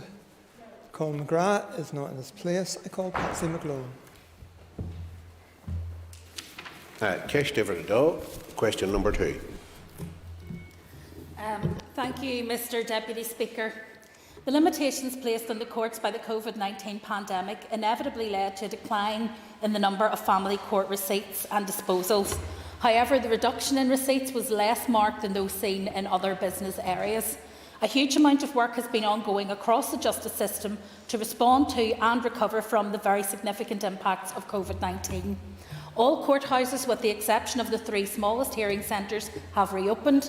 In addition, virtual courtroom capacity has been significantly increased, with video conferencing technology being deployed to facilitate remote and hybrid hearings. The published statistics show that between July and December 2020, the number and length of children order court sittings increased compared with the same period in 2019. Consequently, the average number of children order cases being dealt with currently exceeds pre-lockdown levels by around 10%. The listing of court business is, of course, a judicial function. The Northern Ireland Courts and Tribunal Service continue to work closely with the Office of the Lord Chief Justice with a view to increasing the amount of court business that can be progressed while complying with the public health guidance. I call Patsy McLone for supplementary. Thanks very much, Minister. Could I just ask the Minister, does she foresee any additional rollout of the use of technology on a more permanent basis in these settings? With respect to the use of technology, obviously there have been some challenges with the introduction of that, which was done at pace.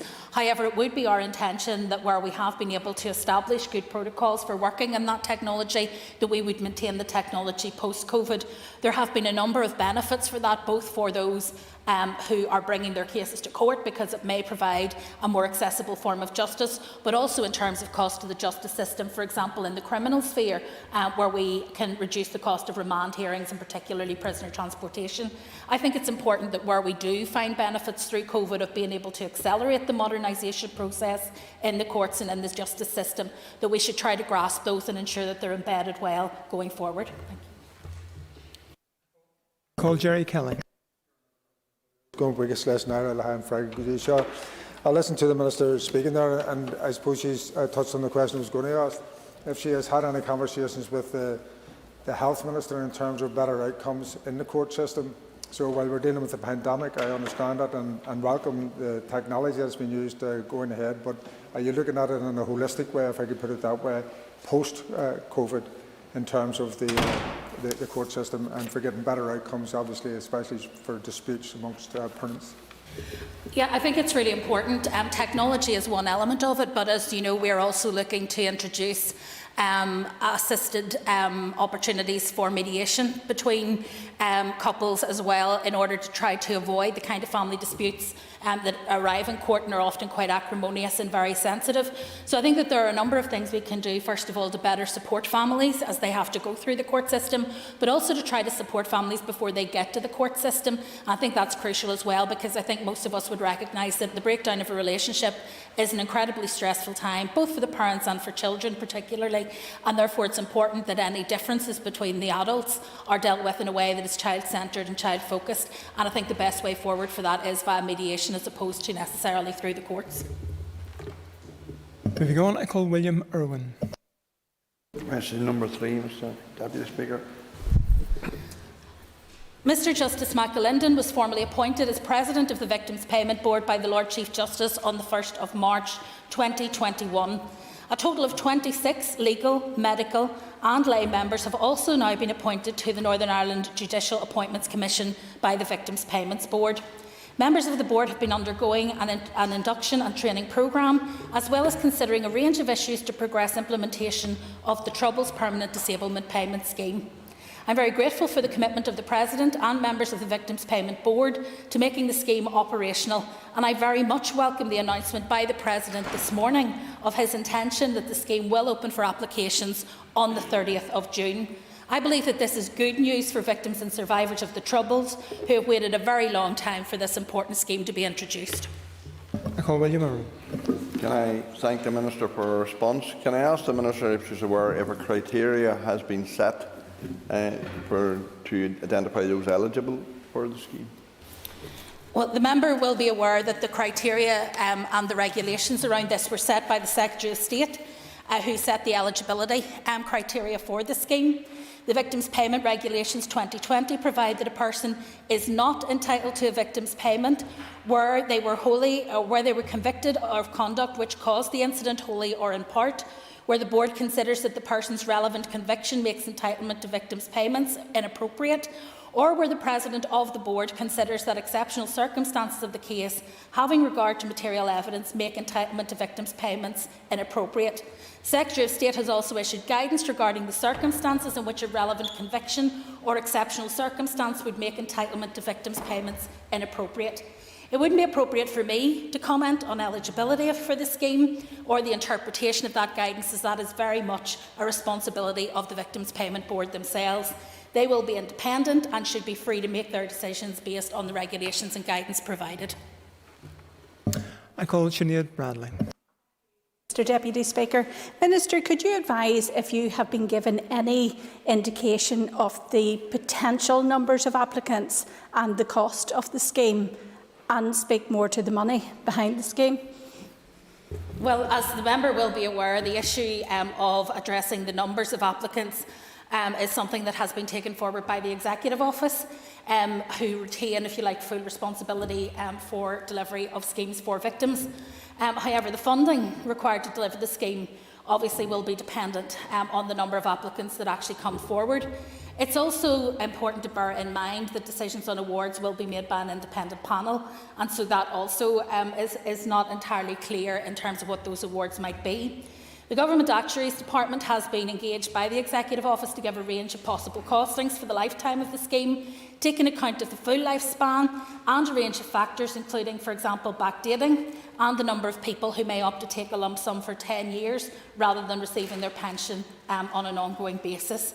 The estimates of total cost of payments from the GAD report range from 600 million to 1.2 billion, with a central estimate of around 848 million before administration costs are added. It is important to note that while the GAD report provides indicative figures for the scheme, there are major uncertainties over some fundamental factors in the scheme relating to the numbers injured, the degree and permanence of their disability, and also the choices that will be made by applicants that make the costs uncertain. These will therefore need to be refined as we go.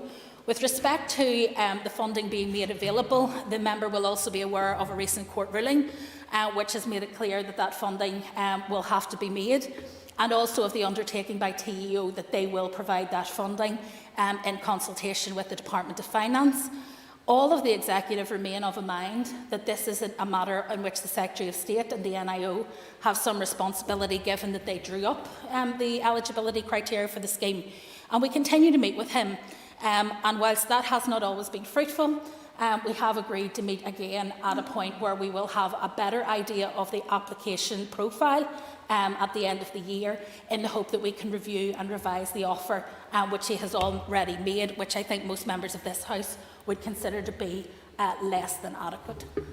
I call John Blair. Deputy Speaker, I'm going to thank the Minister for the information given so far around this scheme. There have been a number of victims who have already died before being able to make application to the scheme, and others who regrettably may die before the scheme becomes operational. Can I ask the Minister what provision there is within the scheme for these victims? The Victims Payment Regulations 2020 includes provision for an applicant to have nominated a beneficiary to receive a payment should they die after submitting their application. There is also provision in the regulations for the board to decide if someone may apply to receive such payments in the event no such person has been nominated. The regulations also provide for posthumous applications, and as such will ensure that in cases where an individual who would have been entitled to victims' payments but passed away before being able to make an application, that they would be able to be made by a person the deceased may have nominated under the regulations. I call Doug Beattie. Speaker, and Minister, apologies, I was late in coming in and didn't hear your previous answers in regards to this, but I welcome the news that the Permanent Disablement Payment Scheme will be open for applications in June. Could the Minister outline, even at best, when it's likely to start paying out? Well, I mean, I'm not going to say that that's it's trying to estimate how long is a piece of string, but there are obviously a number of issues that will feed into that in terms of when we're actually likely to be in a position to receive payments. It is, I agree with the member, a very positive development that the President has now indicated his intention that the scheme will open for applications on the 30th of June. I think that's a key milestone for many of the people who have been waiting for this. It is a complex scheme and a number of operational issues are being processed in advance of the scheme opening for applications, and that includes the design of the medical assessment service by capita. It will ultimately be a matter for the Victims Payment Board to confirm when payments may be made from the scheme, but it will depend obviously on the number of applications and their complexity. I'm aware, however, that the President and the Victims Payment Board are committed to ensuring that applications will be processed as expeditiously as possible, and I think that all of those applying for the scheme will very much welcome that commitment. I call Linda Dillon. Thank the Minister for her answers so far.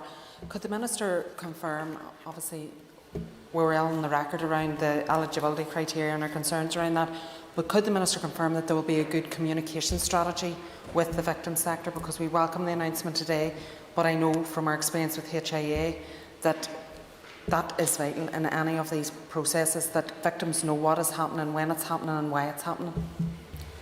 Well, I agree with the member entirely. It's been one of the priorities when I took over the responsibility for delivering the scheme, and so we have had regular meetings with the victim sector. We have also written information to them so that they can share that with their constituent members, and we've also then been able to share that information on our website and DOJ, so that other members who may not be linked to any of the advocacy groups will still have the same information and updates. We also have, where people have contacted us proactively asking for further information, retained with their permission their contacts, in order that when the scheme opens they can be notified of any progress on an ongoing basis. And further, we are funding advocates to work within the sector. They will be based in some of the existing organisations, but will be there for the support and guidance of anyone wishing to make an application. So communication is crucial, and I have to say that Justice McAlinden has been really clear that he also values that communication, and indeed has now met, I think, with each of the victim sector organisations on at least 2 occasions in person, in order to ensure that he is able to maintain their trust and cooperation throughout this process. I think we all recognise that one of the big frustrations for many members while they were awaiting this scheme coming forward was that often they got no feedback at all about where things were. We have been very candid and have operated on a basis of no surprises. So if we know there's a difficulty or a challenge, we're very upfront with people, and I think they appreciate that candour and have also been incredibly helpful to us when we have needed their guidance or assistance to take things forward. And could we have Declan McAleer onto our screens, please?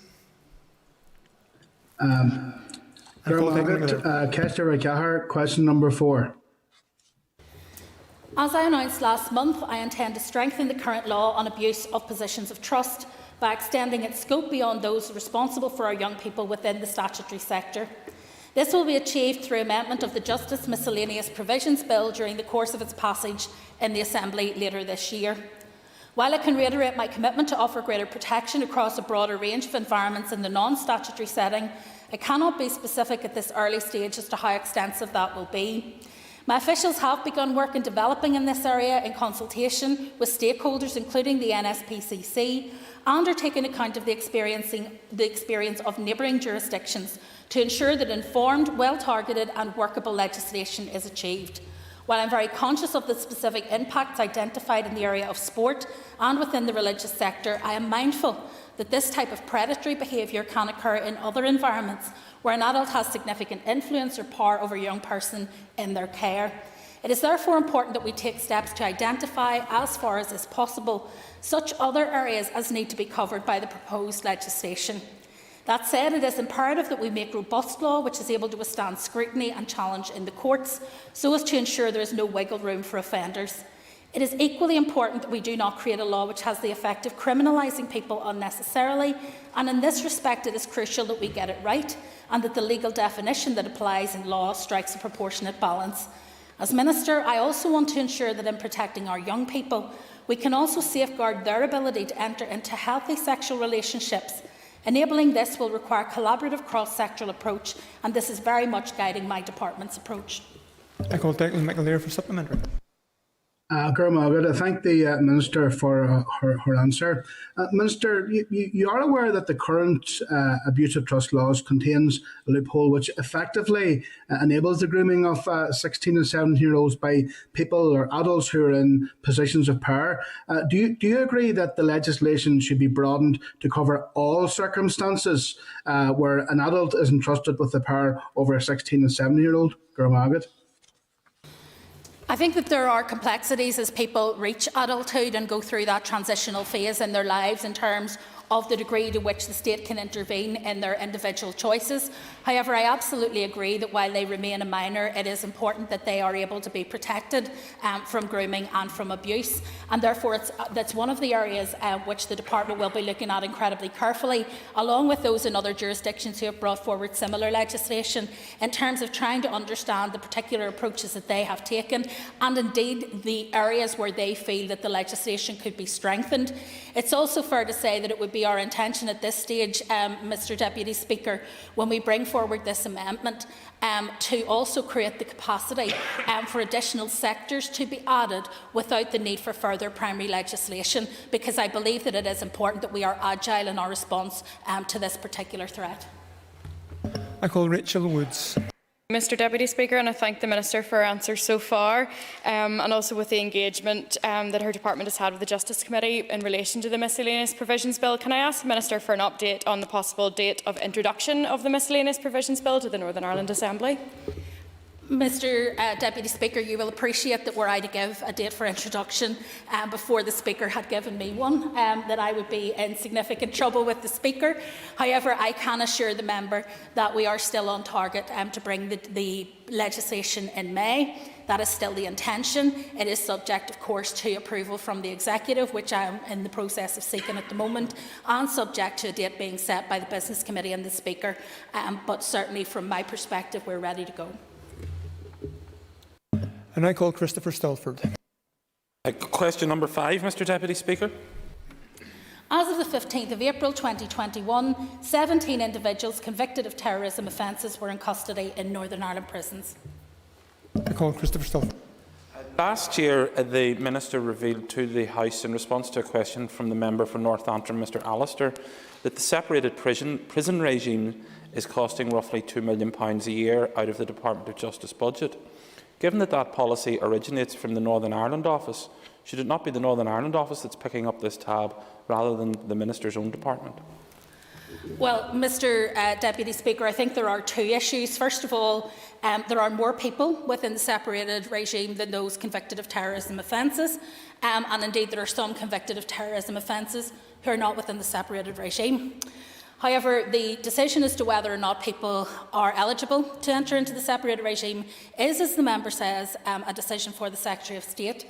I would like us to move to a position where we no longer have a separated regime, but I am very cognisant of the challenges that will create, both within the prisons and within the community, and so we need to approach this in a sensitive and a thoughtful way.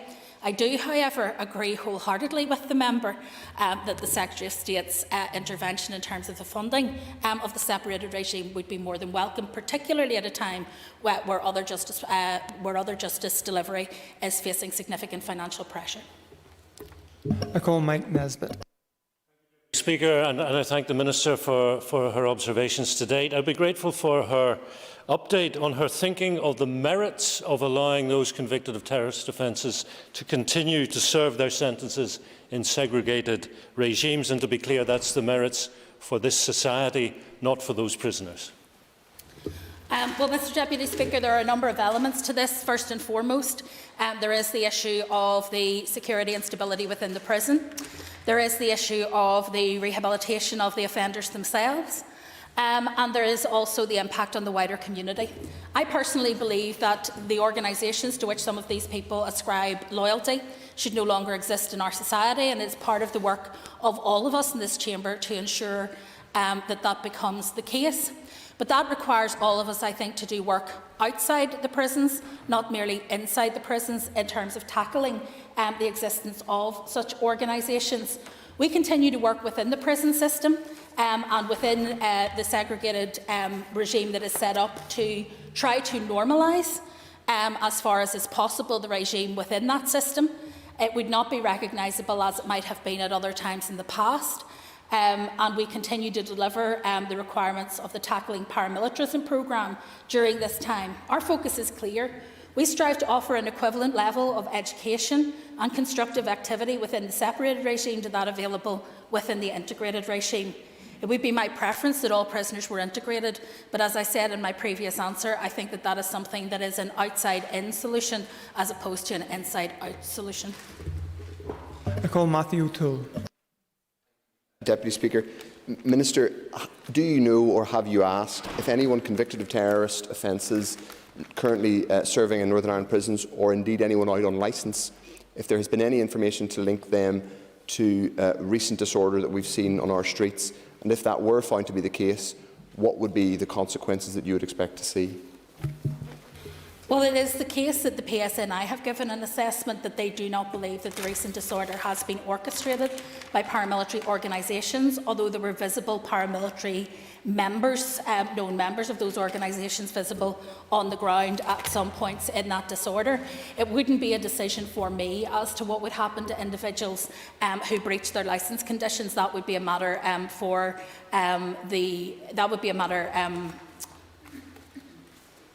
my mind's just gone blank. That would be a matter for the courts rather than for me. But obviously, anyone who breaches their licence condition could face a return to prison. They could face conviction for further offences, but they could also face having to serve out the rest of their sentence. Moving on, I call Paul Frew. 6. Mr. Deputy Speaker. We're all too aware of how tackling domestic abuse has become even more important in recent times. Victims of domestic abuse should not feel forgotten or alone, particularly during these challenging times. And it is vital that they know help and support continues to be available from our voluntary and community sector partners, and in particular from the Domestic and Sexual Abuse Helpline 24 hours a day, 7 days a week. I've always been very clear that the issue of funding domestic and sexual abuse services is and should be not one solely for the Department of Justice. Rather, it's a cross-cutting executive issue. There is a need for the executive to support the cross-cutting work that needs to be taken forward to comprehensively address this issue. A range of domestic and sexual violence and abuse services are funded by a number of government departments, including my own, with around £7.5 million spent annually. My department has funded or partly funded a number of initiatives, including the 24-hour domestic and sexual abuse helpline, behavioural change programmes, domestic homicide reviews, independent sexual violence advisors, the See the Signs multimedia awareness raising campaign, and funding to policing and community safety partnerships for domestic and sexual abuse initiatives. Funding for a number of these initiatives involve voluntary sector partners who are key to work in this area, including in developing the new domestic abuse offence legislation. Going forward, a new advocacy support service to be delivered by Women's Aid and Men's Advisory Project will be introduced in September. My department is also working closely with voluntary sector partners in developing an e-learning package on the new offence, and will involve voluntary sector partners in the new multimedia public awareness raising campaign to ensure there are no hidden voices and that we reach the most vulnerable in our society. I call Paul Frew. Thank you, Mr. Deputy Speaker, and I thank the Minister for her comprehensive answer. I really do appreciate it. Given that lockdown has impacted greatly on unfortunate victims and people who are being placed in further danger because of the lockdown, and given the fact that support groups are having to work through operational matters in a more arduous way because of lockdown, is it time, given the Minister's answer about the cross-cutting nature and the all-embracing impact that it has on victims, that we maybe strengthen the programme for government to assist victims in some way, to, if nothing else, raise awareness for them, but also for the departments within this executive? Well, of course, the member will be aware from his work in the committee that tackling domestic violence and abuse is a priority within the programme for government and a strategic priority for the executive, and we do have a 7-year strategy in order to tackle that. With respect to funding, obviously I believe that funding needs to follow form, and therefore if we say something is a priority, we need to fund it as though it is a priority. It is considered, of course, in terms of the funding, that there is a challenge around how we actually ensure that we introduce new support mechanisms, but also that we adequately fund them. Where the department has introduced new schemes and has introduced new services, we do fund the organisations for those, but they also will benefit from a cocktail of funding, for example, by providing services for other departments that intersect with the domestic abuse space. I call Liz Kimmins. Thank you, Mr Principal Deputy Speaker, and I thank the Minister for her answers so far. Minister, would you agree that early intervention prevention is key to combating domestic violence and abuse? And with that said, can you advise when you anticipate the new advertising campaign for the new domestic abuse offences will go live? Thank you. I don't have a date for that new campaign, but I know that work on that is well underway. We are working in terms of trying to work with our public sector and private sector partners in order to try to raise awareness. As you know, domestic abuse can affect anyone, and so it's very important that we address this in the round and that we actually look at trying to raise, I suppose, some of the hidden voices around domestic abuse. The intention is that the further multimedia advertising campaign, when developed, we will be consulting on that with our voluntary and statutory partners to ensure that it is reflective of the wider issues that have been raised. And then once that is done, it will be delivered across a range of platforms. But at this stage, I don't actually have a date for that to be launched. I'd be happy to update the member when that becomes available. I call Dolores Kelly. Deputy Speaker, and I support you, Minister, in your assessment of it being a cross-cutting issue. There had been an advocacy service planned for later this year. I wonder, could you provide the House with an update?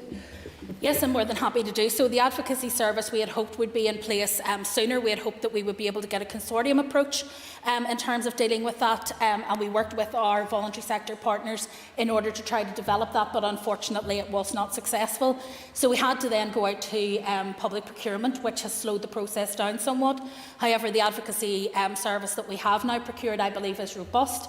I believe it will be very helpful to victims, and it will be introduced in September of this year. Moving on, I call Trevor Clark.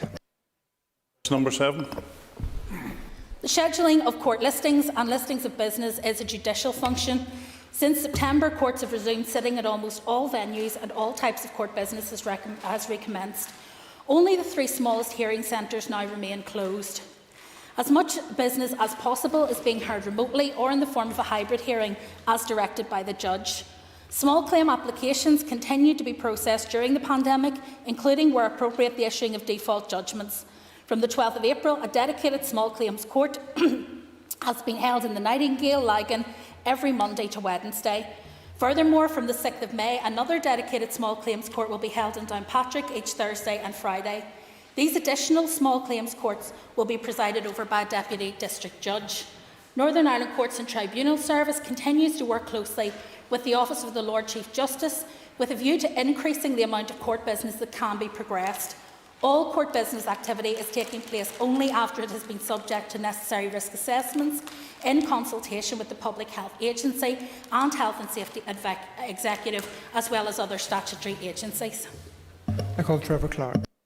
I welcome the answer from the Justice Minister in relation to that, and I'm sure she would appreciate that many small businesses suffer greatly because of the loss of the opportunity to actually take cases to the small claims. I welcome the fact that there has been some provision made, whilst it's only on 12th of April this year, but can the Justice Minister outline when she thinks that the provision for those people, particularly the small claims who, it's in many of the cases, it's their only hope, when all avenues will be open for them to use as pre-COVID?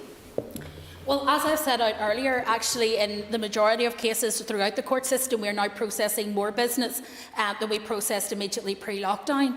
So we are actually starting now to eat into the backlog, and that is hugely important that we're able to do that. We also have activity now in terms of our review of the small claims court, because obviously one of the reasons why the small claims court isn't accessible to some people is because it has quite a low threshold in terms of its jurisdiction. We're actually out to consultation on that at the moment with a view to potentially raising that jurisdiction so that more small businesses, independent traders and others may be able to actually get their business transacted through the small claims court. Small claims court is actually an impressive part of the justice system here. It is much faster in delivering its judgments and on processing business than in any other part of these islands. And that is the end of our period of time for listed questions, and we now move on to topical questions. Could we have Daniel McCrossan on our screens, please? Thank you, Mr. And I call Daniel McCrossan. Thank you, Mr. Deputy Speaker, and thank you, Minister, for the answers to the questions so far. Minister, it's been 22 years since the Omagh bomb killed 29 people, including a pregnant woman with twins. The families who put their lives on hold still await a much-needed public inquiry. Does the Minister agree with me and the families that a public inquiry is absolutely necessary? And could she explain what conversation she has had with the Secretary of State, Brandon Lewis, in that regard? Well, the member will be aware of my party's position with respect to this, and we would very much support the issue of a public inquiry. However, it would not be appropriate for me as Justice Minister to comment further on the matter, given that I think it would be seen as prejudging the outcome of any inquiry and potentially could be prejudicial. It would be fair to say that when it comes to issues such as public inquiries and the wider legacy piece, I have many conversations with the Secretary of State. I get few answers that are worth repeating in the chamber, unfortunately. Call Daniel McCrossan. Sorry to hear that, Minister, and I'm glad you share our frustration in that regard. You'll know that families have put their lives on hold in search for truth and justice, particularly in Omagh, which is one of the worst atrocities of the Troubles. Minister, will you commit at the earliest convenience post lockdown, post restrictions, to meet with the Omagh families with me and give an assurance that you, in your capacity as Minister, will leave no stone unturned to assist the families of Omagh on their search for truth and justice? Mr Deputy Speaker, I would have no qualms whatsoever in agreeing to such a meeting and meeting with people who I feel have shown an incredible amount of restraint and dignity in their campaign, and I would be more than happy to meet with them and indeed with other victims if they feel that it is of benefit to them. It of course has to be reiterated that I cannot interfere in cases that go before the courts or that are before inquiries for fear of prejudicing the outcome, but I'm always more than happy, where possible, to meet with victims, and I would be happy to accede to any such request. Moving on, I call Cathal Boylan. Thank you, Mr Deputy Speaker.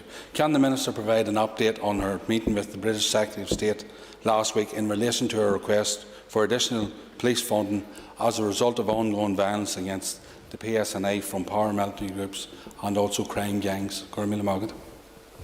Well, I thank the member for his question, and if he will indulge me, and if you will indulge me, Mr Speaker, I want to take the opportunity again to condemn the recent attack on a young mother who was serving her community. Thankfully, no one was injured, but it could have been a very different outcome had that officer not been so vigilant.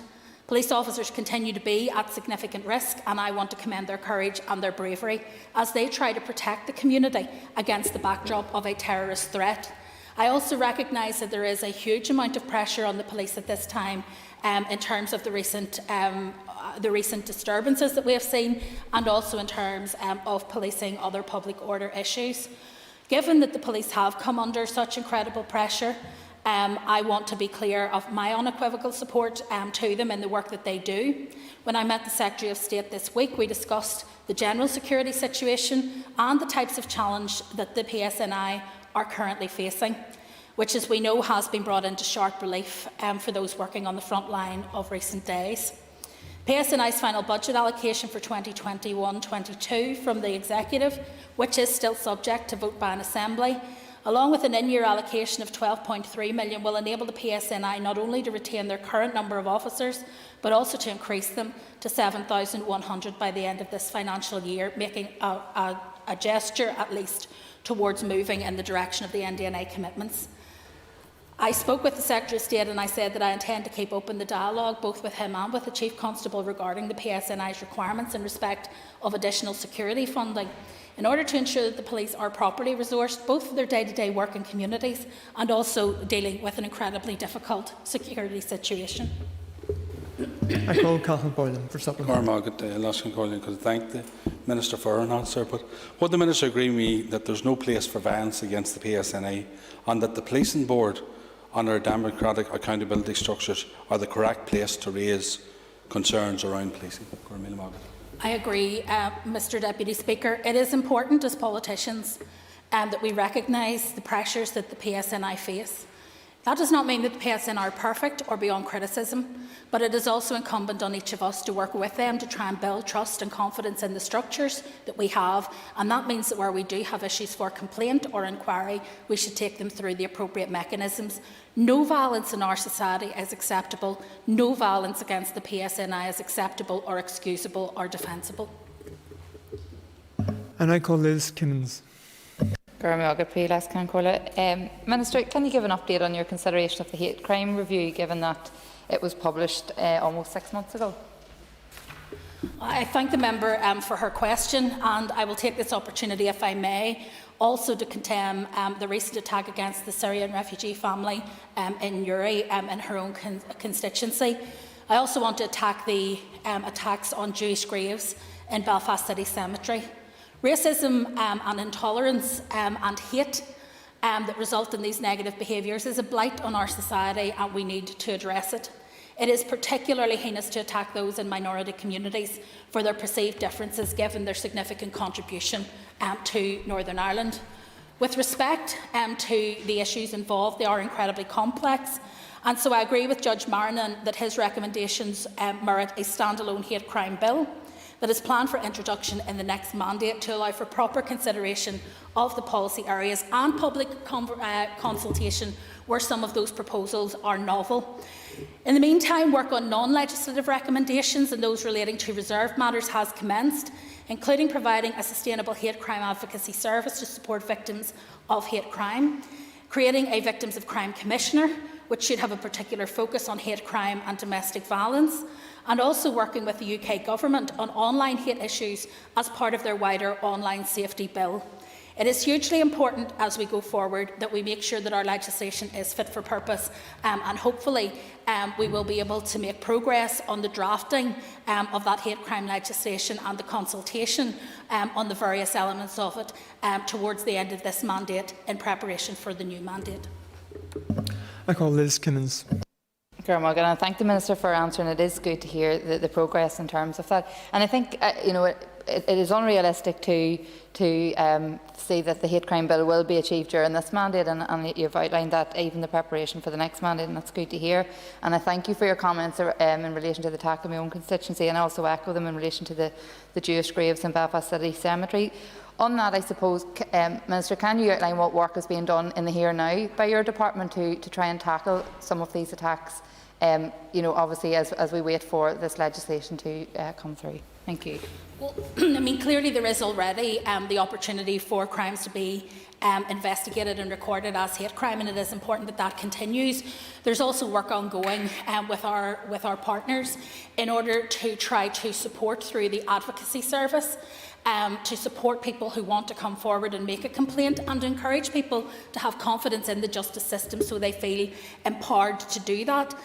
So all of those things are ongoing in order to try and here and now to help people, but there is more to it than that. I think the analogy is we need to stop pulling bodies out of the river and move upstream and find out why they're falling in.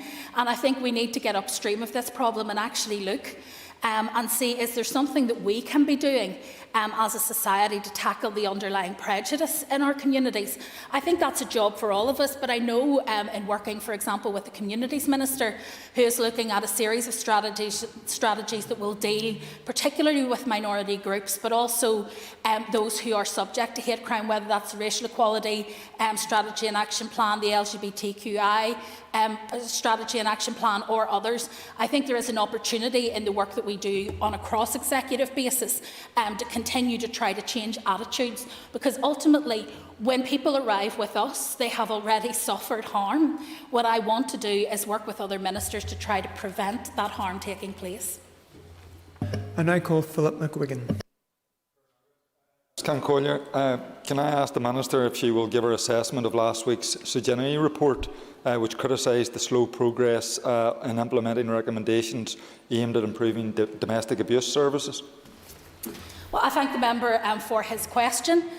With respect to the Sinéad report, I think first of all it is incredibly important that, unlike other departments, my department is scrutinised on a regular basis by an external body. I only wish that it were true of all ministers. And therefore it's important that when we are scrutinised in that way, that we take the time to digest the comments within the report. In actual fact, the report was much less critical, I would have to say, than the press release which accompanied it, if I might be so bold. I think that if you actually read it, it's a much more balanced report with respect to the significant progress that has been made in this space. Considering the pressures that the Department has faced with COVID in the prisons, in the courts, and indeed within our other service delivery areas. I am also confident that the areas which were highlighted that haven't yet been delivered, for example, the new advocacy service and the domestic violence court pilot, are areas that we could not have progressed any quicker. I mean, in the context where we are challenged in the court system already, it is incredibly difficult to pilot new initiatives. However, I am pleased to say that that will be happening in the autumn in both cases. So whilst there has been some delay, I don't believe that there has been, if you like, any taking the foot off the pedal. And I have to say, if I may, Mr. Principal Deputy Speaker, I want to pay tribute to my staff, because whilst I am passionate about this issue, that is matched every day by the passion of the people who work in this particular area. They are absolutely committed to delivering in this area and to ensuring that those who are subject to domestic abuse or violence have all the support and all the recourse to justice that they need. I call Philip McGuigan for supplement.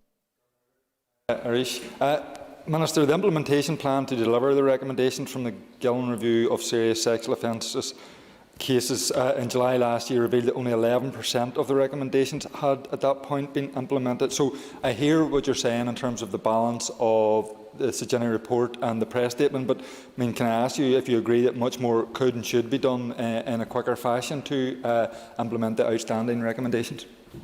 No, I don't believe that more could be done, but I would agree that more should be done, which is why we continue to work on these issues. In order to say that more could be done would suggest that we're currently not working at full capacity, and that is simply not my experience of the department. We have already 4 bills, 1 act completed, 3 bills before the House and another bill to come. That last bill, the Miscellaneous Provisions Bill, the Justice Bill, will come in May, and it will cover many of the legislative aspects of Sir John Gillen's review. I keep in regular contact with Sir John Gillen, and I update him regularly on the work that he has done, not just around serious sexual offences, but also the work that he did in terms of civil and family justice in courts, where I recently outlined progress that we're making in that regard, with respect to his much wider review of the civil and family justice system. It is important that members realise that the Department of Justice is not immune to the impacts of COVID either. We are unique in these islands in terms of being able to keep our prisons largely COVID-free. We have had no major outbreaks. No one, thank God, has passed away within the prison system. That has taken up an immense amount of capacity. We have also been able to rebuild our courts, and anyone who wishes to see that, I would encourage them to get a tour of the work that has been done so that our courts are COVID secure physically as well as everything else. That comes at a cost. We've also been supporting other departments in the work that they do around COVID, including legislating and regulations. So I think could more be done? I think not in the current circumstances. Should more be done? Absolutely. And by the end of this mandate, it will be. I call Melissa McHugh. Minister, I'm sure that you would actually agree with me that virtual prison visits, whilst necessary, we'll say as a temporary measure, but they're far from ideal. And can you give us an update when in-person visits might be recommenced? In-person visits will start on the 4th of May. It will be for adults only at this stage, but we will continue to monitor levels of transmission in the community and hopefully then to be able to relax some of the restrictions around those in-person visits as we move forward. We will also be maintaining virtual visits because for some, particularly those with disabilities who live in more rural communities or indeed who have family overseas, the virtual visits have proved to have been a lifesaver for them in terms of being able to connect with their family. So we intend to keep those and in-person visits both running. I call Melissa McHugh. Margaret, thank you, Minister, for your statement. Just in relation to that as well, too, you had alluded to COVID and how they have been very successful within the prisons in terms of its rollout. rather not in terms of its rollout, but in terms of its prevention. Could you update us on, we'll say, the vaccine rollout in prisons to date, and what impact will that actually have on visits as well? Well, I think there are a couple of things. We continue with the prisons, the Health and Social Care Trust continue to roll out the vaccine in prisons in line with the approach taken in wider society, so it is by age cohort. We now have a significant number of our prison officers, I think, have been vaccinated, and also a significant part of the prison population. It is, of course, a factor in deciding how we relax visiting, but it is not the only factor, because of course we know from recent reports that depending on the vaccine and a person's reaction to the vaccine, they may still be vulnerable to COVID infection after that. So we need to proceed with caution. The most important thing for us is the health and safety of those people in our care. We take that really seriously, and we hope that that reassures families. The prisoners have been incredibly cooperative with us during this period, and we have managed to maintain open regime, so we haven't been in a situation where prisoners have been in lockdown 23 hours a day, as they have been in other parts of these islands. We've maintained a bubble system on each landing, so that there is still association, there is still exercise, and there is still education, albeit remote education, ongoing. And I continue to work, for example, with the Department for the Economy to look for a day when we will be able to get in-person training and skills training back into the prison system, because we want to ensure that anyone who is in our care at this point in time is not in any way disadvantaged in terms of their rehabilitation outcomes. And that is the end of our period of times of questions to the Minister of Justice. Could I ask members to take their ease for a few moments before the next item of business, which is the continuation of the debate before lunch.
Okay, members, the sitting is resumed, and the next speaker I call is Matthew O'Toole. Thank you, Mr. Speaker. Mr. Speaker, I welcome the fact that we're debating this today. Anti-Semitism has been a stain on civilisation for not just centuries, but millennia. This form of prejudice has not only been durable, but near universal. In supporting today's motion on behalf of the SDLP, I will be reflecting on the abhorrent and specific nature of anti-Jewish hatred, but also explaining why we won't be supporting the amendment that has been tabled, though we do recognise and indeed empathise with some of the motivation underlying the amendment, which I will come to discuss in due course. Mr. Speaker, Jewish people have contributed to Ireland for centuries. They have weaved into our complicated story in fascinating ways. Early in the last century, at the same time as Sir Otto Jaffe was sitting as a Unionist member of Belfast City Council, Robert Briscoe was fighting as a Republican in the War of Independence. His brother, believe it or not, was named Wolfe Tone Briscoe. Gustav Wolff, one of the founders of Harland and Wolff, was from a family that converted from Judaism. A former president of the State of Israel, Chaim Herzog, was born in North Belfast. The central character in the greatest work of Irish literature, Ulysses, is a Jew. And yes, one of the things that Leopold Bloom experienced on the 16th of June 1904 was raging, unreformed anti-Semitism. That oldest of hatreds appears in the greatest work of Irish literature. And in the same decade that fictional account of Irish anti-Semitism, there took place one of the most notorious and shameful real-life episodes of anti-Semitism in Irish history. That was the Limerick boycott, waged against a small Jewish community in that city. The point of this preamble, Mr. Speaker, is not to simply dwell on local history, but rather to highlight how real and durable anti-Semitism has been on this island. It isn't enough for us to box off this form of hatred as if it belongs to other places and other people. We only need look at the appalling desecration of Jewish graves in Belfast in recent weeks. If this was sectarianism, if it was hatred based on skin colour, we would not just be calling it out, but naming the specific kind of prejudice that underpins and sustains us. It isn't enough for us to condemn the Holocaust and pledge to remember it. We need to guard against incipient prejudice or stereotyping of Jews here and now, even when it seems mild or perhaps not worth calling out. Anti-Semitism is not a more acceptable form of intolerance than any other discrimination. It is distinct in its manifestations and in its expressions, which are often insidious and coded, but they are recognisable nonetheless. And that is why attempts at defining and characterising anti-Jewish prejudice are important. The IHRA, the International Holocaust Remembrance Alliance's definition is a useful tool in that regard. The EU, UN, many countries and institutions have signed up to that definition and the associated examples. But there has been significant commentary to the effect that some of those examples are phrased in a way that could be read as limiting the capacity of those who passionately oppose many of the actions of Israel in relation to the occupied territories, and particularly, it should be said, the current government of Benjamin Netanyahu. Mr. Speaker, this is an important but a sensitive area. Let me say that while I and my party recognise some of the concern over the wording as genuinely held, we believe it is possible to support the intent of the IHRA and its examples without compromising the capacity to be robust in criticism of the actions of the Israeli government. And part of the reason that we know this is that people are being robust in their criticism of Israel.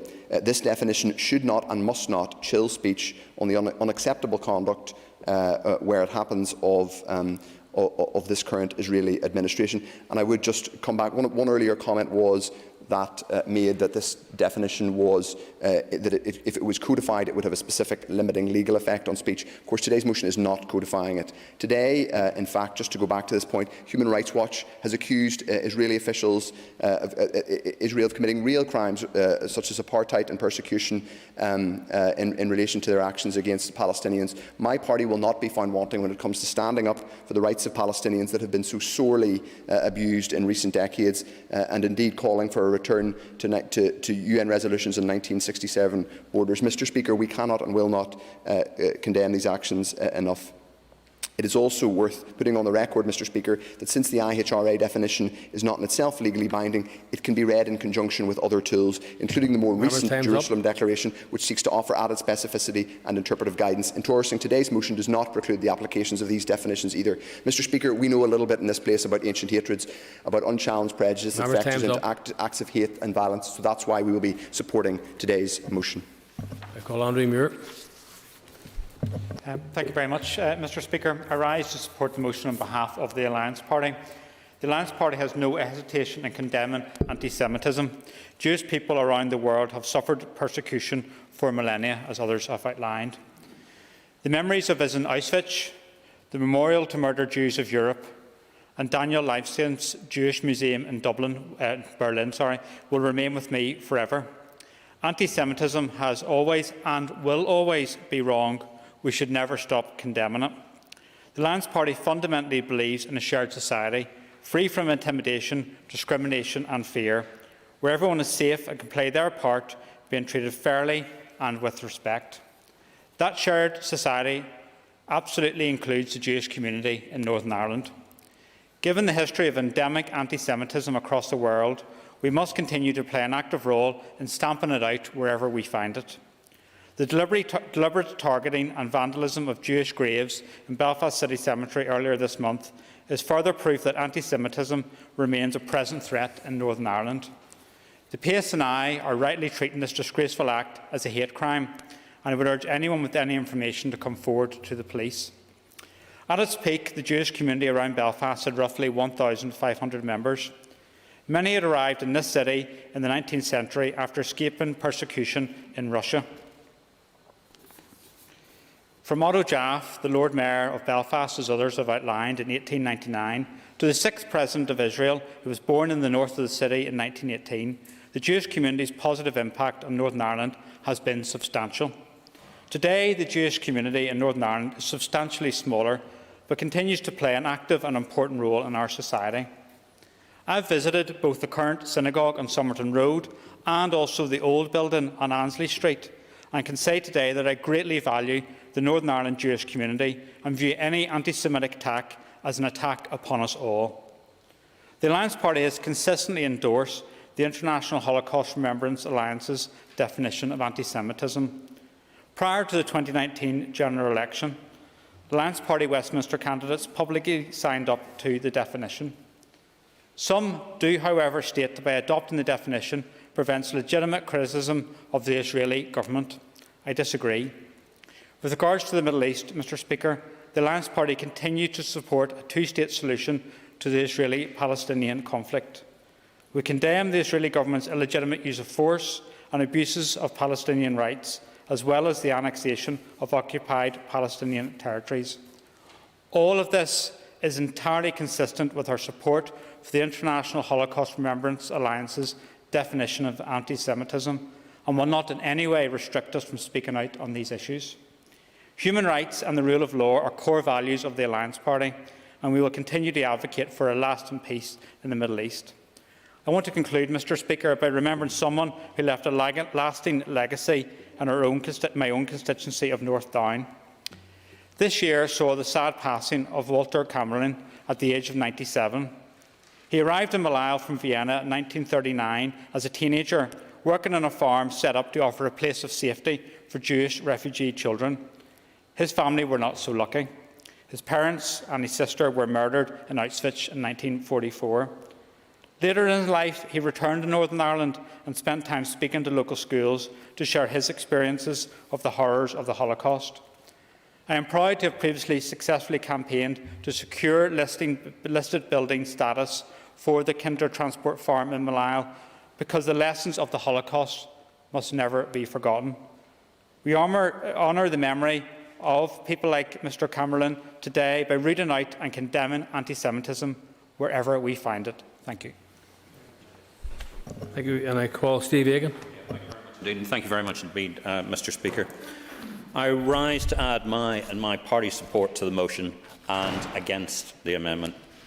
As a declaration of interest, may I also state that our party have also a motion of recognition of the International Holocaust Remembrance Alliance's working definition of anti-Semitism in the system as well. At the outset, I would like us all to condemn the disgraceful anti-Semitic attacks on the historic Jewish graveyard at the City Cemetery in Belfast. This is not the first attack on this hallowed ground for our Jewish community, and it's just one of the many examples of hate crimes perpetrated on our friends across this old and established proud community. A community that has made a huge contribution to life in Northern Ireland, culturally, societally, in business, and adding significantly to the richness and diversity to us all. The Jewish community here has also has strong connection to Israel and its proud history, with Chaim Herzog, the 6th President of Israel, born here in Belfast in 1918. That such a historic figure came from Belfast should be a point of pride for all of us. However, the mere fact that a commemorative plaque cannot be erected in the vicinity of his birthplace without being attacked, or that the synagogue for our small Jewish community has been daubed with hate-driven and racist symbols, and that the language of anti-Semitism seems to be pervasive among some, shows that there is a real need to recognise that action must be taken. Mr. Speaker, many will be aware that over recent years there has been attempts to conflate the identity and religion of the Jewish people and the State of Israel. While there are many views on Israel, and we have heard some here today, and it would be disingenuous of me to say anything other than that I fully support the right of the Israeli state to exist, attempt by others to in some way say this motion is pro-Israel or supportive of any of the policies of the current Israeli government is just another attempt to disguise the very real problem of anti-Semitism that exists and regrettably is so visibly manifest in Belfast and beyond. There is also a rise in what is quite clearly attempts at historical revisionism, coupled with downright denial around facts of history. That 3/4 of a century later, that some still question the Holocaust and the extent of its genocidal intent just goes to show how far we still have to travel. To counter anti-Jewish rhetoric and Holocaust denial, the International Holocaust Remembrance Alliance called for international and domestic institutions to adopt a set of underlying principles. These principles call on us to adopt the non-binding view that anti-Semitism is a certain perception of Jews which may be expressed as hatred towards Jews. Rhetorical and physical manifestations of anti-Semitism are directed towards Jewish or non-Jewish individuals and/or their property, towards Jewish community institutions and religious facilities. These principles have been adopted by our own nation, including the Scottish Parliament and the Welsh Assembly, and by 29 other nations, including the United States, France, and most tellingly, Germany, but unfortunately not by the Republic of Ireland. Certainly. For giving way, when the member agree with me that the contribution from the member from West Belfast earlier about the fact that there are Jews and Jewish organisations there who oppose the motion that we are talking about today and the declaration, would he agree with me that the vast bulk of Jews across the world and Jewish organisations across the world are completely comfortable and do support it? Indeed. Member has an additional minute. And I do. And I think that it's very clear that the vast majority of Jewish organisations and those people who do want to see the scourge of anti-Semitism removed, they do support this definition. And that's why it's so important to have this definition. We as an Assembly can and must recognise the attacks on our Jewish, as well as all other of our minority communities, are hate crimes. And as such, these must be dealt with forcefully and with the full weight of the law. However, we must also recognise that there is something particularly invidious about anti-Semitism that calls for wider action, and that is why we must demonstrate that we, as an elected body, will not tolerate this blight on our society and show solidarity with our and the wider Jewish community by adopting the above IHR definition. And therefore, Mr. Speaker, we have the opportunity here to show in the strongest possible terms our commitment to stamp out the racist scourge of anti-Semitism. Thank you. Thank you. And I call Paul Frew. Mr. Speaker, and I rise, of course, to support the motion before us here today and welcome this debate, which has been a very, very good and informative debate. There's been a lot of gems come out of the discussion so far, and I welcome that. It was Edmund Burke who said the only thing necessary for the triumph of evil is for good men to do nothing. And peace and contentment is not a default position. It has to be worked at. Edmund Burke also taught that history is not simply a forgotten past, but it is an act of inheritance. The cultural genome of a people, forged in response to the agencies of the past, remains intimately present in the DNA of a society. Society connects the visible and the invisible world. And I think through my lifetime, Mr. Speaker, the one thing that scares me most, I think, is the fact that understanding of history can be very shallow. It can be very... People's mindsets, and I include myself in this, can be ignorant of history and the facts of history. And that scares me, Mr. Speaker, and it scares me because even in our living history, even in the history of our generation, there are people who attempt to rewrite history, to change fact, to alter truth. And it shouldn't really be tolerated. And it frightens me. I've had the privilege, Mr. Speaker, of visiting the concentration camps and the death camps of Auschwitz and Birkenau. And it rocks you to the core. If you go there with a mindset of understanding and learning, it will rock you to your core. It hits you like a ton of bricks when you come to the realization that mankind can be so evil. And that is more the default position than peace and tranquility and comfort. And so it needs to be constantly worked at. And it's just not the evils inflicted on the Jewish community. It's of all races and peoples who have been tortured and even despised throughout the ages, the Jewish community being one of those. But if you treat one bad, you treat us all bad. And really, surely that is the mantra that should be known for the worldwide efforts that we need to commit to in eradicating all injustices throughout this world. But of course, we should start in our own home place. We should start with our own self. And that's very important to do so. But what strikes me about this debate is this. When victims tell you about their lived experience, how they feel intimidated, discriminated against, excluded, undermined, victimised, but it seems you don't listen to one of those victim groups with regards to the definition of how they feel, of their lived experience, then there's something fundamentally wrong with that. We should listen to all victims who have been wronged in this lifetime and in history. And the definition of how they have lived their life should be the definition that we look to in order to try and define what wrong is. And that's why it's very important, with so many people defining their lived experience with what we have in this amendment, in this motion. And it pains me that this cannot obtain support right across this House, because I think that in itself sends a message. I think if we don't recognise the definition that most Jewish people put down, then that in itself could be construed as anti-Semitic itself. And that's a harsh thing to say, Mr. Speaker, but I think that it's true. Who would ever deem or think about telling some other race or colour or creed that their definition, how they live their life and their experiences of discrimination, how they define that is wrong? It wouldn't be. It wouldn't be tolerated. So why should it be tolerated with the Jewish community? I think it's wrong. I've been to these death camps. I've seen what evil can do. And we need to recognise it. We need to recognise it in our own community, in our own country, in our own self. And try and do something about it, Mr. Speaker.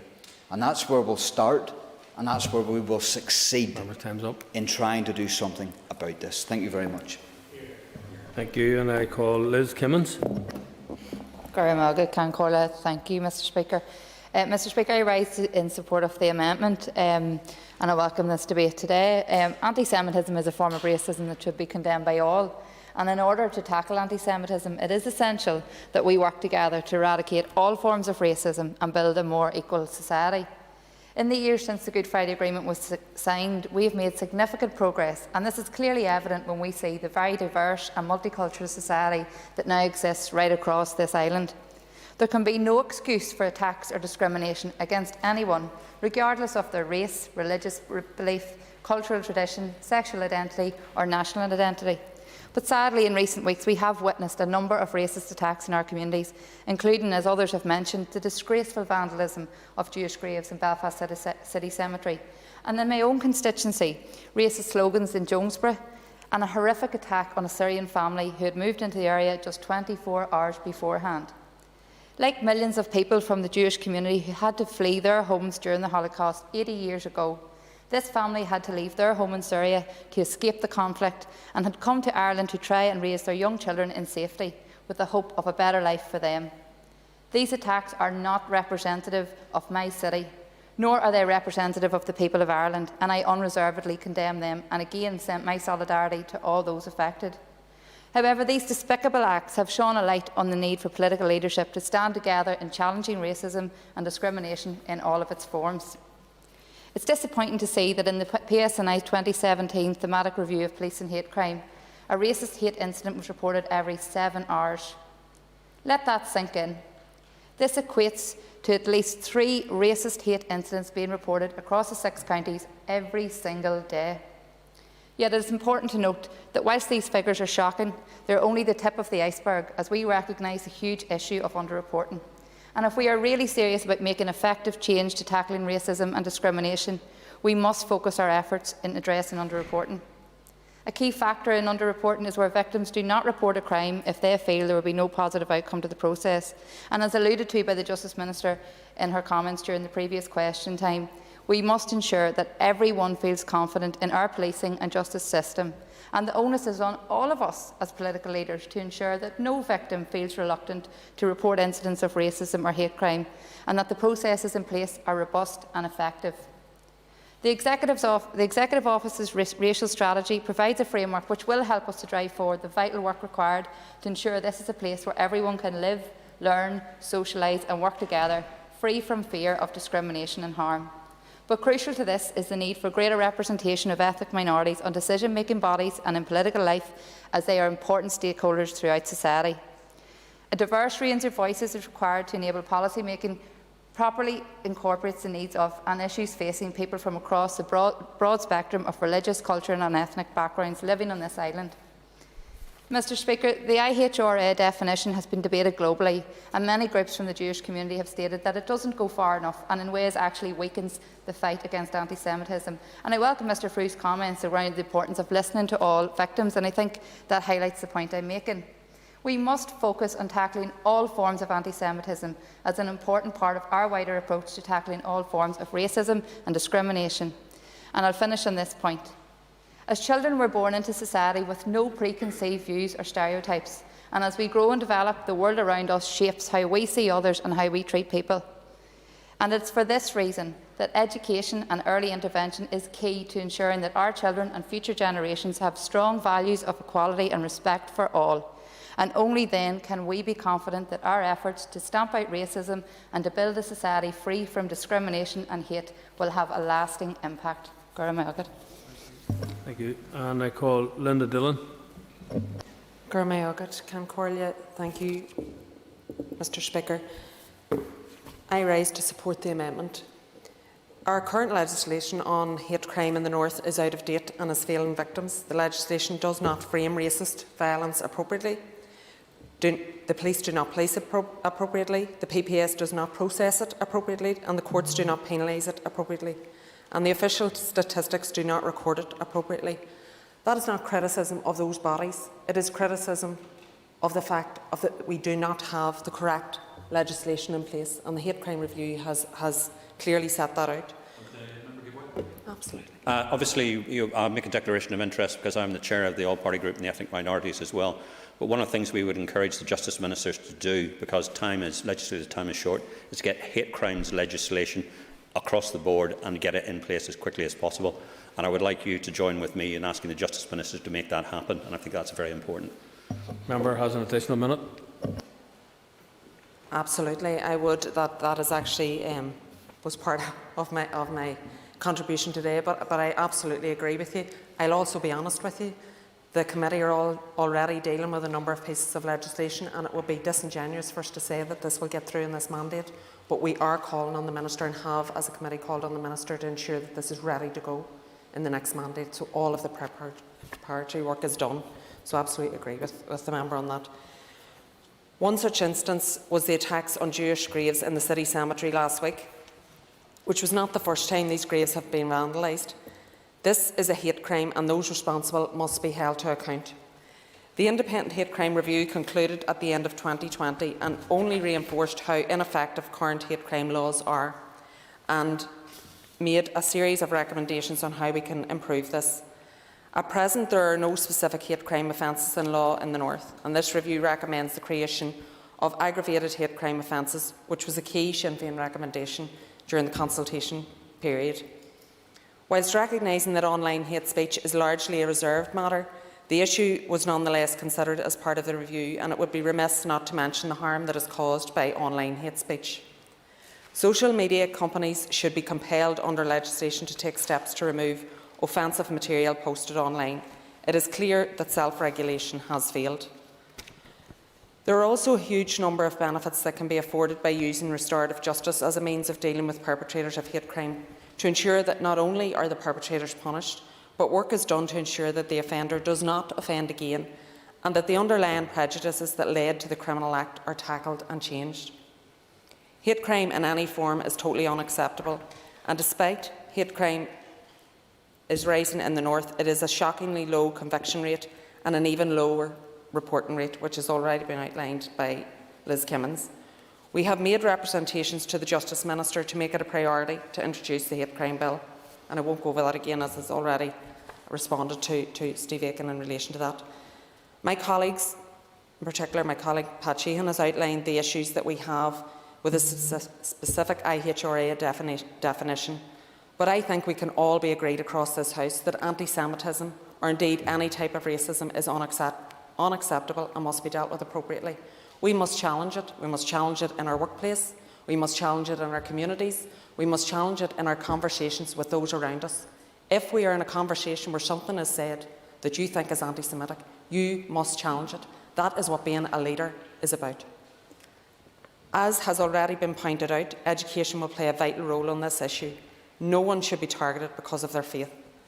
Education plays a vital role in teaching our young people the art of acceptance, that we are all different, and different is good.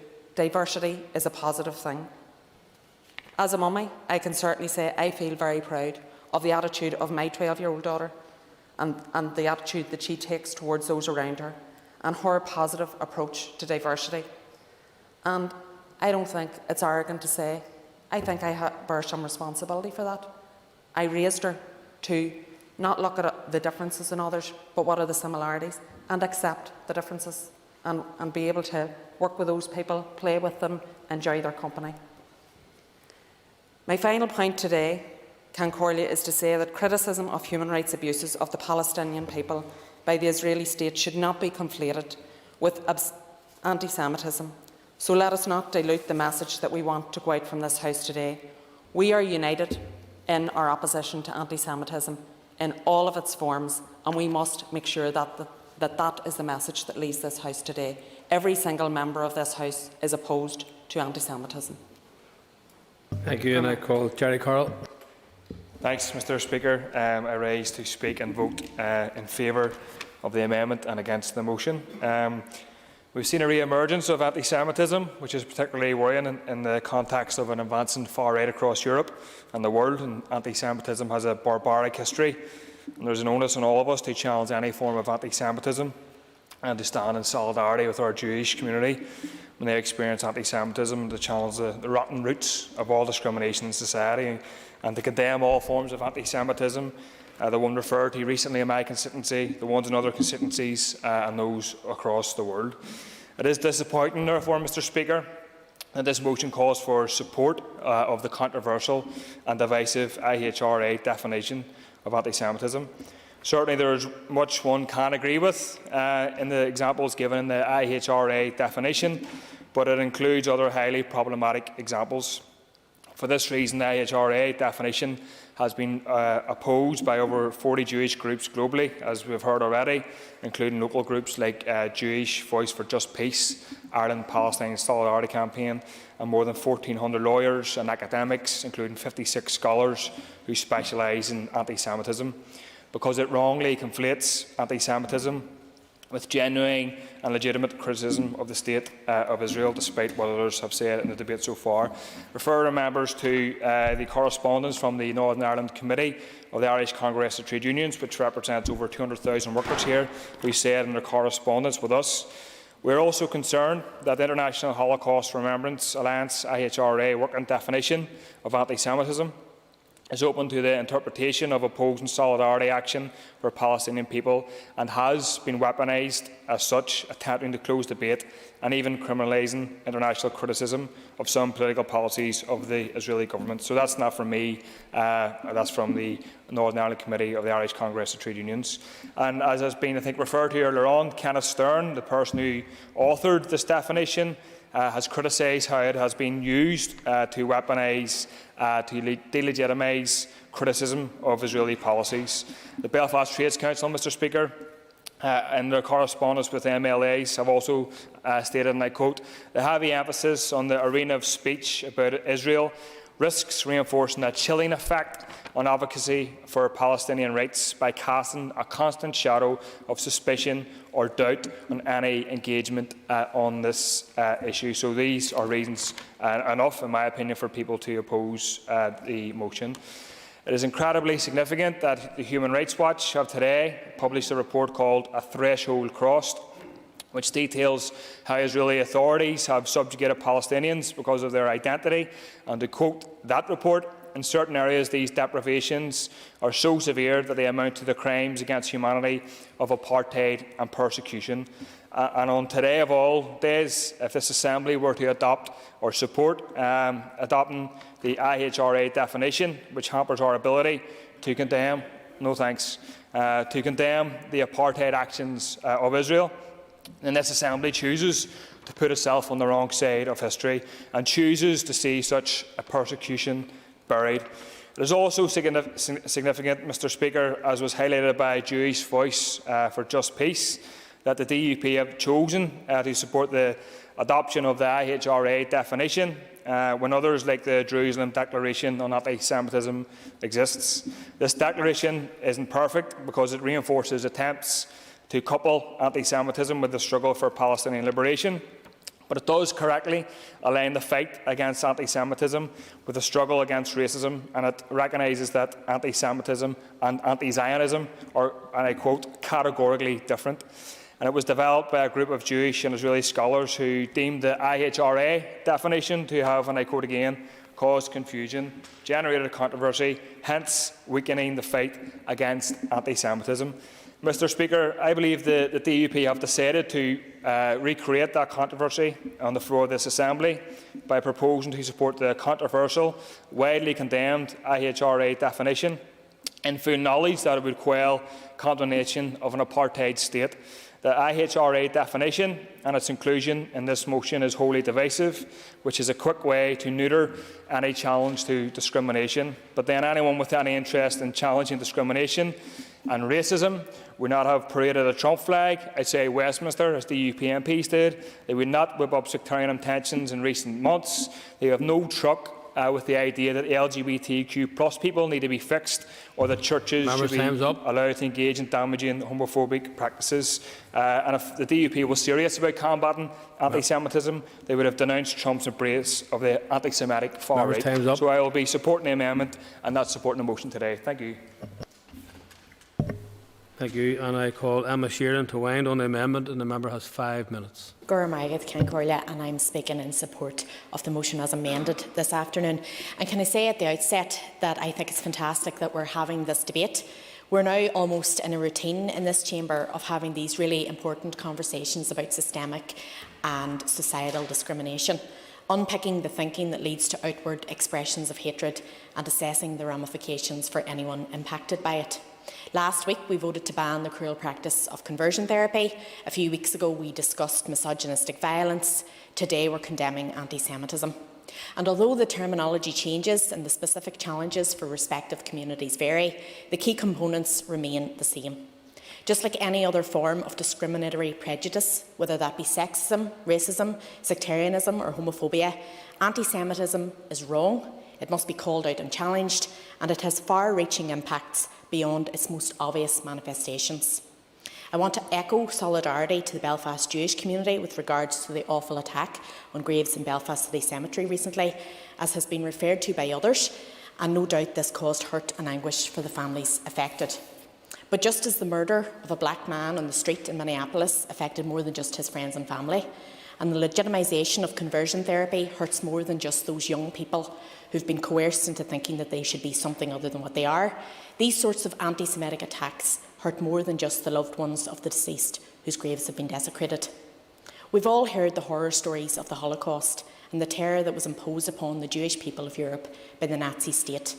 And none of us should underestimate the intergenerational trauma that has been inherited by thousands of people from the Jewish community worldwide as a result of that.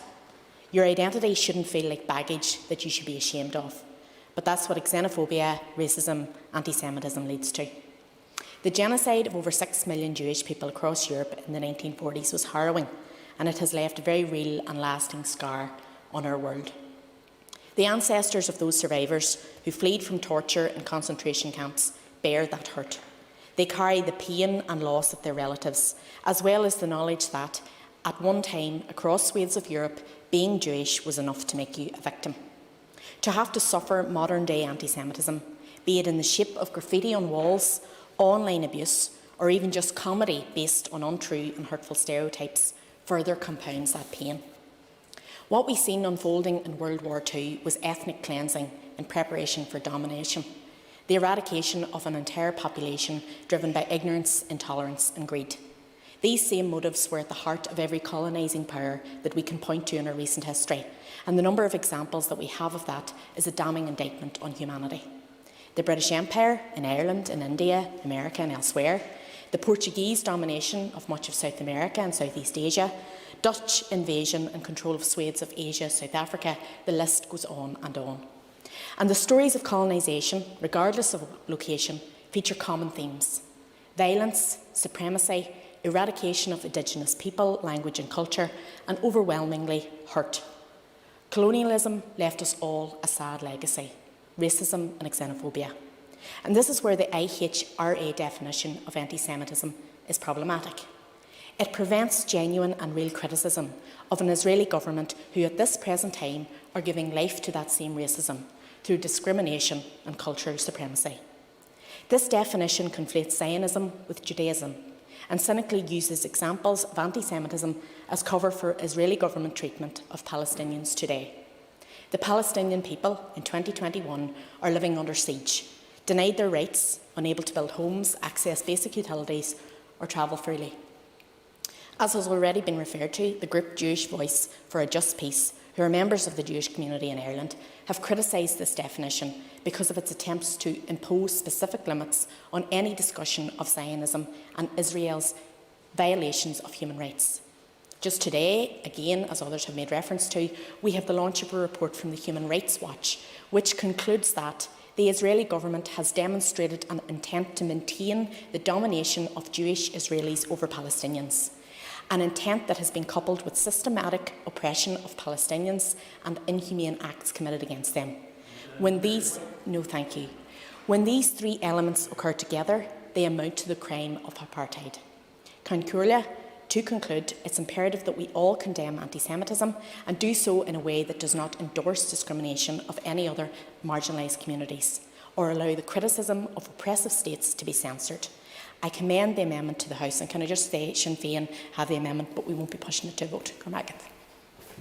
Thank you. And I call William Humphrey to conclude and wind up the debate on the motion, and the member has 10 minutes. Thank you very much, Mr. Speaker. Mr. Speaker, I rise as a member for North Belfast, as my colleague Ms Bradley. North Belfast, where Chaim Herzog, the 6th President of Israel, was born in Clifton Park Avenue. In 2018, his son, the former leader of the Israeli Labour Party, visited that constituency with other members of the family, and I was privileged to attend lunch in the synagogue. Unfortunately, that family weren't able to see the plaque that had been placed there by the Ulster History Circle on that building because it was removed because of anti-Semitism and intolerance. That's the sort of abuse that the Jewish community in this city have had to deal with and contend with. A Jewish community that settled here in the early 1900s, coming largely from Latvia and Lithuania, and some of them from Germany, in the Old Lodge Road off the Crumlin Road, a community that is Jewish, not Israeli. Yet we hear members across the way conflating the issue between the Jewish religion and the State of Israel, a complete nonsense which feeds the sort of anti-Semitism that we see happening on our streets. That is appalling. Mr. Mr. Speaker, anti-Semitism is the most appalling of hate crimes. In May of 2019, I visited Yad Vashem in Jerusalem with colleagues from this Assembly and Westminster. During that disturbing visit, I saw the scale of evil, the slaughter of innocents at the hands of Hitler's Nazis. The truth of what happened must continue to be told and forever highlighted, not least to defeat the evil of anti-Semitism in today's society, but to prevent a reoccurrence of such things happening in the future. Sadly, a survey in 2019 revealed that 1 in 20 adults in the United Kingdom didn't believe the Holocaust had taken place, a shocking and sad statistic on our nation, I have to say. It must be stressed that anti-Semitism is racism and is a hate crime. Today, across Europe and in other parts of our kingdom, the Jewish community feels threatened. Some attend worship in synagogues which have had extra security put on their buildings. Some have to worship in synagogues that have police outside their buildings or private security firms. And some Jewish children attending schools have to attend schools that have huge security. This is no way for a community to live in the 2021. Attacking the Jewish community is wrong, and it must publicly be condemned by all right-thinking people across the political divide. All parties can demonstrate in this debate today, but sadly we've heard contributions from some of which have been outrageous, that the unity of purpose today of taking a united position in opposing anti-Semitism by endorsing the International Holocaust Remembrance Alliance's working definition of anti-Semitism. That is how this House should unite and send a clear message from this chamber of where the people of Northern Ireland that we represent stand on these issues. In 2016, I visited the City Cemetery's Jewish plot. 13 Jewish graves had been desecrated at that time. My colleague, Brian Kingston, who was the then Lord Mayor, and I worked with Belfast City Council to ensure that that cemetery was enhanced, the damage repaired, and the then Rabbi David Singer, reconsecrated the cemetery. Sadly, only a couple of weeks ago, 10 of those graves were damaged. In 2016, the IHRA agreed the following definition. Anti-Semitism is a certain perception of Jews which may be expressed as hatred towards Jews. Rhetorical and physical manifestation of anti-Semitism are directed towards Jewish or non-Jewish individuals or any other of the property towards Jewish community institutions or religious facilities. I have to say in this city, at times over the last decade, we have had rallies organised where people have been brought into the city centre, pro-Palestinian rallies. I visited Ramallah in 2019 with party colleagues. I spoke with Dr. Schatt, who was one of the advisors to the Palestinian president and negotiators during the peace talks. I have to say that what happens in Ramallah, what happens in Jerusalem, should not be manifesting itself in this city. People who represent this constituencies here in Northern Ireland need to be very, very careful of their language and their actions and how that can actually feed out into the public domain and lead the people to break the law.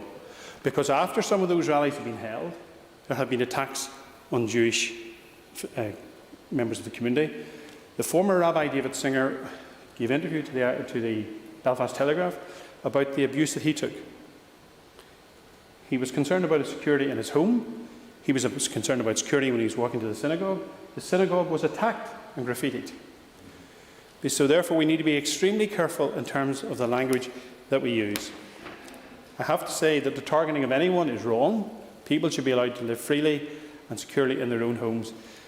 And previous rabbis, Rabbi Singer was a middle-aged man. Previous rabbis had children in the house. And I think that we need to be mindful as a community of words that we use, particularly politicians and those in public positions, of the language that they use, that we should not inflame the situation out there and cause anti-Semitism to become something which is seen as an appalling norm. Mr. Speaker, I'm disappointed with the Sinn Féin amendment today. I'm not surprised. Sinn Féin, I think, is the only party at Westminster that has refused to endorse the definition. And Sinn Féin are always keen to tell us that we are on the wrong side of history when it comes to certain issues. Yet their own approach to anti-Semitism in the State of Israel has at times been shameful. You cannot say that the Jewish people are to blame for the policies and behaviours of a particular Israeli government, and I'm not getting involved in the politics of Israel, any more than you can say that the American people are to blame for what Biden said or Trump said. That is a nonsense, and you hide behind that. It's for Sinn Féin to explain why their MPs haven't endorsed this definition at Westminster. And, Mr. Speaker, I have to say, I received this from the chair of the Belfast Jewish Community. The Belfast Jewish Community, together with the representative bodies of the Jewish communities in the UK, Republic of Ireland and internationally, regard the IHRA definition of anti-Semitism and its examples as a vital tool to help identify anti-Semitism and to combat it at a time when anti-Semitic incidents and attitudes are increasing. The IHRA definition and examples have been adopted by the main political parties in the UK and well over 100 local government authorities. The Belfast Jewish Community urges the Northern Ireland Assembly and all political parties to show solidarity with it in the face of anti-Semitism by adopting this internationally recognised definition. Signed, Michael Black, Chair of the Belfast Jewish Council. The Jewish communities, as others have said, have made a huge contribution to this city and to this country in terms of industry and commerce, in terms of the legal profession, medicine, and yes, even in politics. I'm pleased to have many Jewish friends. I'm pleased and proud that the synagogue is in my constituency and I visit it regularly. I would urge this House to listen to the words of the leader of the Jewish community in this city and endorse and back this definition in front of this House. And therefore, Mr. Speaker, I would urge this House to support the motion that is before it and reject the amendment. Thank you. Okay, members, and the question is that the amendment standing in the names pardon me, of Pat Sheehan, Emma Sheeran, Liz Kimmins and Linda Dillon be made. All those in favour say aye. Contrary, no. I think the ayes have it. Do the ayes have it? I think the ayes. I think the noes have it. I think the noes have it. Okay, so on that basis then, the question is that the motion standing on the order paper be agreed. All those in favour say aye. Aye. Contrary, no. Aye. Do the ayes have it? Aye. I think the ayes have it. Contented the ayes have it. The ayes have it. Thank you. Thank everybody for their contribution to this particular debate. Thank you very much.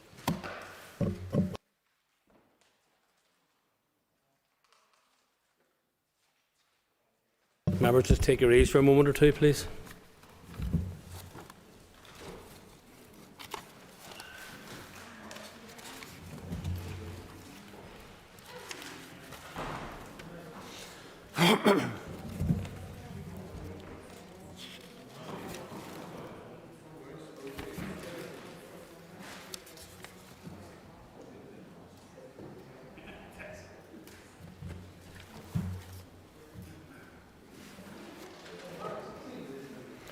They are. I thought they were going to renege on that, not voting. Or not dividing.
Okay, members. Item 4 in the order paper is the adjournment. The question is that the Assembly do now adjourn, and in conjunction with the Business Committee, the Speaker has given leave to Mr Colin McGrath to raise the matter of resumption, retention and development of health services at the Downe Hospital, Downpatrick. The proposer of the topic will have 15 minutes. Agus initiatum, Sir Colin McGrath. I now call Colin McGrath. Thank you very much, Mr Deputy Speaker, and I am pleased to commence this adjournment debate on the Downe Hospital and the retention and expansion of services at it. I promised the people of South Down that I would raise the issue of the hospital at every occasion that I could, and while cynics might find it hard that a politician can keep to their word, I certainly will hold true to my word on this matter. In March of last year, we introduced the Coronavirus Bill to effectively and quickly respond to the emerging and growing threat of the pandemic. All of us were aware that sacrifices would have to be made on all of our parts.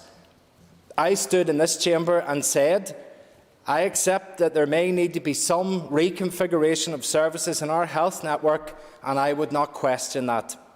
However, I want an assurance from you, Minister, that any such moves will be temporary, and could I seek from you today on the record an assurance that any reconfiguration of health services is temporary and will be moved back again once this passes?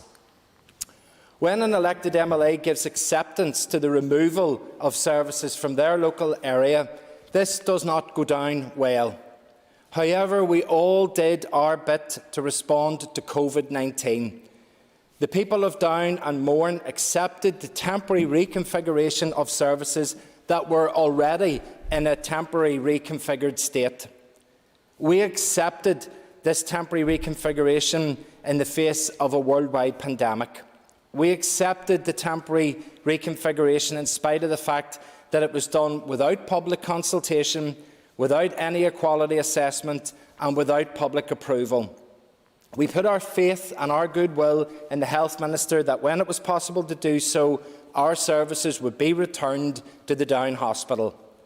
But it's over 1 year on now and they still haven't been returned.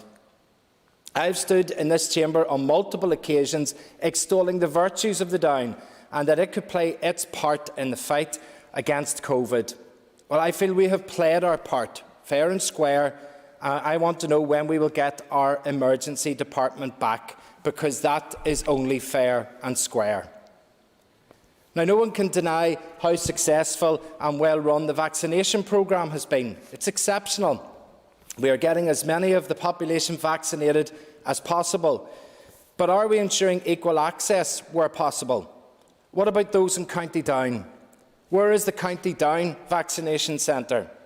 Is it in Downpatrick, the county town of Downe, in the Downe Hospital or on the Downshire estate, where it could be equally accessible to all? No, the vaccination for County Down is in the Ulster Hospital. The Ulster Hospital that is 8 miles from the Royal and 5 miles away from the SSE Arena. I wonder, would the Minister accept that perception-wise this is not a ringing endorsement for equal access of opportunity? It might be perception-based, but it does feel when the Downe, if there's a deal to be cut, that we always get the lesser end of that deal. Would we expect the public of Belfast to travel 30 miles for their nearest vaccination centre? Never mind expect them, they just wouldn't do it. As a result of COVID and other delays, waiting lists are affected further. We are now told that without funding it will take 10 years, a full decade, to clear the waiting lists. However, in England it's only going to take 5 years. So why is there the disparity? Well, to be blunt, I think it's because successive health ministers have presided over a service that is getting smaller and more centralised. Bed count has been reduced, workload has increased, and the need for nurses has never been greater. And we can't even get our nurses' pay or their working conditions right. And all this time we have huge amounts of money, structured investment and enhancement of the Ulster Hospital. Yet we continue to hear the message played and replayed week after week that there are significant pressures and delays and waiting times at the Ulster, even with all that investment. No, Mr Deputy Speaker, something is definitely not working. I wonder constantly at the contribution that the Downe could make to the wider network of health provision in Northern Ireland.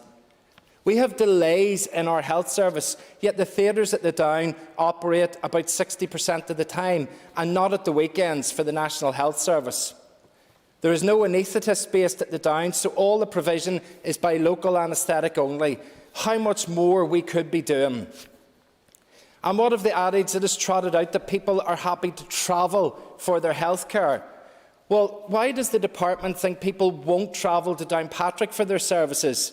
What have your officials got against our town and our hospital?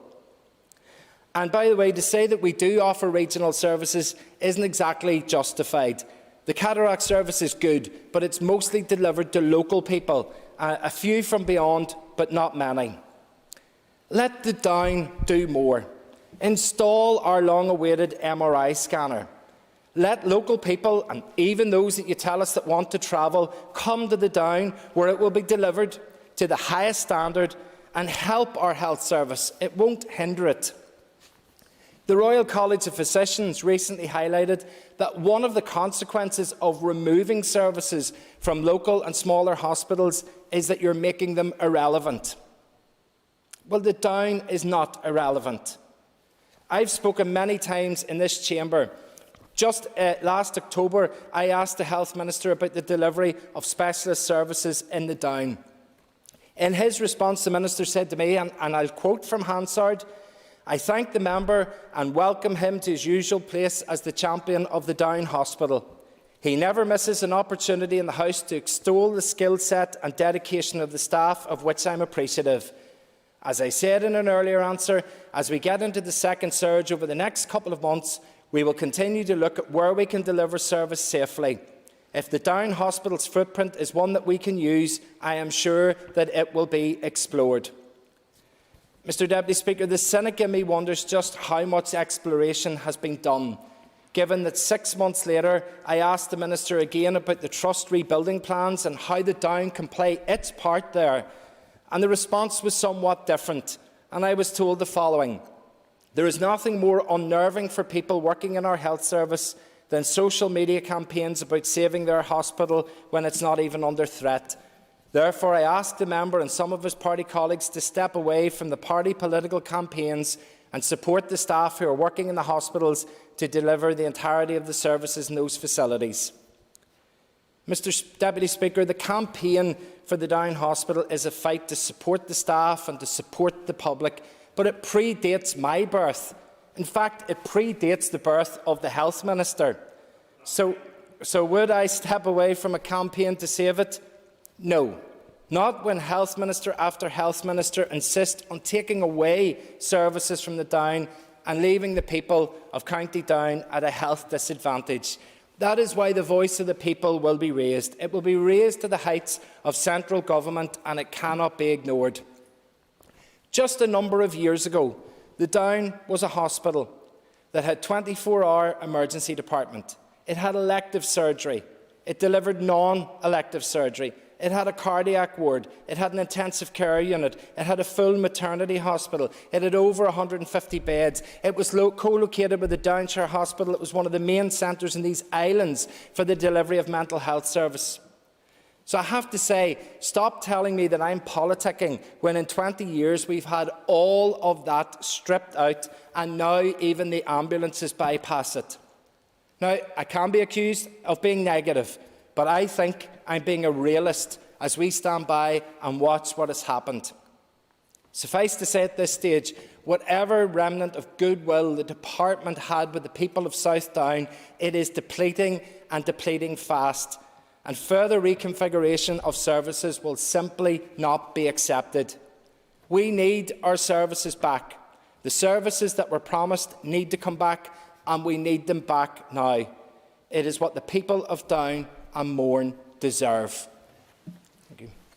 Okay, and before I call Mr Wells, members can have up to 10 minutes each on this debate. Okay, thank you. Mr Wells. Mr Deputy Speaker, I wish you'd told me that. I would have prepared something longer, but I've no doubt I'll try and fill my 10 minutes. Just for clarity, it does depend on the length of other members' speeches, which unfortunately I can't predict. So, thank you. First of all, Mr. Deputy Speaker, could I congratulate my colleague and sworn and bitter political enemy, Mr. Colin McGrath, for having the diligence to secure this debate. He isn't exactly shy and retiring when it comes to the front page of the local newspaper. He's in every week about this issue, in every week, and quite rightly so. And I think everyone who reads what he has to say would agree with him on this issue. He was mentioned there about an issue that arose before the birth of the Minister himself and, of course, Mrs Bradley. Well, unfortunately, I can't say that. As a rookie MLA in 1982, and I don't know was anybody in this room born in 1982, I don't think so. But as a rookie MLA, one of the tasks we had to do on the then Health Committee was to visit the Downe Hospital. And at that time, people were greatly exercised about the leaching of essential services from that site. And of course, we're talking about the old hospital, which was well past its sell-by date at that time. But at that time, as Mr McGrath has quite rightly pointed out, we had full-blown NE, we had maternity, and a wide range of other services available to the people of Downe, albeit in a building that really wasn't up to the task. And I also remember at that time numerous public demonstrations in the town about the future of the Downe. And as I'd say today, you couldn't get 20,000 people on the streets anywhere in Northern Ireland on a political issue. You couldn't get them there on some major burning international issue. You couldn't get them out for Brexit. But the people of Downpatrick have shown that you can get 20,000 people on the streets about their local hospital. And that does show you the strength of feeling. Now, I'm not going to criticise the Minister here today, and I hope he doesn't use this against me in the next election campaign. But I think he's done an excellent job so far in managing a tremendously difficult situation. And I would congratulate him and his team for vaccinating over 65,000 people in South Down, including many from Downpatrick, efficiently, quickly and with a minimal fuss. Though I would just like to say I have written to him about the over-16s, people who have turned over 16 since the 31st of March. I'd like to see that issue resolved for the people of South Down. But an excellent job has been done. But I'm going to let him into a secret. It's exactly the same distance from Dundonald to Downpatrick as it is from Downpatrick to Dundonald. Now that, I must say, must be extraordinary for that revelation. There was absolutely no reason why one of the main vaccination centres for County Down could not have been in Downpatrick. And people from Dundonald and the leafy suburbs of North Down and Strangford could have got in their cars and driven to Downpatrick, where there's ample facilities for this. A brand new leisure centre, for instance, could have been dedicated to the vaccination programme. So if it is right to ask 65,000 people from South Down to travel either to Craigavon or Dundonald, is it not right to ask 65,000 people from North Down and Strangford to drive to Downpatrick? The road's exactly the same. And I do take the point that Mr McGrath is making, that really everything seems still to be Belfast-centric.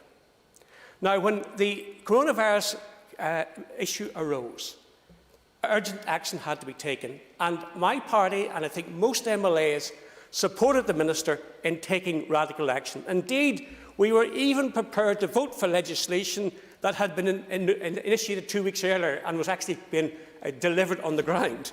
Indeed, we were prepared to vote for legislation that had been implemented before and had been superseded. Such was our confidence in his advice and his team. And I don't regret any of that. And I think we're gradually getting through a very difficult situation. But two of the decisions that had to be taken as a result of coronavirus was the moving of essential services from Daisy-Hill Hospital to Craigavon and the movement of A&E services from Downpatrick to Dundonald. And at the time, I was extremely suspicious that this was being used as a Trojan horse to permanently remove essential services from Downpatrick. But I was told by Seamus McGurrian, the Chief Executive of the South East Health and Social Services Trust, that I was scaremongering. And there's a few other members who made the same point, that I was scaremongering and we had nothing to worry about. Well, here we are a year later, and there has been no movement. And the Minister has a golden opportunity of A, securing his place on the front page of the Downe Recorder, and secondly, reassuring tens of thousands of people in Downpatrick and the surrounding East Down area by giving us a categorical assurance and a date when these services will be returned to Downe Hospital, so that I can eat my words and say, yeah, I was scaremongering. It wasn't going to happen. All my concerns were ill-founded, and as a result, I'll say I was wrong. And not too many politicians are prepared to go into the Downe Recorder and say they were wrong. So, Mr Swan, I suppose it's a double-edged sword. Congratulations on what you've done for the people of South Down. Congratulations for what you've done for the people of Northern Ireland as far as coronavirus is concerned. But to complete the set, as it were, reassure us that in a few weeks' time those services will be returned, and the concerns that have been expressed by Mr McGrath are unfounded, and perhaps will take him off the front page of the Downe Recorder on a permanent basis. Thank you. Sinéad Ennis on Cancha. Now call Sinéad Ennis. Mr Deputy Speaker. Mr Deputy Speaker, I don't, like Mr McGrath has said, I don't remember a time when there wasn't a campaign to retain services at my local hospitals, be that the Downe or Daisy Hill. The community and us here as political representatives have been resisting and fighting the many attempts to remove and downgrade services for years, and to be frank, and pardon the pun, we're sick of it. The unprecedented nature of the COVID crisis was met with understanding and generosity by the local community in South Down, but there now exists a growing belief in the community that health officials are using COVID-19 as a convenient cover for advancing extensive reformation plans at the Downe without any need for consultation. There is no doubt that the long-term viability of the Downe Hospital has been undermined in recent years with the reduction in specialities on site, such as the lack of an inpatient cardiology services and the loss of our 24-hour A&E. As was argued at the time by the local community, these cuts have not only had a direct impact on the particular local patient themselves needing to avail of these services, but the cumulative effect continues to limit the overall delivery model of services at the Downe. This was seen in recent months as there was an absence of critical care backup at the Downe, as a lack of anaesthetic cover made the delivery of emergency care very difficult to sustain.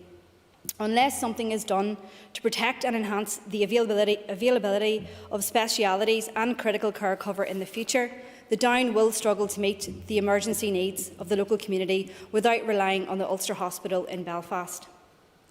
In order to begin to rectify this, I and my constituency colleague Sinn Féin MP Chris Hazzard have requested that the South Eastern Health and Social Care Trust and the Department of Health explore the possibility of establishing a Pathfinder project similar to the recent Southern Trust Pathfinder in Newry, which has had a positive effect on the protection of services at Daisy Hill Hospital. This would not only enable us to benefit from an interactive and consistent process of public communication and consultation, but perhaps most importantly, it would demand a real and meaningful process of co-design with staff and their trade union representatives.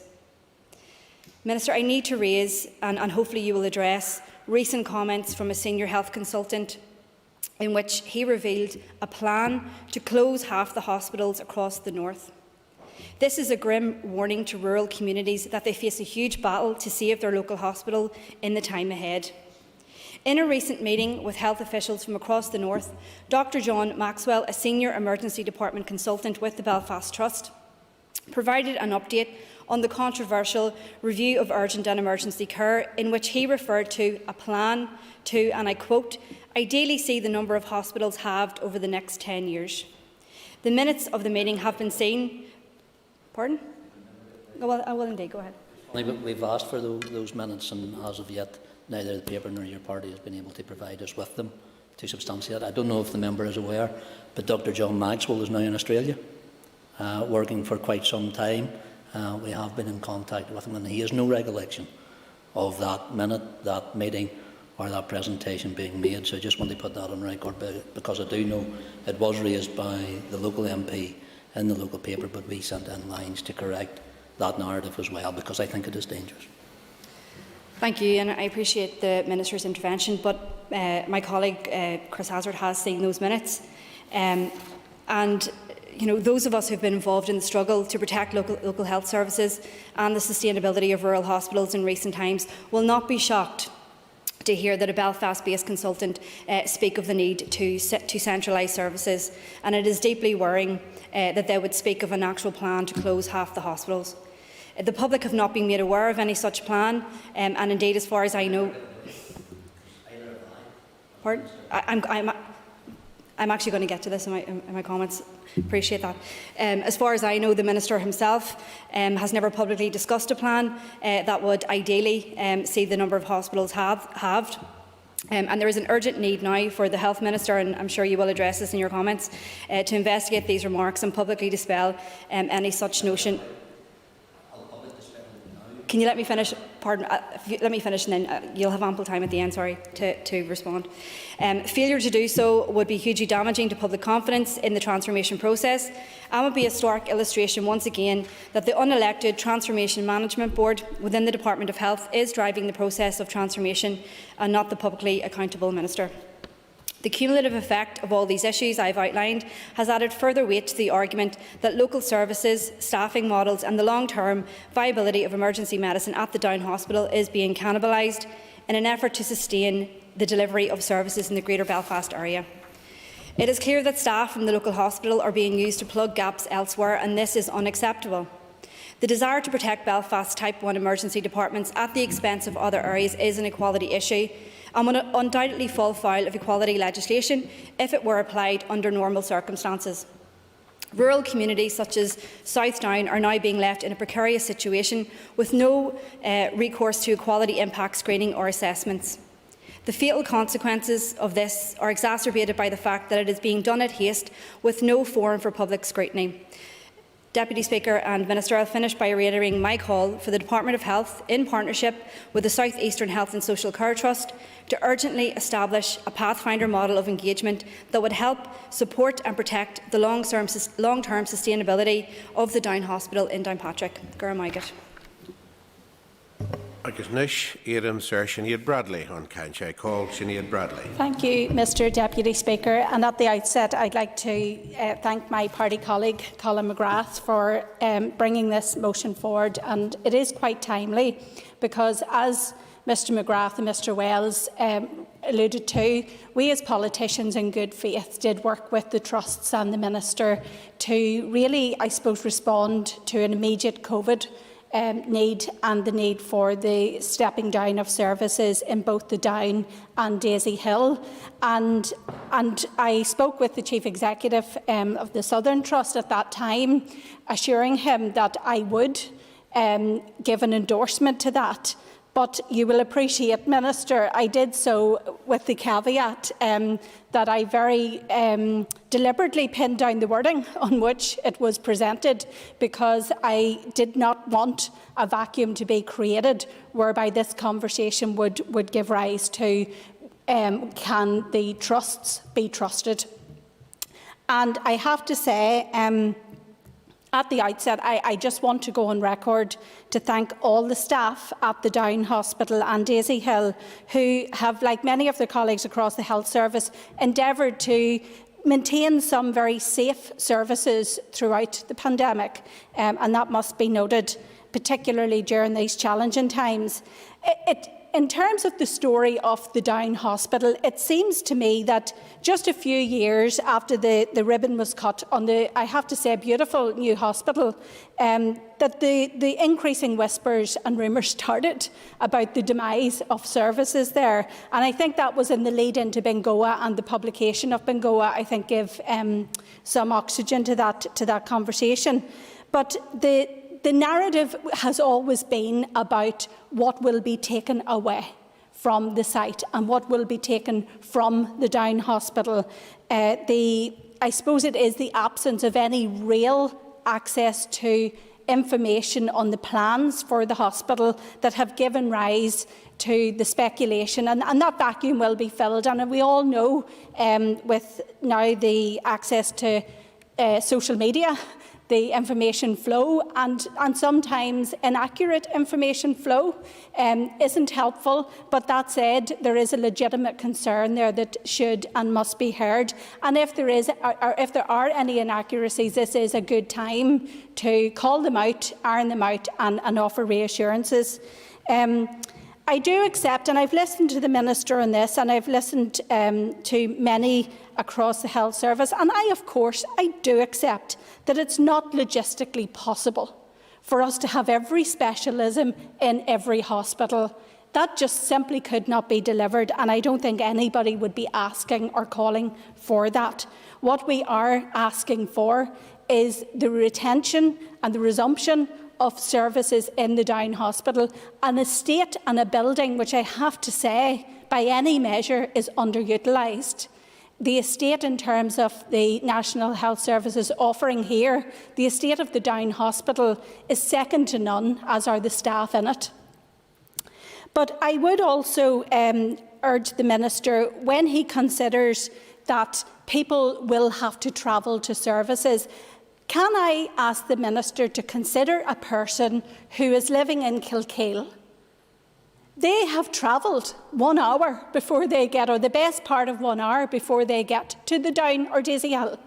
The travelling has happened, and that's for those who have the privilege of having access to private transport. Try making that journey, Minister, through the public transport, buses, and even then the roads that you're asking people to travel, sometimes in distress, are far from suitable for anybody to travel in an emergency state. And we know also our ambulance services can only pick up so much of the need there for people to be called to the hospital. So while I do accept the argument that we can't have every specialism in every hospital, and I would also accept that even if we could, would it be the best use of resource? That is a valid argument. But what it never takes away from, ever, is the need for every person in Northern Ireland to have access to emergency service and general hospital provision. And nobody in South Down should be second-rate when it comes to that access.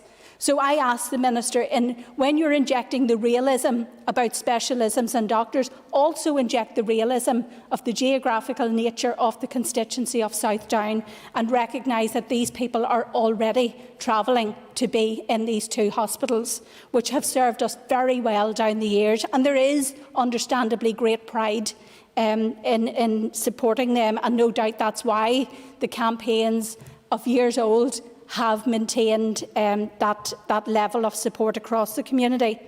Minister, what I would like to come away with, and I talked about perception and perhaps the void that exists and the vacuum that can be created, I think the people of South Down really need to hear 2 things.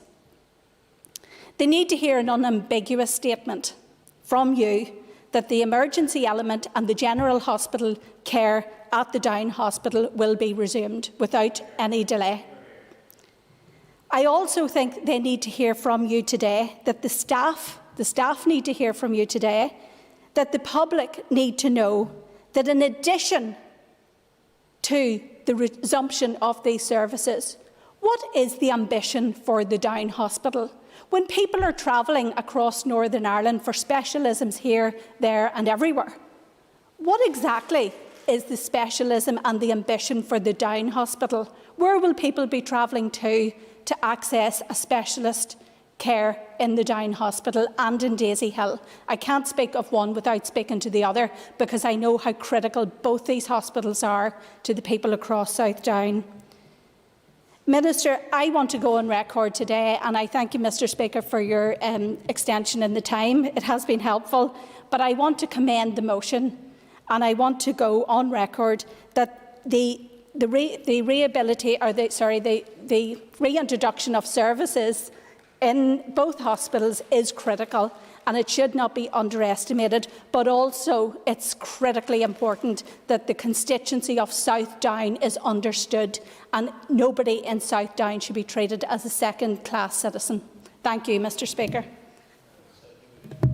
Thank you, members. And now the Minister has some ample time to respond to all the queries that were raised there. I know there was a number of issues you wish to respond on individually as we went through there, but you've quite a while here, Minister. You've almost half an hour. I'm not suggesting that you take all half an hour, but... And thank you, Mr Deputy Speaker. And look, can I start my contribution by being clear, and I've said it before in this House. The biggest threat to the Downe Hospital is not in any imagined or perceived desire to diminish or close it, but it is the constant talking down of the breadth of services that are already available. And as members will all be aware, we are facing serious challenges to recruit and retain sufficient numbers of healthcare staff right across the system. And that's what a decade of underinvestment in the health service does. In the last 15 months, I've approved 600 new nursing and midwifery training places. And I've increased the number of university medical places. But these take some time to come online. So in the meantime, from my department, the Trust, the hospital are working hard to recruit and, importantly, retain enough staff. That's especially the case in our general hospitals. But any newly qualified health worker researching what hospital to work from could be forgiven from thinking there is some lingering threat of closure hanging over the Downe. There isn't. But that's what is being perpetuated by the constant scaremongering by some, including some elected representatives, councillors, MLAs and MPs, who should really know better. I understand some of the point that he makes, but does he realise that what we actually hear from that is we will make the decisions that we want, and if you don't like them, don't you dare open your mouth and say anything about it, because you will be putting down your hospital. We have to call out what we've seen. I read out a list of services that we had, a fully fledged, fully run, proper hospital right across the board, and we don't have half of those. I haven't got a tenth of those services now. Is he seriously suggesting that as elected representatives in a democratic country that we should sit down and say nothing about that? Well, I'll put it to the member as the chairman, I think, of a party who has endorsed many reviews into health and the work that needs done, and indeed to the acknowledgement that Mr Bradley gives. We are no longer in a position where we can provide every speciality in every hospital across Northern Ireland. And that's why I've been very clear since I've come in as Minister about that talk of regionalisation. Look, the reality is the Downe Hospital is a vibrant healthcare facility. It's a beacon of transformation, an exemplar of integrated working between primary, community and secondary care. Resumption, retention and development of health services at the Downe Hospital is the title of this debate. This is the discussion which we already have right across health and social care. This is using every resource available, as I've said to the member when he's raised this before, as effectively as we possibly can. And that includes the vital important Downe Hospital to recover from the devastating impact from COVID-19 has had on our services across Northern Ireland. The member that moved the motion talked a number of times where we were last year. What he forgets is where we were even a number of weeks ago in regards to this COVID pandemic. In January, we had nearly 1,000 inpatients across the entirety of our system due to COVID. So this isn't about where we were a year ago. This is where we were weeks ago. But the member seems to think that there's some magic switch that turns on the health service overnight. So this is something I wholeheartedly committed to when I published revised trust rebuilding plans on the 13th of April. These plans are available on the Department's website, and I would encourage members to read them, because they give the detail of where we are, where the ambition is. They're a 3-monthly rebuilding plan, because that's where I see us being able to take steps. Us being able to take those 3 monthly steps because of the resources that we have, the facilities that we have, and the staff that we have. The Downe Hospital is a very important part of that recovery plan. For the local population it serves, for the role it plays within the South Eastern Trust Hospital network, and for the regional services it provides to the population of Northern Ireland. Yes, COVID-19 necessitated some temporary downturns and changes in how services are provided. Yes, the challenge now facing the health service is huge and unprecedented. The member referred to, what's the difference between in England it's estimated it will take 5 years to recover, and here in Northern Ireland it will take 10 years. because we were already 5 years behind before COVID hit us, due to the underinvestment and the continued underinvestment in our health service and the workforce. So the challenge now facing the health service is huge and unprecedented. And yes, I would say that we can be sure that further change is inevitable, but that change is right across our health and social care service in Northern Ireland. So I want to encourage representatives from North South Down and the South Eastern area to play a constructive role in that discussion. But we have a responsibility to move the discussion about the Downe or any hospital in Northern Ireland, Mr Deputy Speaker, out of this negative space and begin to discuss how our entire health and social care system can work together as a true system, as a united system and as a joined-up system to serve the needs of our entire population, so that no member, no matter what constituency they live in, no constituent feels a second-class citizen. Because unfortunately, so many people who are in need of our health services at this minute in time feel second-class, no matter where they live, because we cannot provide the services that we want to provide. As members of this House, as a Department of Health, as Minister of Health, as MLAs, as former Ministers of Health, know the desire that we want to do and the service that we want to deliver. A national health service, free at the point of use, free at the point of delivery. Appreciate the Minister giving way. Minister, I accept what you're saying, and I think there is a huge challenge on all of us public representatives to take a real responsible approach in this. But does the Minister accept that that conversation only starts when a very base level of service is available to all? And we are talking about the restoration of emergency care here as part of this debate. And I think without that reassurance, there's an understandable nervousness about what will the future of the hospital look like. So could I remind the Minister that we would like to walk away with some reassurance in that regard? Very shortly. But first of all, I'd like to pay tribute to the health and social care staff and the support staff working at the Downe and across the South Eastern Trust, in hospitals and in the community, for their agility and their enthusiasm with which they have met the unprecedented challenges of this pandemic. As we've seen right across trusts, this spirit has accelerated new ways of working, enabled staff redeployment to care for the sickest patients across the region and maintain vital services. And as the member asked me about, I do acknowledge that there is a concern locally that the Downe Emergency Department has not yet been reinstated to the pre-COVID-19 service. In the meantime, the Phone First consultant-led urgent care centre provides safer and timelier access to unscheduled care services in the local area. Attendances have steadily increased in the first 3 months of this year, from 528, 597 to now 765 patients per month. 70% of those patients had their medical needs attended to in a scheduled slot at the urgent care centre. The remaining 30% were redirected to the appropriate care setting, such as a GP advice service or onto emergency care. This is clearly preferable in terms of patient needs and health outcomes to large numbers waiting in a crowded ED with a high risk of contracting infection. But most importantly, on average 14 patients per week are now being advised on first contact to attend an ED. This must be compared to the pre-COVID context in which 14 patients per week were experiencing delays awaiting transfer to definite care.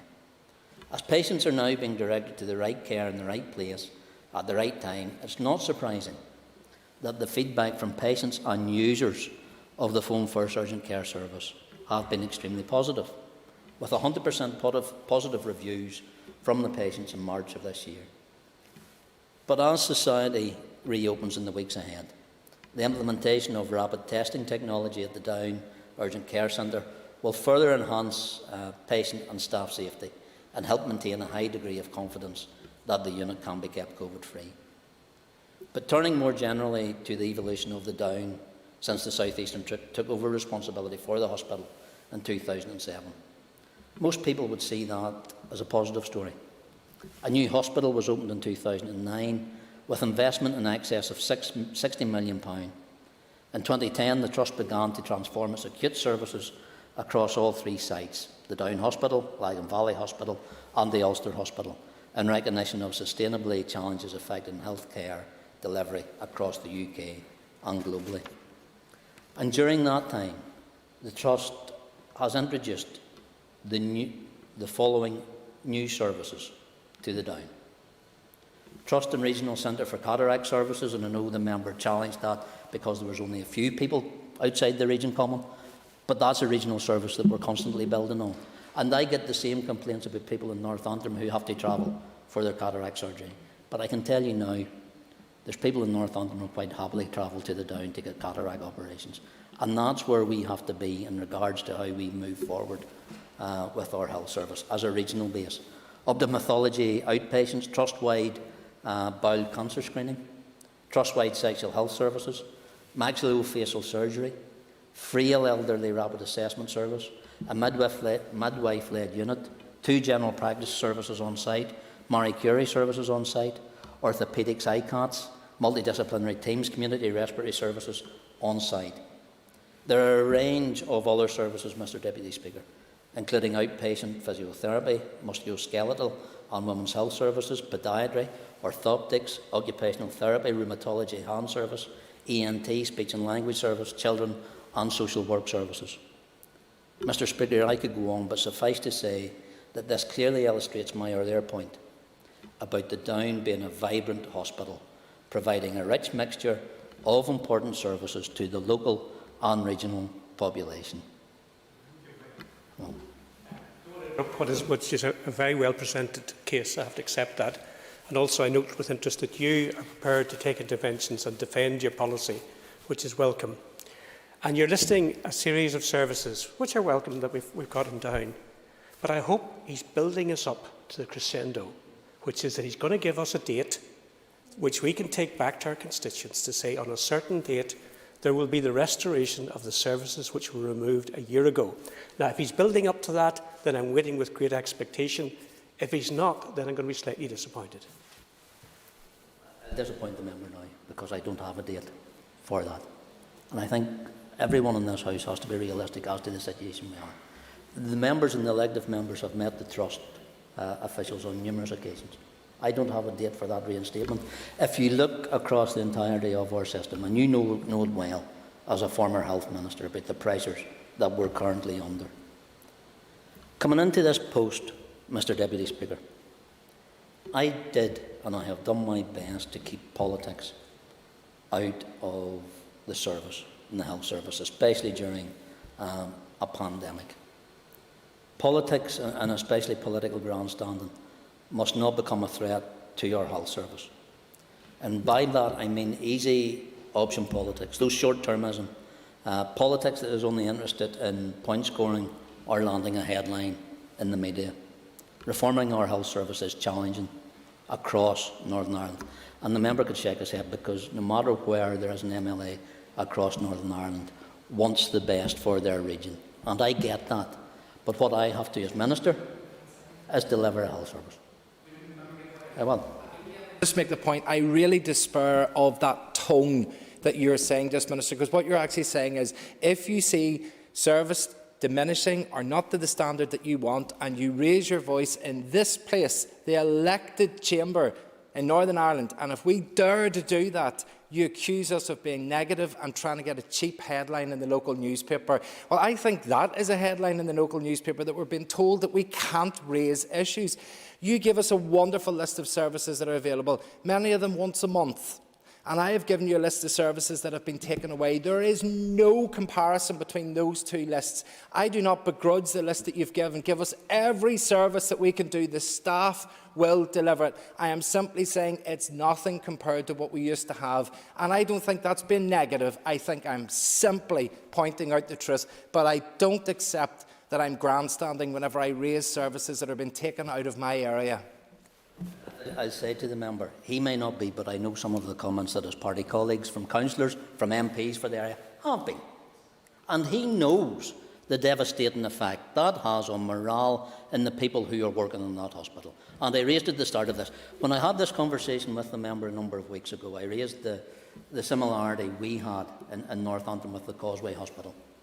And one of the things the Chief Executive asked us to do as responsible local politicians, was to stop talking the hospital down, because it was distracting and it was making people harder to recruit to that hospital. Because when we do, as I said in my opening comments, when we have so many vacancies across our health and social care system, someone looking at a job goes on Google what hospitals are available, and they click news and they see even the threat, even the insinuation that a hospital or a service may be reduced, may be downplayed, may be taken away. That's where that language becomes very difficult, and it makes it harder for us and the hospital and those wanting to work in it. So I would ask members, and I know where the member is trying to take this conversation, and I'm never challenged, and I've said, I think he actually quoted me in regards to the work that he has done in promoting the Downe in this hospital, in this place. But we have to be realistic in regards to where our health service is. His party has been part and supportive of all the reforms that have been brought forward over many years. So it's about where we take that political stance and actually looking at the health service as a whole, rather than a hospital in its isolation in the unit and where it sits. That's what I want for the Downe. I want the Downe, as I said, to be a vibrant, integral part of that regional approach in the southeastern. I believe it is. Ms Bradley indicated, the excellent facility that it is. One of our newer hospitals, in all regards, and opened in 2002, or taken over in 2009 as well. So why not use that facility? That's what we want to do. Look at the 3-month rescheduled building plans, all based on available footprint and available staff. Mr Deputy Speaker, everybody in this House knows, or at least they should know, the acute budgetary pressures on my department. Not just on my department, but across government and the public sector. Single-year budgets have only made a bad situation worse. I believe I have cross-party support in calling for sustained investment and multi-year budget settlements. However, I am struck recently about how often political debate about our health service sometimes ignores those basic financial realities. Barely a day goes by, Mr Deputy Speaker, without an MLA, a councillor, an MP calling on me to significantly increase spending in a key area. And the former Minister of Health will know that that is part of the job. The causes being championed, like the Downe, are invariably very worthy. But rarely, if ever, do I hear suggestions as to where I can get that extra funding from. The impression is given that funding and staffing is unlimited, and that I just need to be persuaded to spend more or to move more staff to a particular area, where of course the actual reality is that funding is very limited. Indeed, at present, it's an increasing struggle just to maintain our existing services. And again, the member will take this whatever way he wants. I'm also worried about petty point-scoring politics when it comes to the vital task of reforming and transforming our struggling health service. Changes in clinical practice, standards, demographics, technology and workforce challenges mean that we simply cannot have a conversation in isolation about the role of any one hospital. Medicine changes, treatments change, and we should not remain wedded to a 20th century way of doing things. It is easy enough for parties across this House to endorse the general principles that change is needed. It's a different matter when specific changes are proposed at a local level.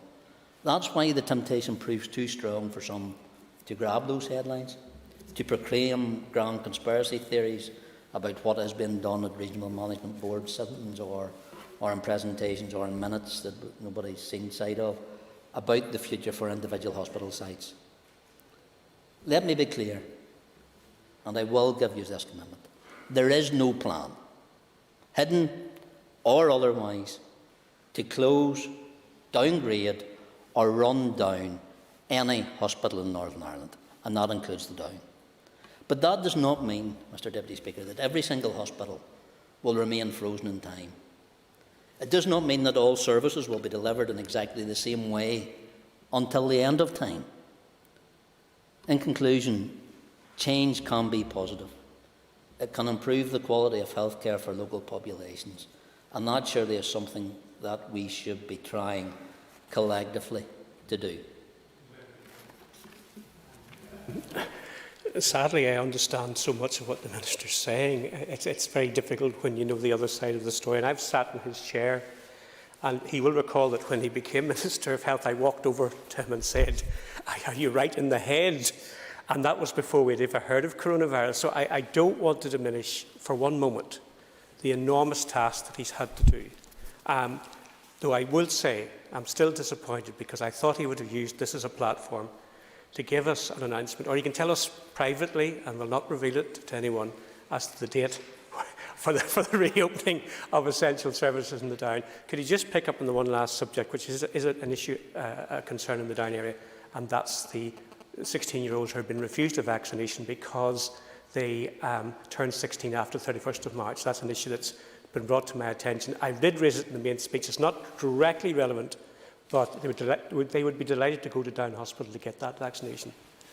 And I thank the member. I was going to come back to the vaccination programme, because I know it was raised in regards, and that's why we shifted vaccination programmes also into GPs and into community pharmacies as well, so that people could get the vaccine. And we are still seeing over 80-year-olds coming forward now because they have lost that vaccine hesitancy and are coming forward and get it.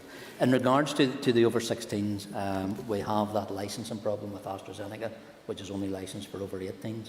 But the Pfizer vaccine is licensed for under 16s for a number of specific medical cases. So it's not just the general over 16 population. So if the member has written to me, I'll get a response back in regards to that. But what I would say, Mr Deputy Speaker, and while this debate is here, and I've noticed the change in health debates over the last few weeks, and let's be realists in here, we are a year away from an election. And for all reasons explained, I sincerely hope that the Downe Hospital does not become a political football. I sincerely hope that any hospital across Northern Ireland does not become a political football. I sincerely hope that our health service does not become a political football. Because after the next election, Mr Deputy Speaker, one of the other parties could perhaps pick up the Department of Health, could be Minister of Health, as was their choice last January, but which they actively choose at that point not to do. So maybe next time there could be a reversal of roles and arguments, and then that understanding that Mr Wells has of the challenges that this job in making sure our health service delivers for everyone is not as easy as some may think. And when those in elective office do resort, Mr Deputy Speaker, to point scoring or repeating conspiracies, it has consequences. It creates misinformation and resistance to change. But most of all, it lets patients down. And I trust, Mr Deputy Speaker, that my comments this evening will provide further assurance about what I value and how I see the hugely important place that the Downe Hospital has, both in the COVID-19 recovery effort and in the vital journey towards health service transformation across Northern Ireland. Thank you. Okay, members, thank you all. That concludes the adjournment debate, and the Assembly is now adjourned. Thank you.